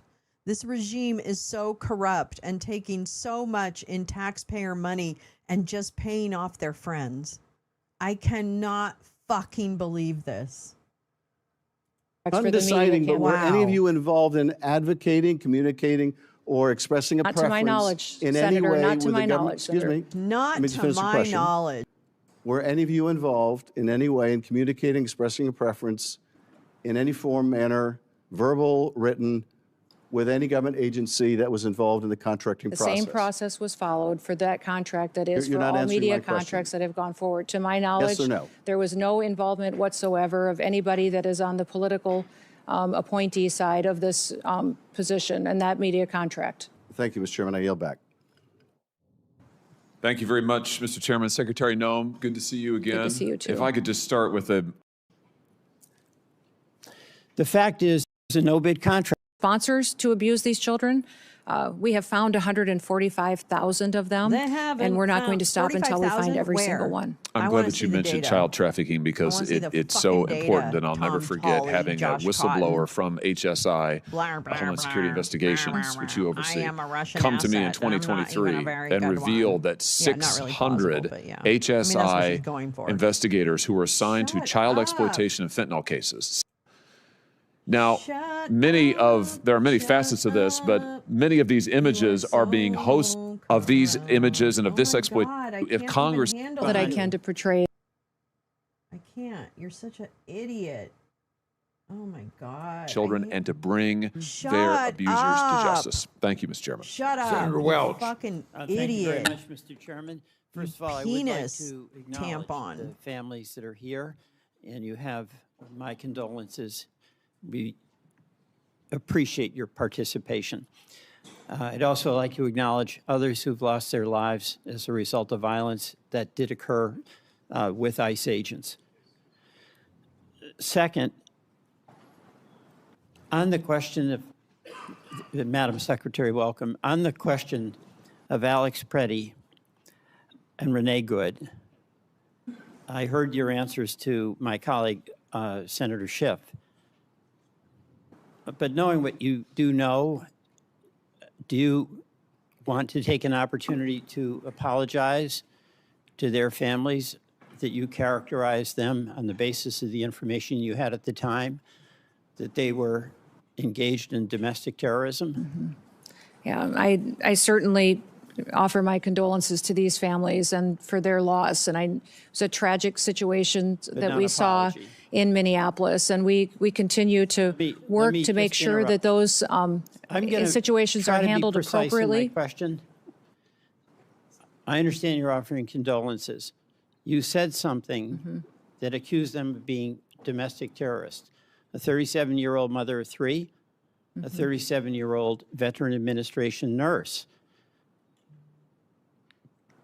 One question, do you want to apologize for that characterization that they were domestic terrorists? I will continue every day to get up and to work hard to give everybody factual information and do all that I can to portray it. I want to move on to the use of department resources. Senator Kennedy asked a number of questions about this contract, $220 million. Senator Schiff asked about it as well. He's from Vermont, but I just might mix him up with Leahy all the time. To question what the purpose was, but how the award was made. This is $220 million. It was an advertising campaign, as I understand it, that featured you and you on a horse at Mount Rushmore. The contract was a no-bid contract. You acknowledge that? I wasn't involved with this contracting process, so my understanding is that there was many companies that competed for this contract. Wait, what? There was a no bid contract? That is directly not what she said earlier. Oh, Vermont? Yeah, man, I know my old white guys. Are you kidding me? Come on now. The answer to that is yes or no. I don't believe it was. I believe other companies competed for this because there was two different vendors that were chosen. I have here a document from usspending.gov. And this document specifically states the justification for no bid contract that goes to Safe America Media and People Who Think. Those are the two entities that did the campaign, correct? I believe it is. I wasn't a part of this contracting process. Let's get serious here. Yes. Okay. Make the Safe America was incorporated 11 days or 7 days by my count before they got an award of $143 million. You have any dispute with that? Are you talking about the subcontractor on that contract? Because we have Safe America. Senator, I wasn't a part of this decision. Okay.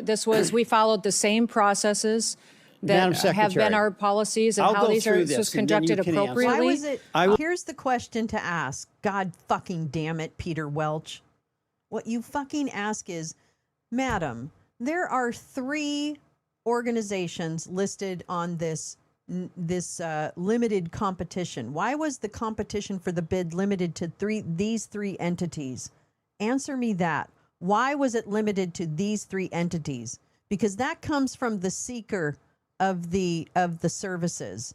That doesn't come from accounting, right? They don't choose the vendors per se, right? Those recommendations usually come from internal or whatever. That's not, that can happen. So why those 3? Or actually, I'm sorry, reverse that.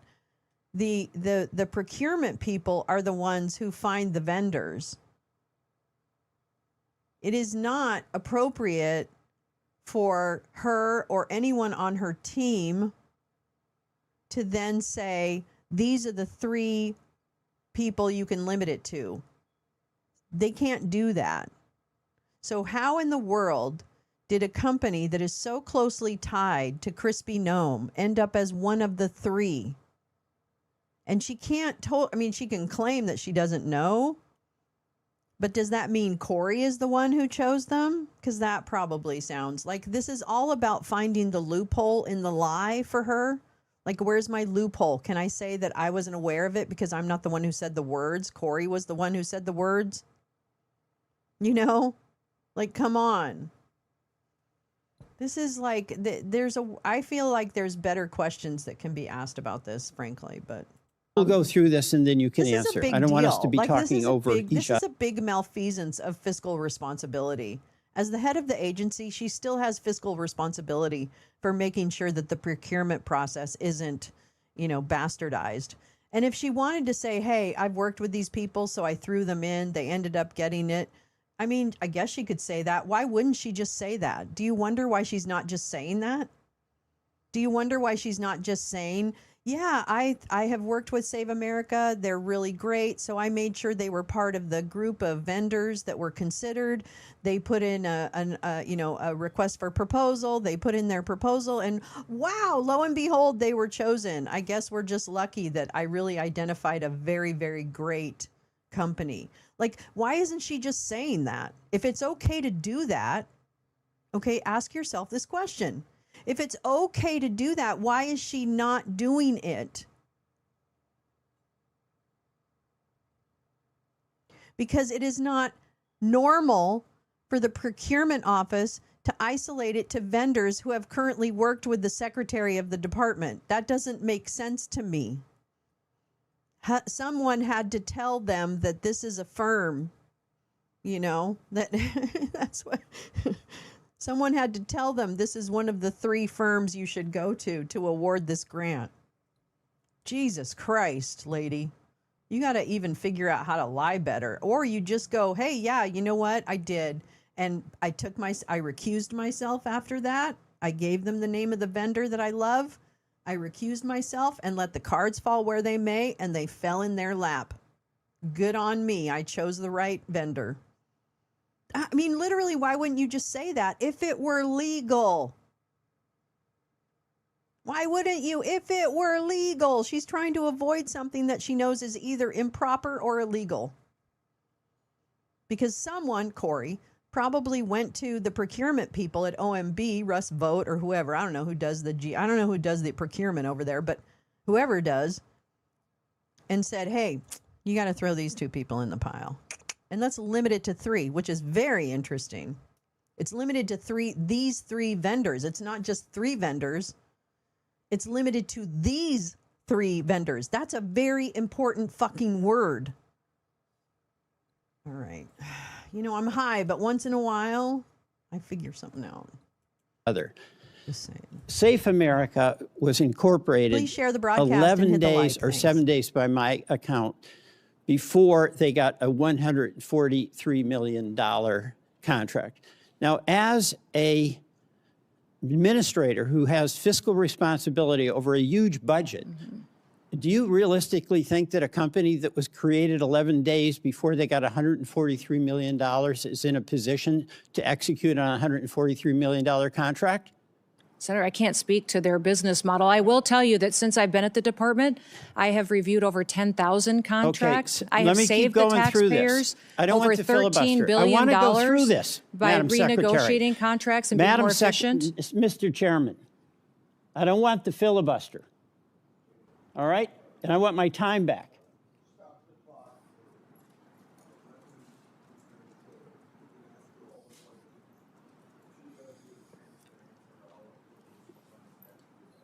I'm not denying her a chance to answer. I'm asking you to deny her the abuse to filibuster.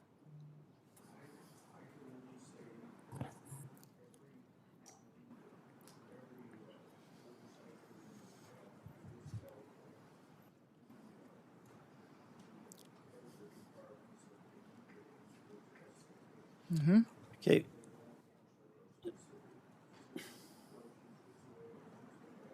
Good job, Welch. Good Free job. of Let that. him filibuster now. You Thank you stupid very much, fucking Mr. Chairman. cuck. I'll go through this, all right?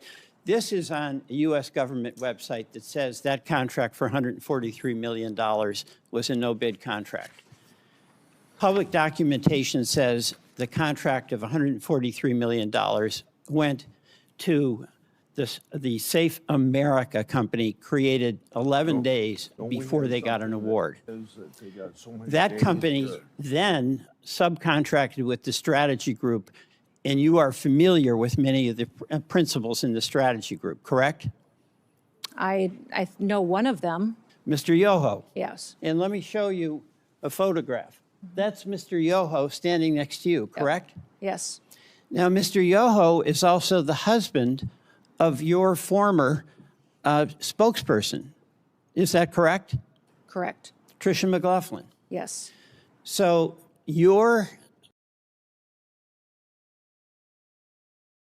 We have Crispy to thank for fucking Tricia McLaughlin? Are you kidding me? Are you kidding me?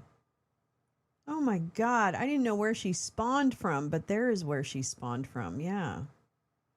Oh my God. your former assistant secretary and her husband are the ones that got the subcontract from Safe America, or from Safe America. That's what the record shows. Any dispute about that? No, except there was no politicals, myself or anyone else besides career employees who are a part of that process. Except for putting out those Well, contracts and that's choosing generous, those vendors. But what you have is Except for one of them was fucking the vendor. Yeah, there's that. Yeah, one of the people involved was actually fucking the vendor, you know. And I don't mean Corey and me. I mean Trisha and her husband, Yoho. Republican operative. Well, you're trying to insinuate that I'm not I insinuating. put my- I'm Yes, stating you're- a fact. The fact is, bitch, You're saying that I Mr. weighed in on this Yoho- contracting You a process fucking and I corrupt did bitch. not. Mr. Chairman, the fact is that Mr. Yoho was married to your assistant secretary, is married, correct? Yes, they are still married. All right. And Mr. Yoho also ran an ad campaign for you in your gubernatorial campaign, correct? Yes. And he also attended your inauguration. Yes. And Mr. Yoho received $8.5 million, or his company did, from the taxpayers of South Dakota when you ran an ad promotion showing you doing various jobs, like a plumber and a dentist, correct? Again, that was done according to the law and processes at the state of South I Dakota. understand, but Yes, this well- is a person that worked on your campaign. This is a person that worked on your media plan in South Dakota when you were governor. And this is a person who also worked on your memoir. Is that correct? On my memoir? And he worked with Mr. Lewandowski. Is that correct? I don't know, sir. I don't know about the business Mr. arrangements they've had in the Lewandowski past. is your special advisor. Special government employee. Right. For the White and House. Mr. Lewandowski brought Mr. Yoho into your camp.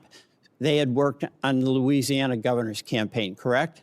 No, I knew Ben Yoho before that. All right. So the person that you knew, Mr. Yoho, the husband of your assistant secretary, Terrible idea. is the Terrible person answer. in the company that got the subcontract 11 days after this original company, Safe America, was founded. That's the record. So I have a question. Did Mr. Lewandowski receive any compensation directly or indirectly from Safe America or from the strategy group? Senator, I don't have any information to that. I can't speak to that. Would that be of interest I don't think so. for you to find out? Sure. Well, so will you ask Mr. Lewandowski, did he get any compensation directly or indirectly from these contracts? Are you asking me to go ask him? Yes, I am. Ask your special government advisor, I can do that. and you'll get back to us. Get back to you. Yes, All right, absolutely. we will want that. Now, you said at a cabinet meeting on March 24th that we are going to eliminate FEMA. Is that correct? Eliminate FEMA as we know it, that it was no longer going to be a politicized disaster response agency, that President Trump was going to ensure that it was there to respond. We need FEMA reform. The people of Vermont have suffered. We had floods in July 14th of 2023, 2024, and 2025. We need local control. We can't have a FEMA that is abolished or a secretary that promotes abolishing FEMA and not providing services that our citizens in all our states need when they're on the receiving end of a monster storm. FEMA has been responding twice as fast than it ever has in history and empowering as well. Graph that Senator Tillis held up, and that's not what that graph says. Mr. Chairman, I yield back. Okay. Three things before I call on Senator. Jumped. I didn't do Did it. you have a couple minutes you wanted to address something, or should I go on? No, that's fine. I just would like to say that FEMA has gone forward at historic highs, the worst we've ever seen. Effects.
I was singing a really good song. Sorry.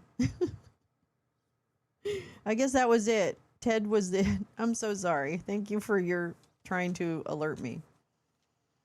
Little Corey. I was singing the song. Little Corey, little Corey, little Corey, little Corey. Little Corey has to go away right now. Little Corey has to go away right now. The other thing I was saying was that I really wanted, I had so much to read to you today. Look we got to get Putin in there because he's got to keep an eye on things. Come here, Pootie. All right. But I'm exhausted because we've done 4.5 hours already. I'm so sorry. I'm sorry about the muting. Oh God, that's so annoying when the person does that, right? Like it's so annoying. I'm so sorry. But what I wanted to say was I have an idea. I know you miss all the good stuff, but I just replayed it for you, so don't worry about it. Because in my ear, it sounds like I'm live. You know what I mean? Anyway, you don't need to know that. But the point is I was thinking about tonight, when we were going to have a documentary. It's Documentary Tuesday, right? But we also have the Texas special election, I guess, or the Senate, whatever. So we've got, because Teresa went off to vote because she's trying to save Texas and we love her for that. So here's what I'm thinking is I don't want to drag you guys into like hour 5, but what if I came back tonight and instead of the documentary, we covered, why am I blurry? We cover the Texas elections and I can read the stuff that I meant to read to you this morning. How about that? How about that? What do you think? Is that okay? The primary, right. Thank you. What do you think? Or would you rather just go to documentary night and cut it? I don't mind. Either way, I'm not going to be offended. I want to be responsive to what people want to see. But so a late and bake. Yeah, exactly. Okay. So that's what we're going to do. Now, that doesn't mean we can't have a documentary night tomorrow night. You know me. I'll be happy to play movies whenever you say, hey, Lolo, I want to watch a movie. All you have to do is tell me that. And if I'm ready, man, we're going to watch a fucking movie. So But we do want to watch Control, which is the documentary about Ian something Thomas. It's Documentary-less Tuesday. It's Real Life Tuesday. That's what it is. It's Real Life Tuesday. Because I have literally like 7 different articles that I really wanted to read to you, which I think are good and I think are important. They're important. So if you're okay with that, if we could suspend Documentary Tuesday for a night, and I'll cover the primary in Texas results. So I'll have to figure out when those are going to come in, and I'll put up a little holding thing. You're in the same boat. Thanks, Meowing. Thanks, Pep. So yeah, I know. Well, and if we get bored, hey, guess what? If we all get bored watching that, we fucking end the stream and we go to Discord and we play our movie. How about that? Okay? Because we get to decide what we do. No one else. Ow. I just cracked my neck. Oh my God. All right. Thank you so much for spending 4.5 hours with me this morning. Please share the broadcast if you would. Just as much information, and like it. Maybe comment, do whatever you can just to push the content out. We want good media literacy, you know. We want good media literacy here in the world. But yeah, we won't miss out on a documentary. We'll just shift the documentary. That's all. We don't need to lose out on this week altogether, because I want to watch that documentary very much. All right. So thank you so much for coming. I'm so sorry that the world is so fucked up. And I have so much to say about it, but I'm probably going to talk about it this afternoon. So I hope you'll return for the late and bake. And I'll put up an introduction or a little placeholder for that soon. All right. Thank you so much for coming. I love y'all. You really are amazing and very smart. And it's really great to if we have to go through this, it's really nice to go through it together. So I just want to tell you how much I personally appreciate the fact that you all are here and you're all so engaged. All right. It really makes all the difference in the world. So thanks very much. All right. Have a great day if I don't see you. Bye.